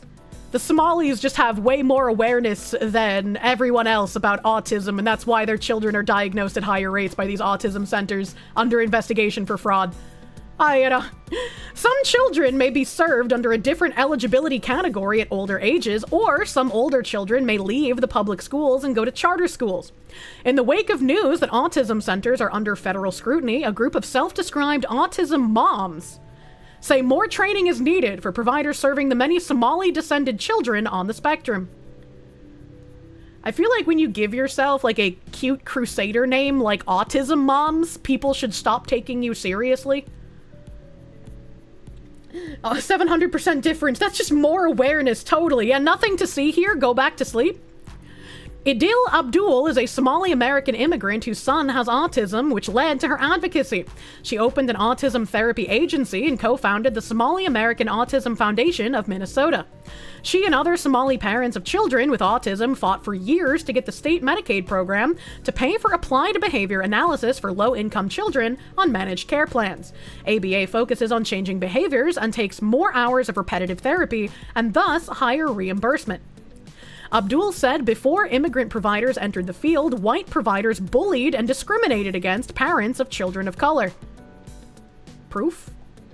Do we have proof? Do we have lawsuits that were brought against these providers who were bullying the children? Because, like, if these providers are bullying these children, they should absolutely have been taken to court for it. They should have faced repercussions for treating these children poorly, right? Do we have these lawsuits? Do we have this proof? Minority providers saw the need to provide autism services beyond the 9-to-5 workday and stepped in to provide evening and weekend hours. She said DHS needs to do a better job of educating some communities about autism and the rules and regulations governing autism centers to help them succeed. When a minority agency sneezes the wrong way, DHS has a meltdown. But when a non-minority agency does something wrong, they don't even blink, Abdul said.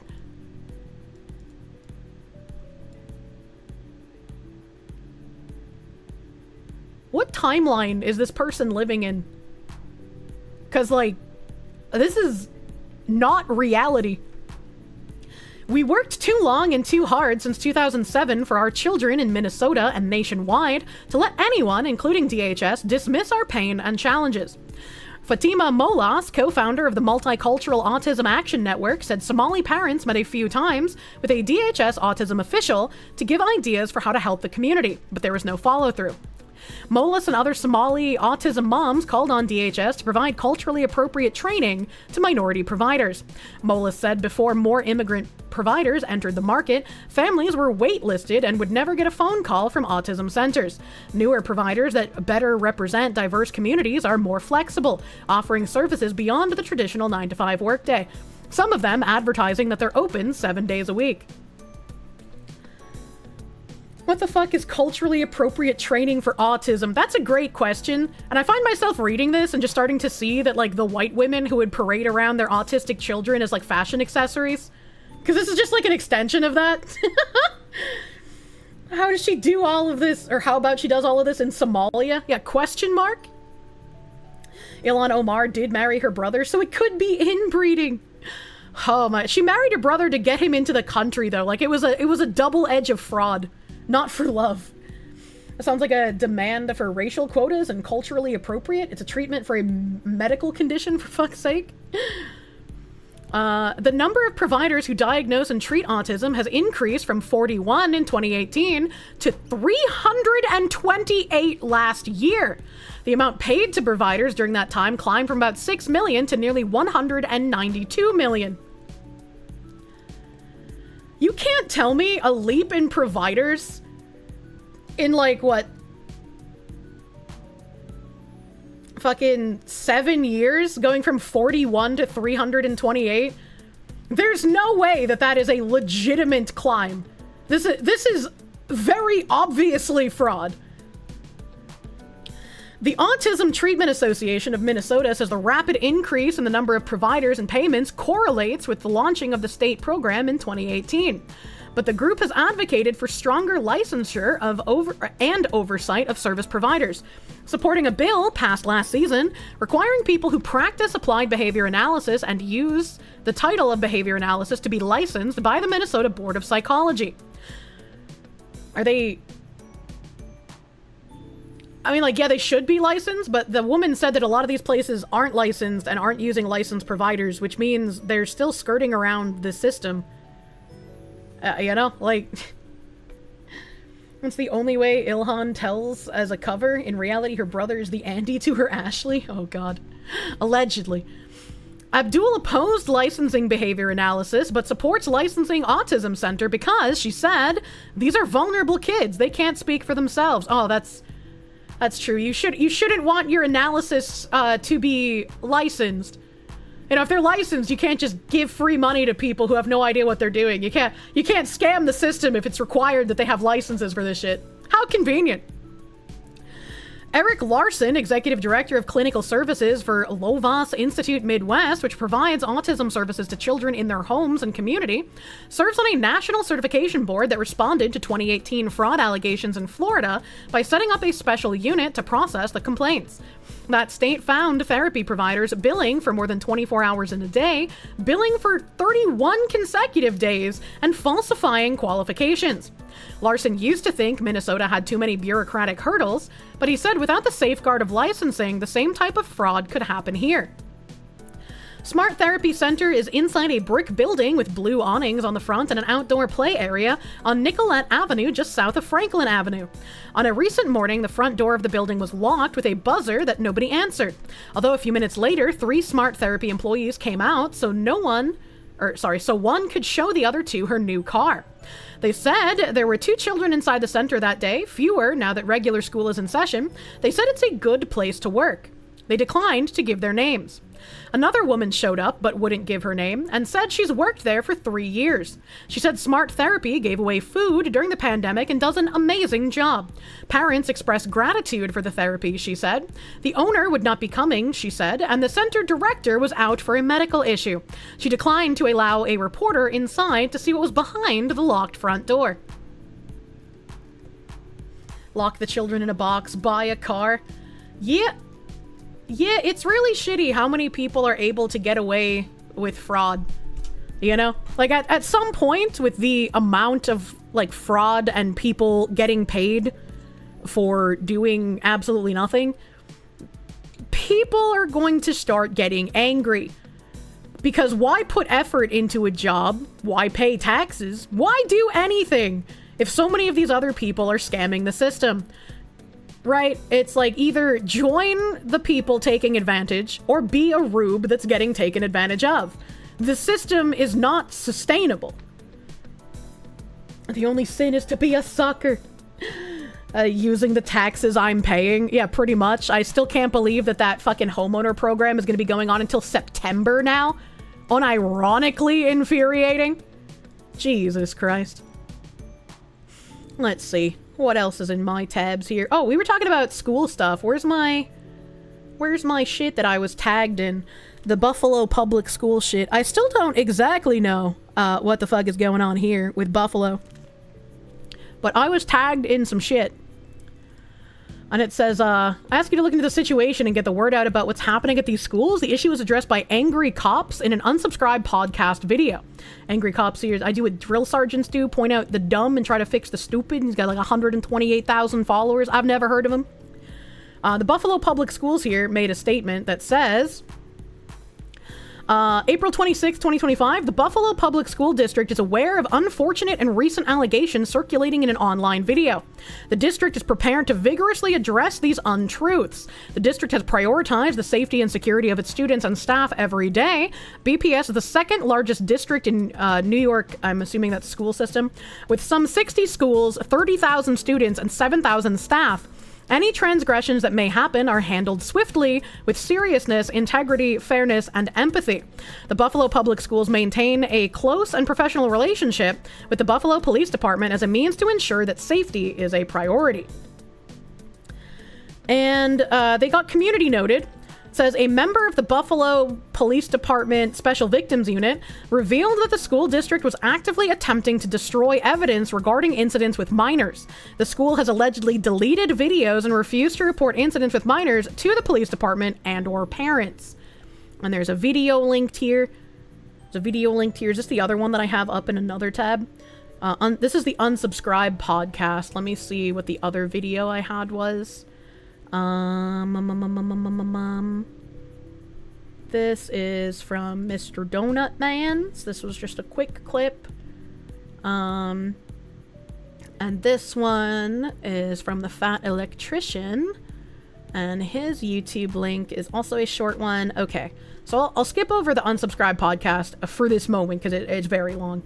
But the Angry Cops guy said 2 years ago, a BPS student was raped in a school by a pool, and the principal did her own investigation and closed the case.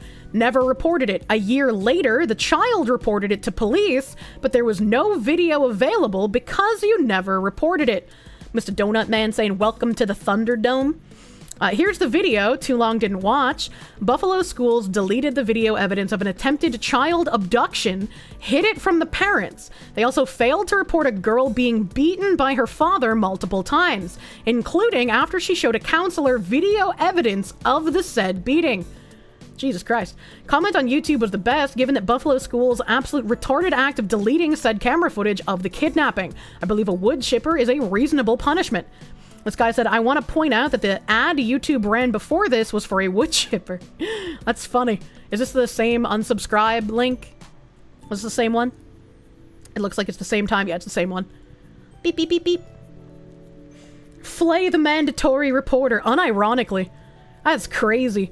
A school system has proven they cannot be trusted to police this issue internally. We need the governor to contact Buffalo and have an outside entity investigate this. If you're so confident they're false, that shouldn't be an issue. True. True. And then, this one, the Fat Electrician said, in 24 hours, we've gone from these are lies to we're aware of the allegations. We're winning. On this video that he linked here is this. Let me make sure my BGM is off. You say today that everything that was said by Officer Hyde is in fact not true. Well, we now want to turn to the latest in the fallout from that bombshell interview with a Buffalo police officer, and it alleges that Buffalo public school officials have covered up instances of sexual and child abuse. Well, the district's board addressed these allegations for the first time tonight after a lengthy private meeting. 2 on Your Side's Andy Payton was there tonight, and he has more details. Scott and Mary Alice, we're coming to you tonight inside the hallways of City Hall because, well, it's where we spent most of ours. As BPS officials spent the evening discussing these allegations inside an executive session. Tonight, the Buffalo Board of Education staying behind closed doors, spending almost 3 hours discussing the shocking cover-up allegations made over the weekend. The Buffalo school system has been intentionally I've never watched the unsubscribed podcast, so I am just flashbanged by how many fucking white claws are all over the desk. Sorry, it's like when people open my video and they're like, how am I supposed to take an anime woman talking about serious topics seriously? Like, the white claws flashbanged me for a second, chat. I needed to get the giggles out. not reporting the assaults of students. Buffalo police officer Richard High blowing the whistle in a tell-all interview on the Unsubscribed podcast, outlining specific cases where he claims BPS officials and attorneys allegedly obstructed. This is a manly man podcast with manly men. Yeah, when they zoomed out, I understood the White Claws, because those all looked like man's men. Evidence and ignored subpoenas and court orders to cover up child abuse and sexual abuse within the district. They're failing to do the right thing for one reason or another, and some of them are bad. The Buffalo Board of Education has been informed of the allegations made through a podcast video. Look at her fucking ugly ass nails, dude. Ew. Fucking ew. Pepto-Bismol ass looking shit. On Saturday, April 26th. Following tonight's executive session, the board responding to those allegations.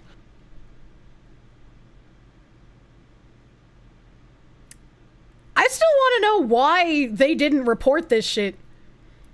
Like, for what purpose did you not report these children getting raped, getting assaulted, getting beaten, a kidnapping, right? Like, what? Why did these things not get reported? Who are you trying to protect? Saying they have launched an external investigation. You know, whatever the outcome from the investigation is will be shared with the public. It comes just 24 hours. Bad optics. The optics are worse from not reporting it. What do you mean? They don't want the gravy train derailed? Well, now the gravy train is gonna be fucking completely stopped because you look like retards. Like, this is actually malicious behavior. The dude is smiling. That's beyond a grin. You don't hate people who control the school systems enough, chat.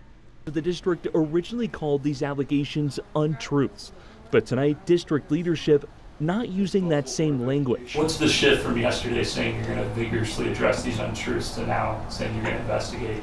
I do believe that is vigorously addressing it. The board is making a decision that they will do an independent investigation. I mean, I think you always hear this is an isolated incident. Yep. You know, that we take this very seriously. Yep, we're used to the language. And I strongly disagree every time they make both of those statements. Yep. Teachers like Mark Bruno tell me they're not sure what to think about these allegations, but also says he feels the district does have a history of looking the other way. There's a culture of downplaying violence and other incidents like the officer is mentioning in this district really since I started over 20 years ago. Now, we reached out to the Buffalo Police Department to see if any disciplinary action would be taken against Officer High for his comments, but at this time, no decision has been made. On your side at City Hall, Andy Payton, Channel 2 News. You say that, Jesus Christ, man. And then I had the donut operator man saying, wait, instead of focusing on the allegations of a child abuse cover-up first, you go after unsub. So I'll be honest with you, I started watching this podcast and this is a news anchor talking.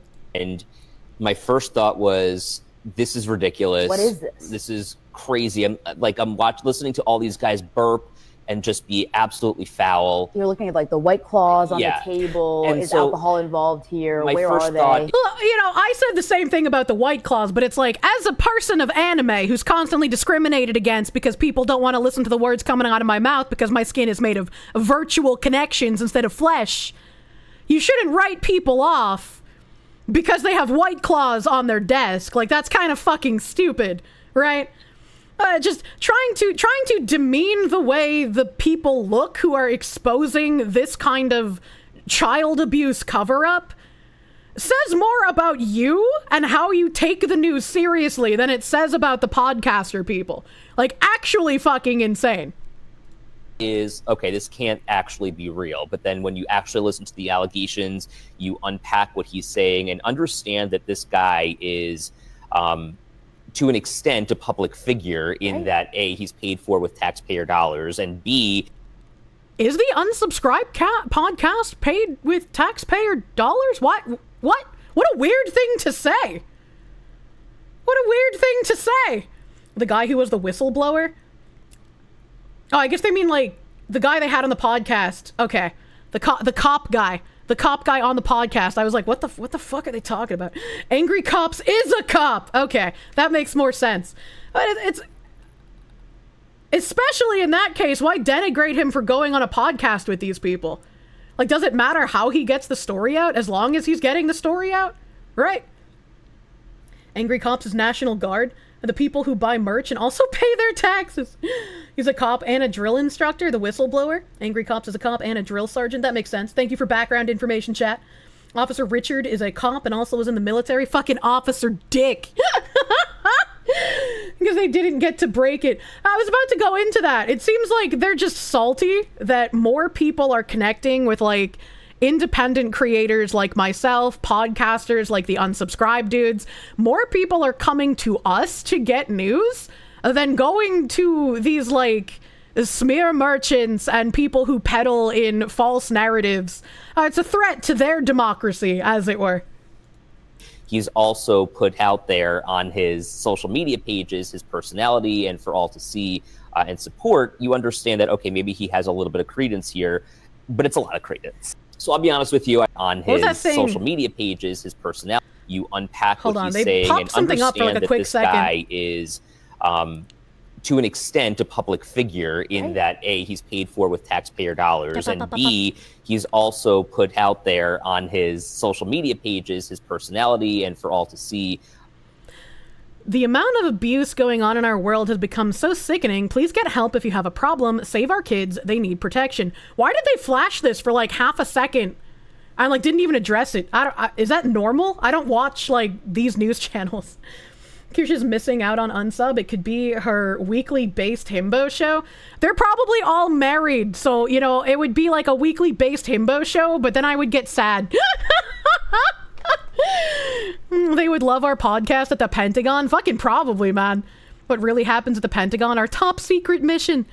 You disregard an SVU detective's accusations of the school covering up sexual abuse because you apparently heard someone burp.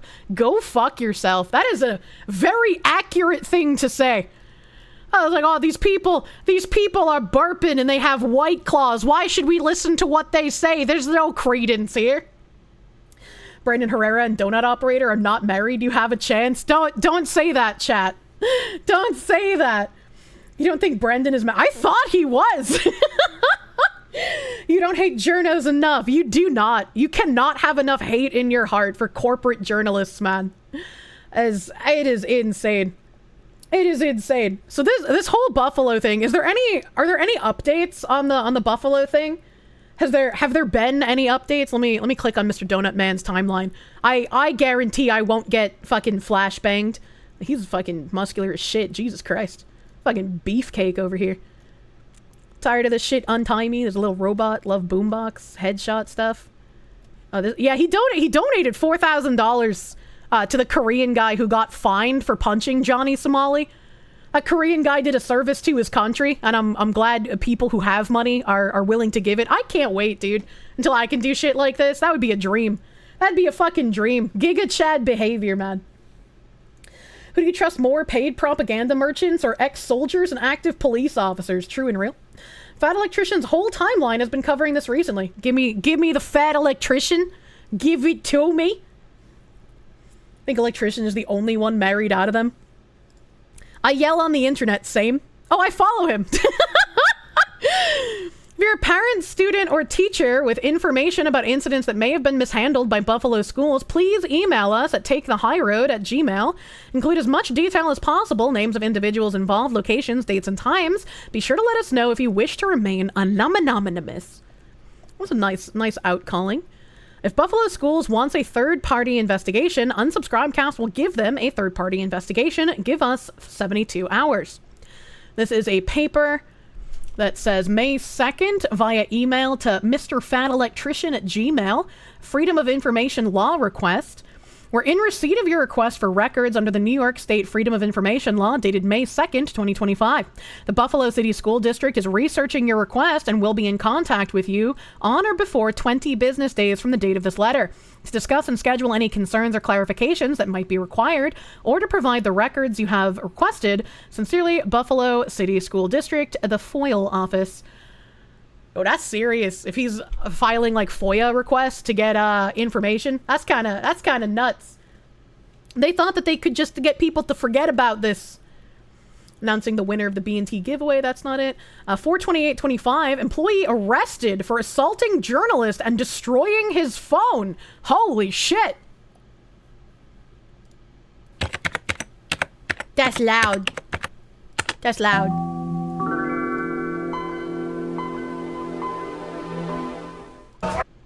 Quickly prompted the Buffalo Board of Education to hire a third-party investigator to look into his claims.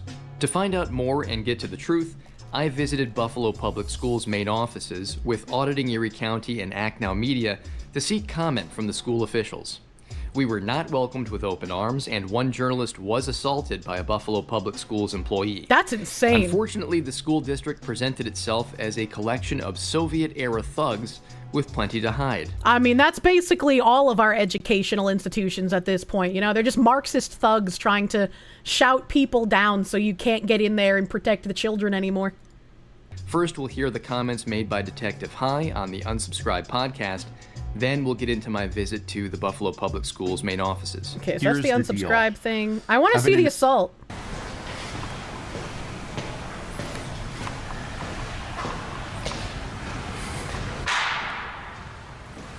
Buffalo Police Department just followed angry cops on Twitter. Hell fucking yeah.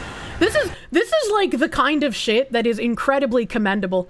Like the fact that these guys being like podcasters and YouTubers are like, we're going to go after this. We're going to go after people who are harming children. We're going to expose these people for what they're doing. This is like what we need more of, man. Like you can have a difference. You can make change, dude.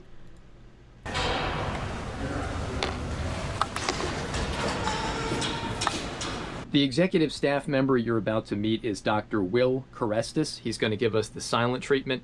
He was appointed interim superintendent of the Buffalo School District earlier in April of 2020. And the whistleblower taking the risk he did, mad props. Yeah, whistleblowers fucking love. Need more whistleblowers, dude. His opinion of journalists is we need to do it his way, request an interview via email so he can stymie us, stonewall us, and not talk to us. But then when we go and ask his staff questions and use them as sources because he refuses to answer our questions as a member of leadership, he gets upset. So, of course, we're going to see, why we have to go interview staff members. It's because he stonewalls us and will not answer our questions. I wonder why. I think if I watch the podcast, it will give me good info from beginning to end, and I will mauled like you did. Oh no, I'm not watching the podcast because I don't want to. This is after the podcast, which is why he referenced it in the beginning. And so this is someone who went to the school to interview the public officials. And I want to see the public officials' responses to the podcast having called them out, which is why I brought this up. Hey, Will, we're here to ask some questions about the public school systems and their lack of security. You seem to want to remove cameras and stuff with offices and that. And you put these signs up. Aren't the children supposed to be safe? Sir, if the allegations proven true by Mr. High are accurate, do you condemn those actions taken by the Buffalo School District? How can we do it to fix the problem? Are the kids safe at school right now? This guy's hair looks like a lobster claw pastry, and it makes me really want to buy one. How come you guys can lock these doors, but you can't lock the hallway door between the science building and the school? It seems like you guys do know how security works. William! Please don't block my access to the stair. Bro, don't touch me. You're touching me. You're I'm touching standing me. here first, right? I need to get back. Okay, so don't touch Yeah, me. I need to get by. Go. You're blocking my access to a public Go. school. You go. We're here. You go. I have to go anywhere. You do what? We're here. So? And I pay for your salary. Okay. This is weird. You should say thank you. Okay. There's some cuts coming to this department this year. You know that? We'll make sure you're part of it. Yeah. Have to get a real job in the private sector like the rest of us. Gotcha. Yeah. Yep. Have a good day. Yep. I like this guy. Not the one in the door. He's an asshole.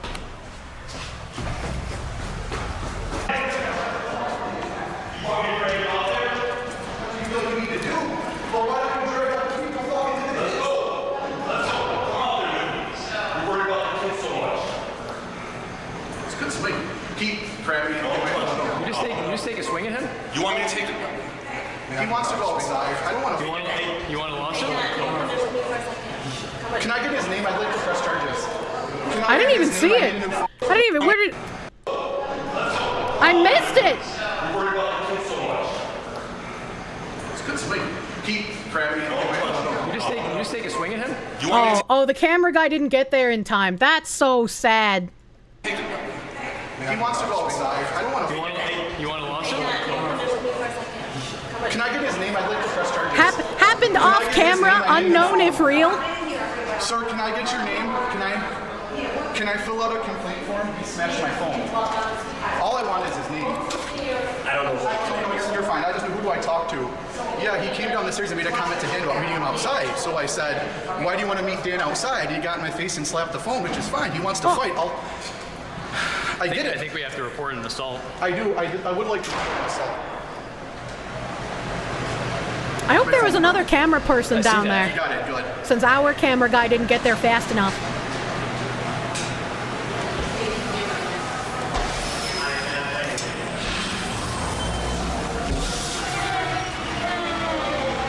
Guy in yellow's phone is what was on the ground. Makes sense if he's saying that the guy like hit him and slapped his phone on the ground. So I'm about to go in, but What? They're just ignoring them? Excuse me, sir. Are you guys here for a call for service regarding an assault? No. What call for service are you here for? Because he made one. This gentleman right here, he was assaulted by a staff member inside City Hall. Incurred some property damage. The gentleman I'm talking about attempted to assault me as well. He threatened me too.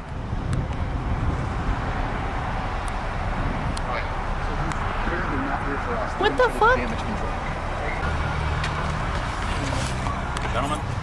Good afternoon. What's going on? Are you here for a call for service regarding an assault? I was. Okay, so that's our call. Yeah, he was the one who was assaulted. So what's going on? You're in there. So why were they ignoring them for so long if he's just now going to admit, like, yeah, I was here for that call? And why did the black cop say, no, that's not what we're here for? What the fuck? What the fuck? Cop moment. Helen Razor, thank you for the raid. Welcome, Raiders. Asking simple questions, which is, the report that just came out, as you heard, the Buffalo police officer came out with a bombshell. I have the paper on if you don't know what's going on. Richard High. Essentially, they're covering up a bunch of crimes and stuff, and we just wanted to ask how they feel about that. You know, is that what's really going on in publicly accessible areas? We were coming downstairs, and one of the employees, Dan had walked past him, mentioned to Dan he's going to drag him outside and take the shot of him, and I said, well, why do you feel the need to do that? Yeah. Why don't you defend the kids that hard? And he turned and slapped my phone out of my hand, and it broke. And I'd like to file a police report to have him replace my phone. And I'd like maybe you guys to ask him why he doesn't fight that hard for the kids. There were verbal threats made against me as well. He came at me and said he was going to assault me too. And I stepped back, and I do have that on video. I did attempt to retreat. Okay. So, I mean, those are the two issues that we have going on. He went out of his way to walk across the hall to bump into me. Like, it's right in front of the security camera too, so they have that. I can try to send you the footage. It's not going to be good because it's hand. No, I understand. But so, do you have ID on you so I could just start with grabbing info down and taking names? It's my brand new I can fly ID too, so it's nice and fancy. Yeah. Nice and fancy ID. We don't need to watch all of that. Judge me on the picture. We don't need to watch the intake of the information. Funny how they send 20 cops for this. Yeah, there's quite a few of them for some reason.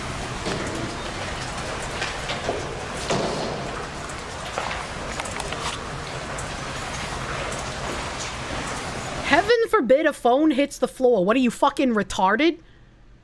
If someone assaults you and knocks your phone out of your hand, like, yeah, you have every right to press charges. The fuck?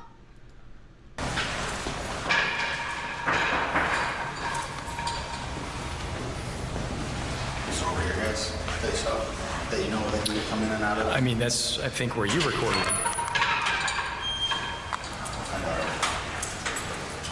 Do you recall where you saw him? Do you recall where you saw the guy come out initially? Was it around here? I thought he was coming out downstairs and senior sobbing, so we didn't spend much time. But we saw him up here.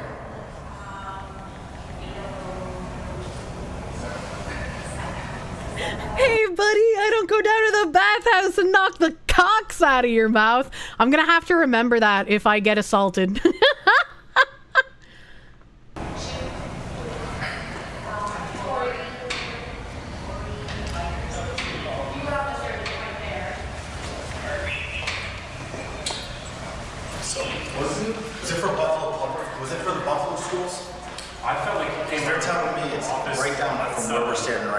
It's entirely possible that he's on floor 7. They're calling to get a room number, so just bear with us. I mean, you spend more. So, he's on there. All right, he's spoken to him. We're talking with him right now. Yeah. Do you guys, would you like to speak with him? If so, he would just like to talk to you without the cameras being on. If not, then he doesn't want to talk. Absolutely not. Especially if someone assaulted me, I would not consent to talking to them without cameras. That's like for protection, man. Ain't no way. His side was he understands everything and he's not okay with what's going on in the school system, is what he said. What he said was, you guys are just putting it in his face. He was like, he felt like I got a personal bubble. Like, we all have families, we all got kids. I get that. He's just telling me he wants to come to work, go home. He said how they just came about asking the wrong people. It irked him. He was like, I wasn't trying to do anything like that. He was like, but if they don't want to talk, so be it. I'm willing to talk with them face to face if they don't want to record. We are going to be recording because that's our duty. However, yeah, we don't show off our cameras. Yeah, the purpose of this is basically to show the public what's going on and get some answers from district staff. I mean, I wasn't actually present, I think, when you and Dwayne had the interaction with him, so I can't speak to how that went down, but yeah. So the way I see it is, that gentleman went out of his way to get himself into this trouble. So number one, yeah, we want to press the charges, or I'm sure the charges want to be pressed. Number two, we're more than willing to have a conversation with anybody, but we don't do it off camera because that's who we are. That's what we do. It's just, you know, I mean, like, if I show off the camera, my audience and the people that I answer to are going to be twice live as right bad. now. What's that? Live right now. We're live. Okay. And obviously I can't show off my. I understand. And I wouldn't want to have that conversation because what would the point be? Because I'm not here talking for myself. I'm talking for the people. Right. I think one of the benefits of this interaction is, you know, we knocked on the door downstairs. We knocked on administrator's door. We knocked 2 administrators' doors, 3 administrators' doors. Right. He was out there giving us the stink eye the whole time. Never really talked to him. Went downstairs. Like I said, you can watch the video. I'm walking up the stairs. Don't even know who the guy is. I don't know what his position is here. I'm not asking him questions about the school. I don't even know if he works for the school. I just know I've seen him on the floor giving us the stink eye. But when I walked up the door, obviously people walk on the right, right? So I'm walking on the right side of the hall. He comes on this side and walks between me and the wall. And I'm like, sitting this close to the wall. I mean, so for him to say that he just wants to go home and mind his business, that's not accurate. And that's not what the video shows either. Video evidence. That's why we record government. I like hearing your side. I like hearing their side. I like coming back and being, you know, this is what we got. This is what you got. What do you want done? So, with that being I tell said, you what. If he wants to talk to Dwayne, if he wants to offer to pay for the phone screen or the phone, that's and Dwayne doesn't. Can we get Dwayne up here? Yeah, we can get him up here. I like their side, yeah.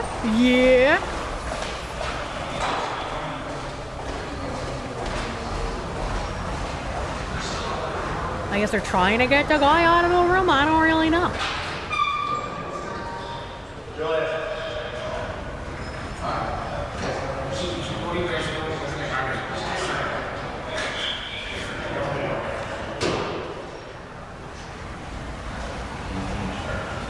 Oh, he's in cuffs? Oh my god. Perp what?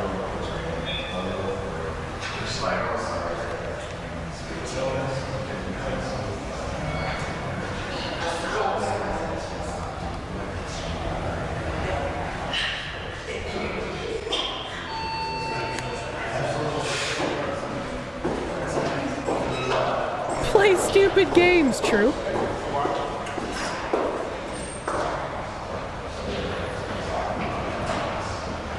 You got it. Yeah. You're not getting ready. Yeah, it's going to be 145.05 sub 2 of the penal law. Higher charge of criminal mischief, anything over. That's not an appearance ticket. Over 250, yeah. It is, or is it? It's a low grade. Well, I'm saying, is this an appearance ticket where he's going to get an appearance ticket, or he's got to go downtown? He's going to be getting the appearance ticket today. You love it when actions have consequences. Yeah, just don't assault people. It's not that hard. And then after that, he gets the court date. The police report obviously had his name on it.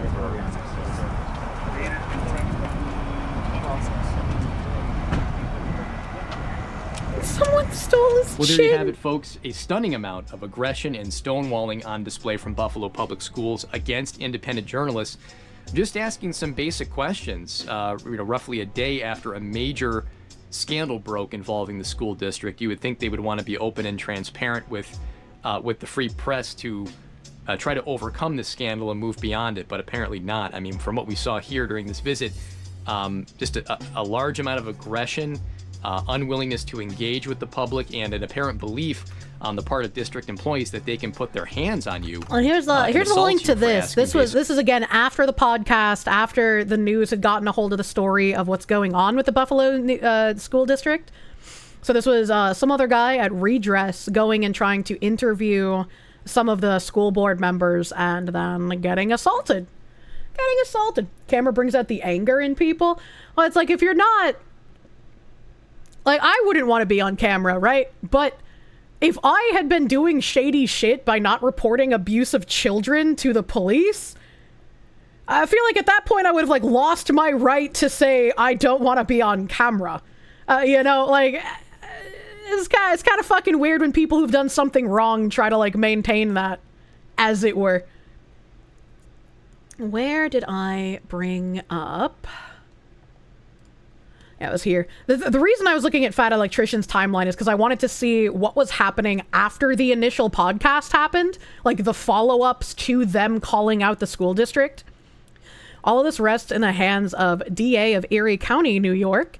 All they have to do is say whether or not it's true that Buffalo Schools isn't responding to subpoenas, and if they did, in fact, try to delete video footage of an attempted abduction. If it's false, say it and make the families of 30,000 students feel at ease. If it's true, say it so the problem can be fixed. Remaining silent is the worst option. So, which is it? Do you want to show your efforts to protect kids, or do you want 30,000 students and their families to feel safe? That's a very good point. It's very, very well put. You're from Buffalo, now you're realizing why school as a kid sucked, right? This is the school district, by the way, that had 17,700 police calls in 4 years.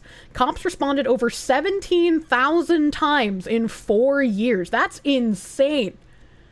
That is insane. A lot of people owe angry cops an apology. Buffalo school stats in September 2021, 17,772 times police responded to a call, 880 times an ambulance was needed, 357 assaults, 203 missing persons under the age of 12, 126 sexual assaults. That is crazy. What is this video? New tonight, 2 on Your Side is digging into questions that followed this podcast where bombshell... This is 1 day ago, so this is again after the podcast exposed the school district. Allegations were made by a Buffalo police detective about the Buffalo Public School District. One question in particular, how often are Buffalo police being called to city schools and why? Well, Channel 2's Nate Benson is here with me off the top tonight with some new information that he's discovered just within the past couple of hours, right? So, Nate, what have you learned? Yeah, that's right, Mary Alice. After these allegations were made public, I submitted a series of Freedom of Information requests with the Buffalo Police Department to try and get a better understanding of actually decent news guy. He's not even insulting the podcast people. He's like, yeah, I put in a FOIA request. What a decent dude. What is being reported, and officials I spoke to tonight say the data is shocking and alarming. Since September 2021, the Buffalo Police have responded to calls at 56 Buffalo schools more than 17,700 times. That is insanity. That's more than 14 times per school day, according to our analysis. It's important to note that the following information is some of the dispatch codes used by police when they are called to the school. Ambulances have been called to the school 880 times. Police responded to more than 600 verbal threats. There's been 357 calls for assaults or fights, and police also responded to calls of sexual offense or rape a combined 126 times. Holy shit. Period. There is, however, a school other category that was entered more than 5,700 times. Right now, we don't know exactly the type of incidents that would trigger that type of entry by Buffalo Police. I shared some of this data with Buffalo Teachers Federation President tonight, and here's what he had to say about the safety of the schools. That is a shocking number of phone calls made to the police department, and even one rape crime is too many. I sent my daughter to Buffalo Public School, and I attended Buffalo Public School. I wouldn't have done it if I didn't think that she was safe. However, if I knew that these things were happening, even if it was just one incident, and you said a dozen, right? Yeah, 13 since September 2021. Then that is concerning, and that's something else that should be investigated. It's also worth noting that these are just the initial response calls to Buffalo police and not necessarily what was happening once they arrived on scene. What the fuck? Now, this new data will allow Two on Your Side reporters to submit specific records requests with Buffalo police for some of those incidents that they responded to at Buffalo Public Schools, and we will certainly do that, Mary Alice. Yeah, I imagine you have thousands of questions you'd like to ask about those incidents. A lot of follow-ups to do, absolutely. Alrighty, thank you, Nate. Many follow-ups. And like, again, see, like this is what happens, right? Like these podcast guys, they had this police officer dude on to expose what was going on, and now this has created like a waterfall effect where there's investigations going on, newscasters are calling out the school district. Some newscasters being fucking weird about the podcasters themselves for some reason. But like, it's really good that this is actually having a ton of follow through and it's not being isolated. You checked? Buffalo, New York is... Oh.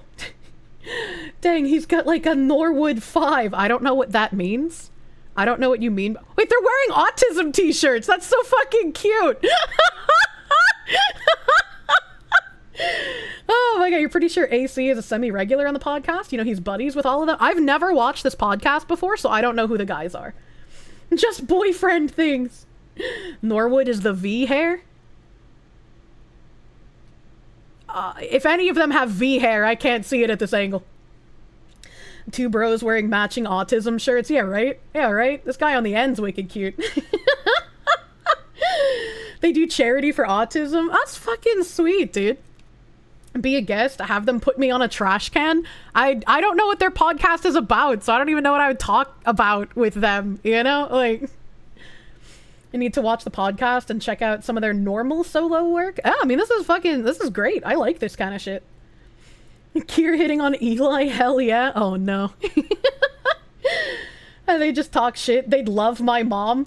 Hopefully they would love the stories about my mom and not actually love my mom, because my mom does not deserve love. Nerdrotic was there a few times. Oh, fucking cool, dude.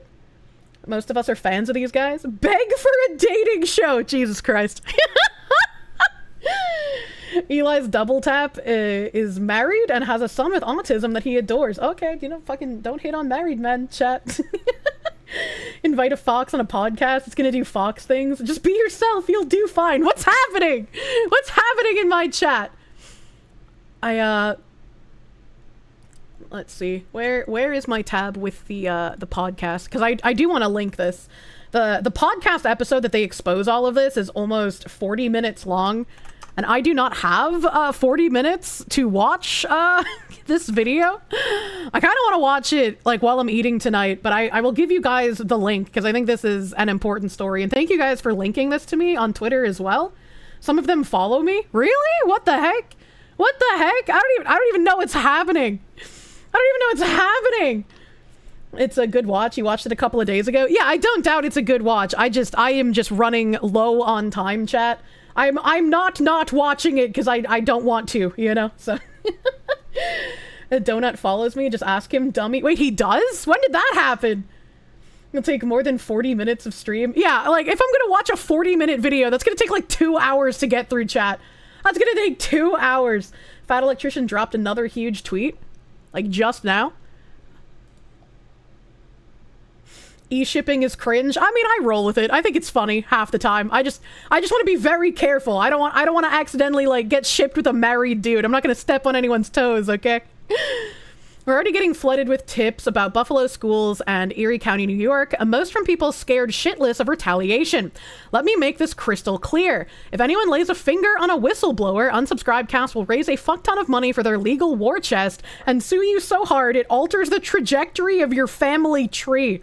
You no longer hold the power to ruin careers. You hold the power to turn yourself into a goddamn payday. Now, this guy's fucking based. That's a fucking great ass message. Holy shit.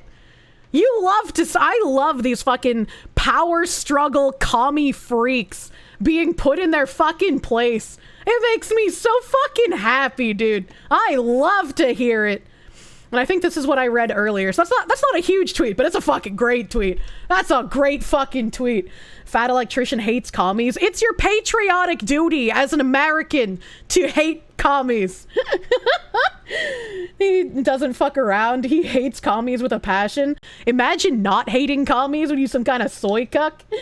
They take no shit. They looked out for Wendigoon. Wendigoon's also fucking neat as heck.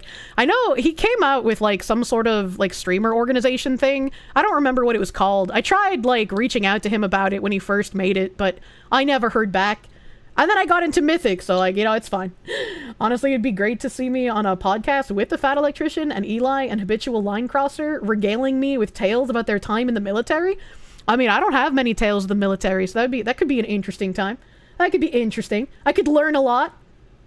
Nick will appear if you say communism 3 times in your bathroom mirror. So what you're saying is that if I say communism 3 times in my bathroom mirror, I could summon a himbo of my very own one of these days, instead of a bloodthirsty woman who would murder me through paranormal activity? Why haven't I been told about this sooner? A bear himbo? Oh, that's the best fucking kind. Oh, God. You might summon a married himbo. They can't be married. No married men. I'm not a homewrecker. He's married, so yes and no. Well, I didn't say him. I just said a himbo. When he appeared, what? You never asked. He's married with kids. I'm not going to go after married men, chat. Fat Electrician's a based Iowa man. Who the fuck lives in Iowa? No one lives there. Stop lying to me. Would I do the podcast like Maury did on Trash Taste, 2D over the real me? I don't watch Trash Taste, so I never saw that episode. Married men have single friends. True, the married men can give me the hookup. She likes them with dead eyes. Well, I mean, all military men have those, right? Don't worry, Kirsche, they're gun tubers. They're secretly into men. Shut up. Shut up. Slipknot does. They made a whole fucking album named Iowa. Slipknot's not real. They don't live in Iowa. That was an interesting dive. I'll have to watch that video when I'm eating tonight. Kirsche on unsub would go absolutely hard. I always get really nervous when I talk to new people and I go in new places because like getting a vigorous spanking because you've been a bad girl. Yeah, you know, because that's the way I am, right? Like that's one of my alerts. You know, it's like I feel like I don't belong around regular people sometimes. Oh, they're so fucking chill though. I mean, like, sure, if they would have me, you know, I wouldn't be opposed to it. But like, I would feel very much like I don't fit in. I would feel very awkward. They're not regular people. They're manly men. My group of lumberjacks. They're a bunch of autists and retards like us. You'll fit in just fine. Well, I'm liking what they're doing at the Buffalo schools. It's very, very admirable. Very admirable. I'm glad they're getting some shit done. Athlon2736, thank you for the 722. Angry Cops and all the unsub boys are great. You recommend I listen to them. Angry Cops in the video actually starts tearing up, which he didn't even do in talking about some other topics. I mean, understandable based on what he's reporting. Like, the school not reporting things of, like, rape and assault and potential abduction, that's insane. Because, like, the ones that they didn't report, what actually has happened that's also gone unreported that even, you know, the angry cop guy doesn't know about. Like, it's scary to think about. It's scary. Donut arresting Cure Mom is the crossover we need. Please don't find my mom's sex tape. Temporary Spy, thank you for the prune. Thank you for pruning. Infernal Paladin, thank you for the 2. You have plenty of stories I could share with them. I do. Mildly OCD, thank you for the 5. You watch Habitual Line Crosser. He gives genuinely good recaps of world news through the voice of planes with faces. Would you intercept me? So you're saying that he's a VTuber, but he uses a plane PNG? Gone fishing today, thank you for the 2. Choose a superpower, and we choose an offset. I don't know what you mean by this. God hates taxes, thank you for the 5. Angry Cops is unofficially called the influencer because he was investigating a predator and then said predator ended it, becoming a good predator. That's true. The only good predator is a dead one. DV8, thank you for the 10. Can't wait to move back to the north, though, huh? Because the south sucks. Love ya, but dang, Foxy. No, yeah, the south does suck. I can't wait to get out of here, but I don't want to pay the prices to live in New England. They're fucking ridiculous. The Macho Echidna, Uganda Randy Savage Knuckles, thank you for the 13. Do a backflip for the kids. Yeah, the people who weren't protecting the children should probably learn how to flip. Tim Tam Tanny, thank you for the 18-month tier 3 resub. Thank you. Thank you. DV8, thank you for the member. Gone fishing today, thank you for the 2. Watching AC almost break down on unsub was tough. I always feel like an odd righteous anger when I see men break down crying. Right? Like when they're talking about something difficult, like that guy earlier whose son had been being abused by a school staff member for like 6 months. When I see men like get emotionally upset about that, something in me just feels like incredible fury. Because it's like you've done something so bad that you've made a man like break the typical social contract of they can't show emotion in public, and you've broken him to that point. And that's unfucking acceptable. It's rare you feel like you failed as a father. Yeah. When you watch the video, you can see them all streaming with rage. I can only imagine. I can tell you about the time they saw someone's guts pushed back in, and you can tell them about sounding the inside scoop, you can call it. Yeah, they'll tell me about that story, and I'll be like, I have a tab for that. There was a lady in Florida where a man punched through her vagina and pulled her intestines out. Angry Cop got the nickname The Influencer after his investigation led to a pedo offing himself. Yeah, somebody said that in the donos. Alistair Corvo, thank you for the 1. You're from Buffalo. After seeing what's happening, you're starting to realize why the school system sucked when you were a kid. I mean, thankfully there hasn't been anything too crazy coming out of my school system. Like, goddamn, I don't know if I could even report on it if it did. That'd probably hard dox me too much. Phoenix DS, thank you for the 722. Dodging accountability by not wanting to be on camera as a public person is just bad business. True and real. Red Manifesto, thank you for the 100 biddies. This is absolutely insane. The officers even offered to have the victim go into a room without cameras with the suspect of an assault. What the fuck? Yeah, it's a little crazy that they were like, yeah, we'll be recording, so it'll still get recorded, but you can't. It's like, nah, dude. A Hellraiser Cenobites wouldn't even touch that shit. Bad latency, thank you for the 5. If anyone had the collective autism to find that tape, it'd be the unsub boys. Jesus Christ.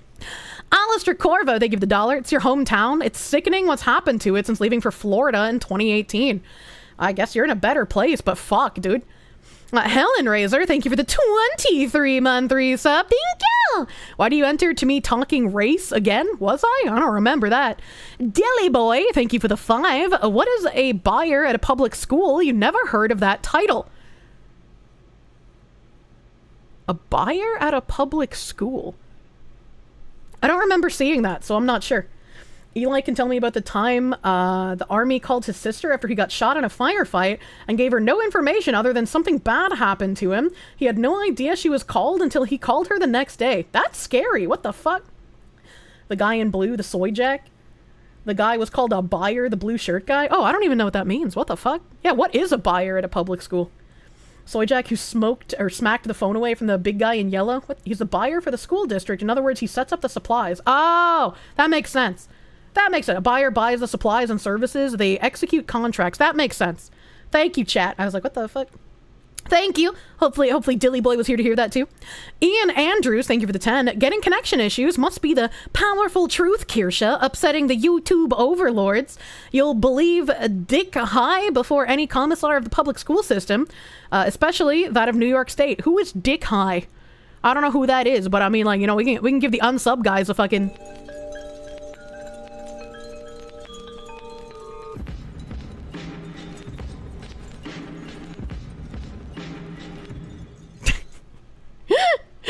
Oh my god. Speaking of kids, you gotta take the boy to get some chicken tendies. Hey, good luck. I hope they're delicious tendies, dude. Richard High is angry cops. Yeah, you see, you guys are throwing too many names at me too fast. My brain can't keep up. My brain can't keep up with all the names, chat. DV8, thank you for the 10. Foxy, don't miss this opportunity. Incredibly large meta. Most are ex-Special Forces himbos. Take the time and watch the video. An SVU police lieutenant and drill sergeant breaks down on camera. You guys can't keep teasing me with himbos. You've already teased me with that and then said like 2 of them are married. Okay, I don't want to be like accidentally giving too many compliments to married men. That makes me feel weird. Okay? Keckerson, thank you for the 14-month member. Thank you. Happy I'm looking into it. Thank you for tagging me. It's a very interesting thing. And I like seeing YouTubers having this kind of effect in the real world. It makes me feel better about like the things that I want to do and have effects on once I move. It makes me feel better about the advice that I give you guys. Like we can all fucking do shit, man. It feels good. I'm glad they're getting progress done on this. Big Amish, thank you for the 10. Donut is recently engaged. Brandon's not married, but you're pretty sure he's not single. However, you do know of a single himbo in Waco that loves woodland critters. Look up Ben of Urban Rescue Ranch. What are you guys doing? What is happening? Burn Bridges Brightly, thank you for the 7 months of Proom. Thank you. DV8, thank you for the 10. If you're going to react to a video, this is the one to do it to. It is a crazy meta. I don't know what that means. Rescue Ranch goes hard. Saint Striker, thank you for the 8 months of Proom. Thank you for prooming. Thanks for all the fish. Thank you for the 500 biddies. Angry Comps is the main one you saw pushing out the info a couple of years ago. But the budget committee proposing taking away veterans' benefits and disability payments to reduce the federal budget. Does this have to do with the school district thing or is this something else? I'm a little confused. Oh god, yes, the Urban Rescue Ranch. I hope you like large birds. I love Burb. Did I see James O'Keefe went dark because something spooked him? No? What? Mikey, thank you for the 10. Unsubscribe is such an awesome show. They're almost all ex-military with the exception of Brendan Herrera. Yeah, but he's also based. He almost fucking won a government seat. That's kind of nuts, being like a literal who to the political scene. Tempest Soul, thank you for the 10. Seeing the anime Fox woman addressing this makes you deeply happy. Unsub our heroes is a genuine issue, and it took serious courage for AC to step up like this. The whistleblower is a cop. Yeah, fucking bless whistleblowers, dude. He almost won by an ass hair. Yeah, it was crazy. 400 vote difference. Literal crazy. Love Uncle Ben from Urban Rescue Ranch. Lost by hundreds of votes, being outspent by 10 times 1 million spent versus 12 million. Yeah, it was insane. Your chosen himbo is Kig Trout. I don't know what that means. I don't know. Who are these people? Minaru Kamui, thank you for the 200 biddies. You watch the unsubscribed podcast video yourself. You don't recall one of them burping or otherwise acting inebriated. The news anchors are straight up lying. I mean, that's what they do, right? That's what they do. It's really unfortunate that like newscasters get so uppity about YouTubers and podcasters taking their jobs because people connect better with news, like the podcaster people and YouTubers than newscasters, and they just like insult them instead of listening to what they have to say. It's kind of fucking crazy. King Trout is part of the unsubscribe group. I'm not going to remember any of these names. There's too many. It's like when an RPG introduces too many people too fast. Professor John Wolfman, thank you for the 10. Watch Fat Electrician hates communism. Proceed to laugh your ass off. Phoenix DS, thank you for the 361. You know, Brendan is all about the White Claw penetration test. Please do not fill your woman with White Claws vaginally. What? Zachary Rollick, thank you for the 2. They shoot more White Claws than they drink. Oh, okay. No bullets, you harlot! Look, I'm used to covering degenerate shit. How was I supposed to know? I've talked about the subreddit where they're just like, let's see how many Sharpies I can gape my asshole with, okay? All right, like, I'm used to reading that shit. You mean shooting White Claws with guns, you degen? I mean, that's basically what they're for. They taste like bleh. Hylian Juggalo, thank you for the 2. The kid says, do not the kids, HLC love. What's HLC? I don't know what that is. You guys are hitting me with a million names and now you're fucking abbreviating the names. You're trying to kill me? You're trying to give me a brain aneurysm? What is wrong with you? Habitual line crosser, thank you, chat. Sly Maverick, thank you for the 2. Blame the Bills. It's all on the bill, like the Buffalo Bills. I don't pay attention to sports ball, man. You've learned more interesting history from Fat Electrician than any time in school. Hell yeah, brother. Ryan, thank you for the 5. You got so sick of Trump mentioning every race but white while he's campaigning, and people acted like all these hate laws don't apply to white people. Yeah, it's a little crazy. Every other race will get mentioned, man, and yet Trump is still somehow a white supremacist. It won't make sense. Captain Spire, thank you for the 10. Last 10 years, we were told it's our fault. Whites are the only racist. Many bought into it, too. Conservatives are waking up, but centrists say, oh, well, there's issues on both sides.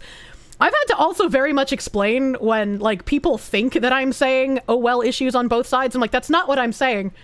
When I'm on here on stream, like, I don't have a script. I, like, spitball literally in the moment from my head.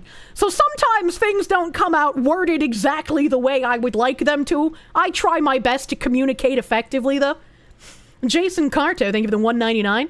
Diversity hires harm children everywhere. We need people hired for the job, not by the color of their skin, not by the genitals between their legs, but by their actual ability to do the job. That is what we need. Cardinalis, thank you for the 10. Was catching up on VoDs. Excited to see you in Helen. I read that. Thank you again, dude. Def Tuna, thank you for the 2. Got you glowing like Chernobyl. It's a shitty story, but it's like, it's a shitty story with a nice, happy light at the end of the tunnel. Because these unsubscribed guys seem to be pushing very fucking hard for accountability for those scumfucks at the school district. Backslide Dan, thank you for the 5. A semi-annual reminder to watch the rest of the Queer Duck episodes. I completely forgot about that. I completely forgot. Ah! But a dog.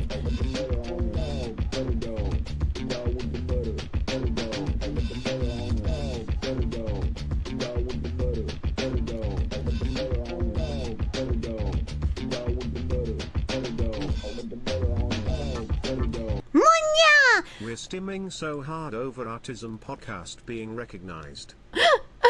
Autism Podcast love for all of you in chat, apparently. Marmalin, thank you for the 69 butter doggos. Thank you. Thank you, thank you. Big, huge. I love being buttered.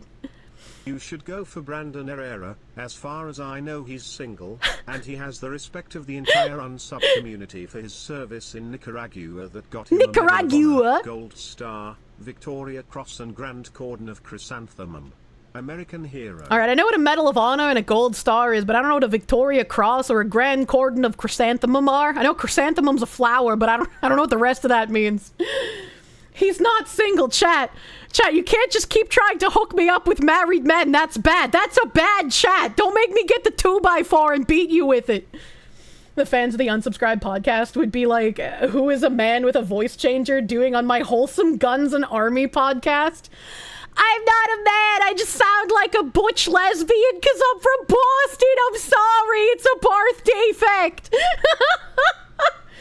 Chat always needs a beating, to be honest. Victoria Cross is the equivalent of the Medal of Honor. Oh, okay. Okay, all right. and Largea, thank you for the 500 biddies. Ask Brandon about his purple heart. I'm going to say something really dumb, and I want you to be very patient with me, chat, and answer me seriously, okay? I thought purple hearts were given to people who died in service. Is that not what they are?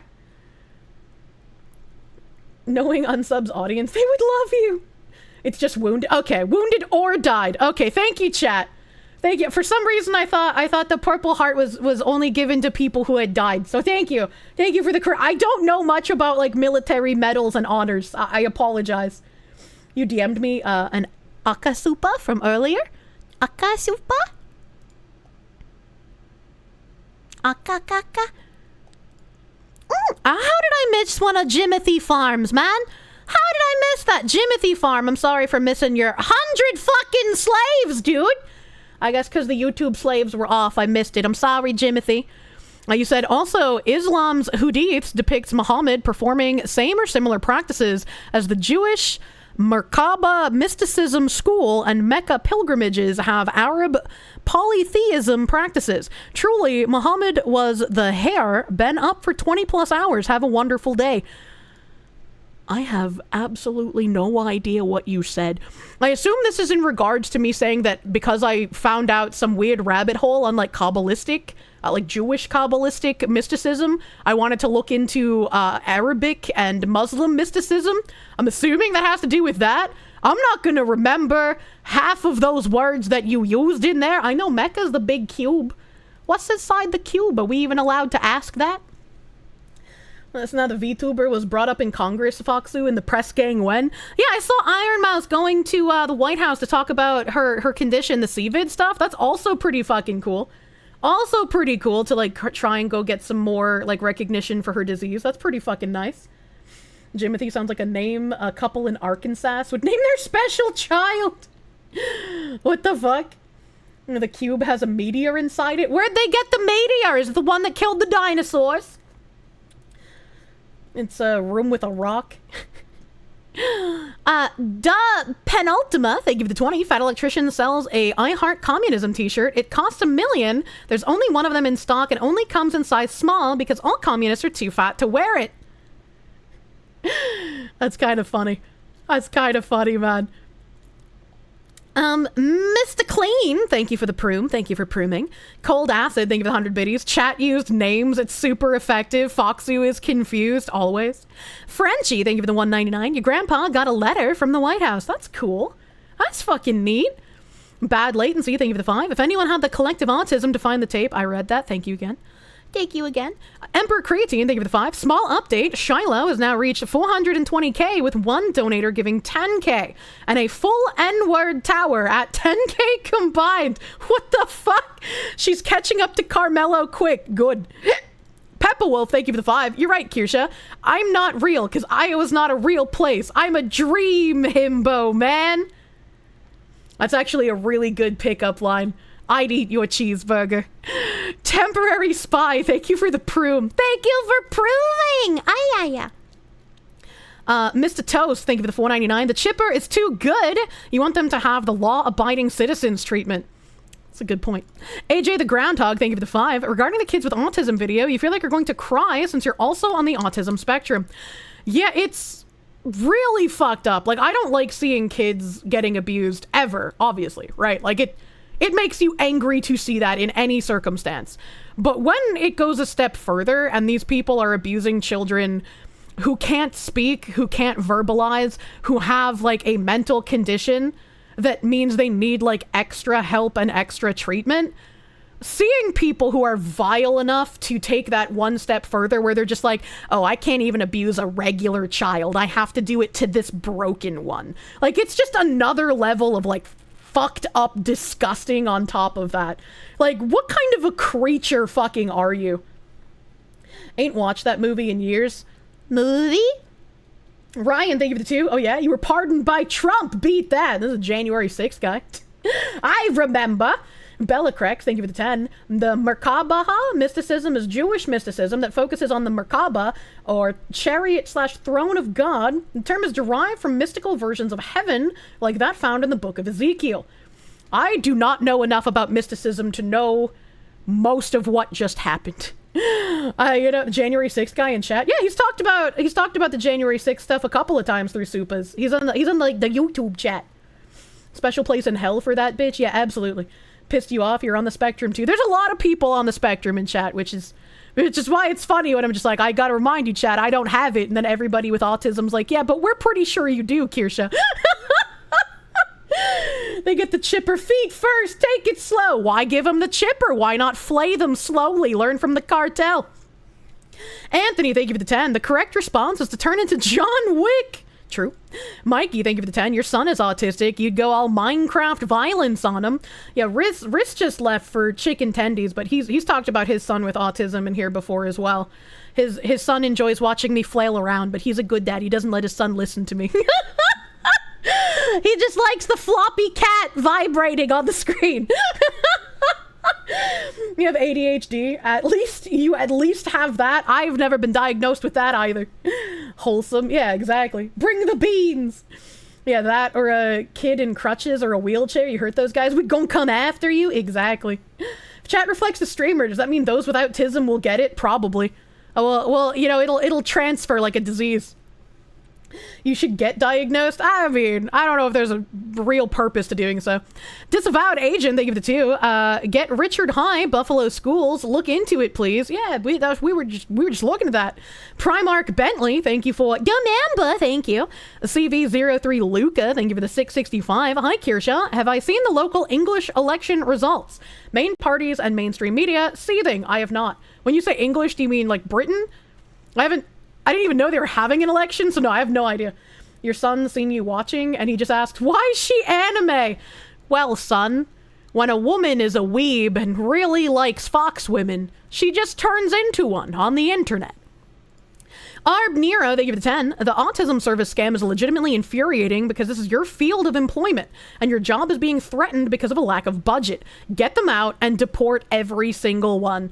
The deportations? It's not an abortion. The deportations will continue until the country's living conditions improve. Heretic Meat, thank you for the 13-month member.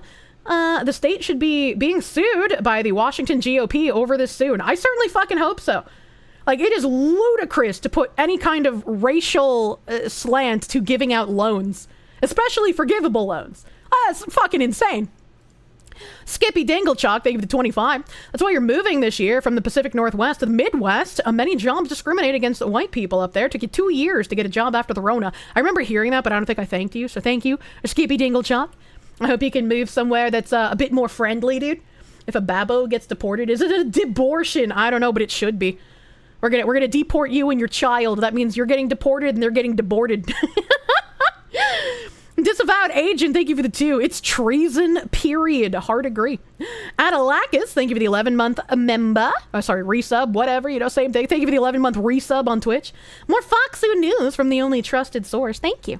Sergeant Buck, thank you for the 5. Oh, look, it's your state violating civil rights again. Wow. To no one's surprise. Man, I don't want to go to California again. I hate that place. Phoenix Diaz, thank you for the 722. The self-hate on display. What does racial homeownership have to do with anything? Did they forget poor white people exist too? Yeah, but you don't fucking matter. You're white, so like somehow you can just get a house by privilege somehow. Yeah, fuck you, buddy. Master Prick, thank you for the 2. Say it and then set up a fundraiser. I think I have dealt enough drama for recently. I'm not gonna say a slur anytime soon.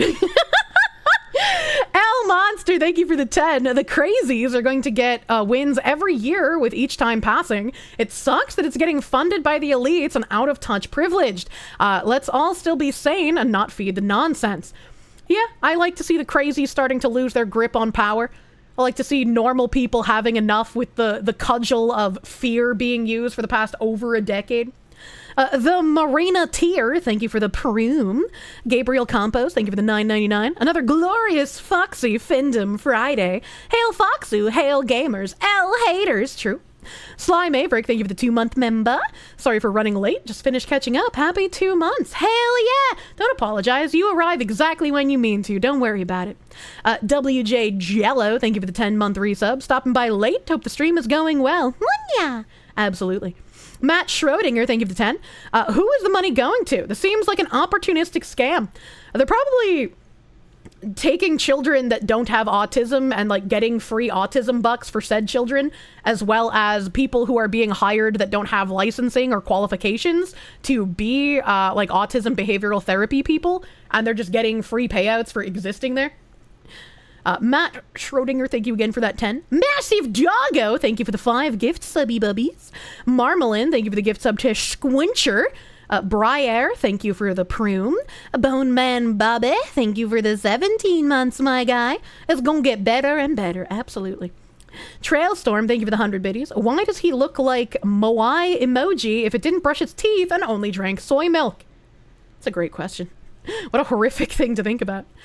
Get Jinxed Nikki, thank you for the resubby bubby. I didn't see how long resubby bubby because my stream elements reset itself. And I think with this, there's a whole bunch of you lovely people who have shoved your support all over my head today. There's a lot of thank yous. We'll have to do some catch-up licking on Sunday, as is tradition. As is tradition, if I didn't get to your resubby bubby or your dono or your supa, I apologize. Cunning Druger in the chat, thank you for the 5. You've been sick since you moved to New Hampshire, still jobless, sort of homeless. Send me some positive vibes, enjoying the nature hikes. Don't be homeless, dude. That's a really dumb thing to say. That's like, don't be homeless, idiot. Like, sorry. I was like, I don't know. I'm sorry you're fucking struggling while you're out in New Hampshire. I hope the sort of homeless gets fixed real fucking soon. I don't want to see you in like a dire situation, dude. So I'm sorry you're having to deal. Yeah, just don't be poor, duh. Just buy a house. I'm sorry you're having to deal with that, dude. I hope things start looking up for you sooner rather than later. And thank you again for that 5. Please don't donate to me if you are like struggling in your housing and job situation. I appreciate it, obviously. Like thank you very much, but I really want you to take care of yourself first. Make sure you're not putting yourself into a financially precarious position. All right, buddy. I want to see you here. I want to see you here in the future, alive. Same here, but we're gonna make it. We're gonna fucking make it, dude. We're gonna fucking make it. Tomorrow, I'm gonna play Okage. I want to finish Okage so I can start getting into Expedition 33. I'm really excited to try that game out. I'm really excited to finish out Okage with you guys as well. Fucking love that game. Want to play new game. Want to play stuff. So we're going to get into a video game. We got Linda tomorrow. I love Linda. So hot. Ay. And then on Sunday we got chat licking, and depending on how long licking takes, we'll see where we can go. We'll see what I might be able to have time for tomorrow. Who knows? I'm going to raid into Fillion. She doing some shock collar content. I did shock collar content with Fillion before. We shocked our thighs instead of our necks because apparently that's Twitch compliant. Even though for some reason that sounds like it shouldn't be, because thighs are sexier than necks. Thank you guys for hanging out with me tonight. Thank you for spending time with me. Thank you again if I didn't get to your resub or your remember or your dono. I apologize. I don't hate you. I'm not ungrateful. I run out of time and I'm sorry. We'll get to you guys on Sunday if I missed you. Thank you very much for all of your support. It always makes my heart feel incredibly fucking full. I don't know why you guys are all here, but I'm eternally grateful that you are. I'm very sappy this week with all of the support I've received on shit, so fucking deal with me being kinda gay, chat. I'll see you tomorrow for video games. Go give Fillion some love. Don't be political in her chat. For new friends, if you go to non-political streamers and you type political shit in their chat, I ban you from my stream, just as a heads up. So don't be political in non-political streamers' chats. I appreciate that. And I hope you have a great rest of your night. Bye-bye. Bye-bye.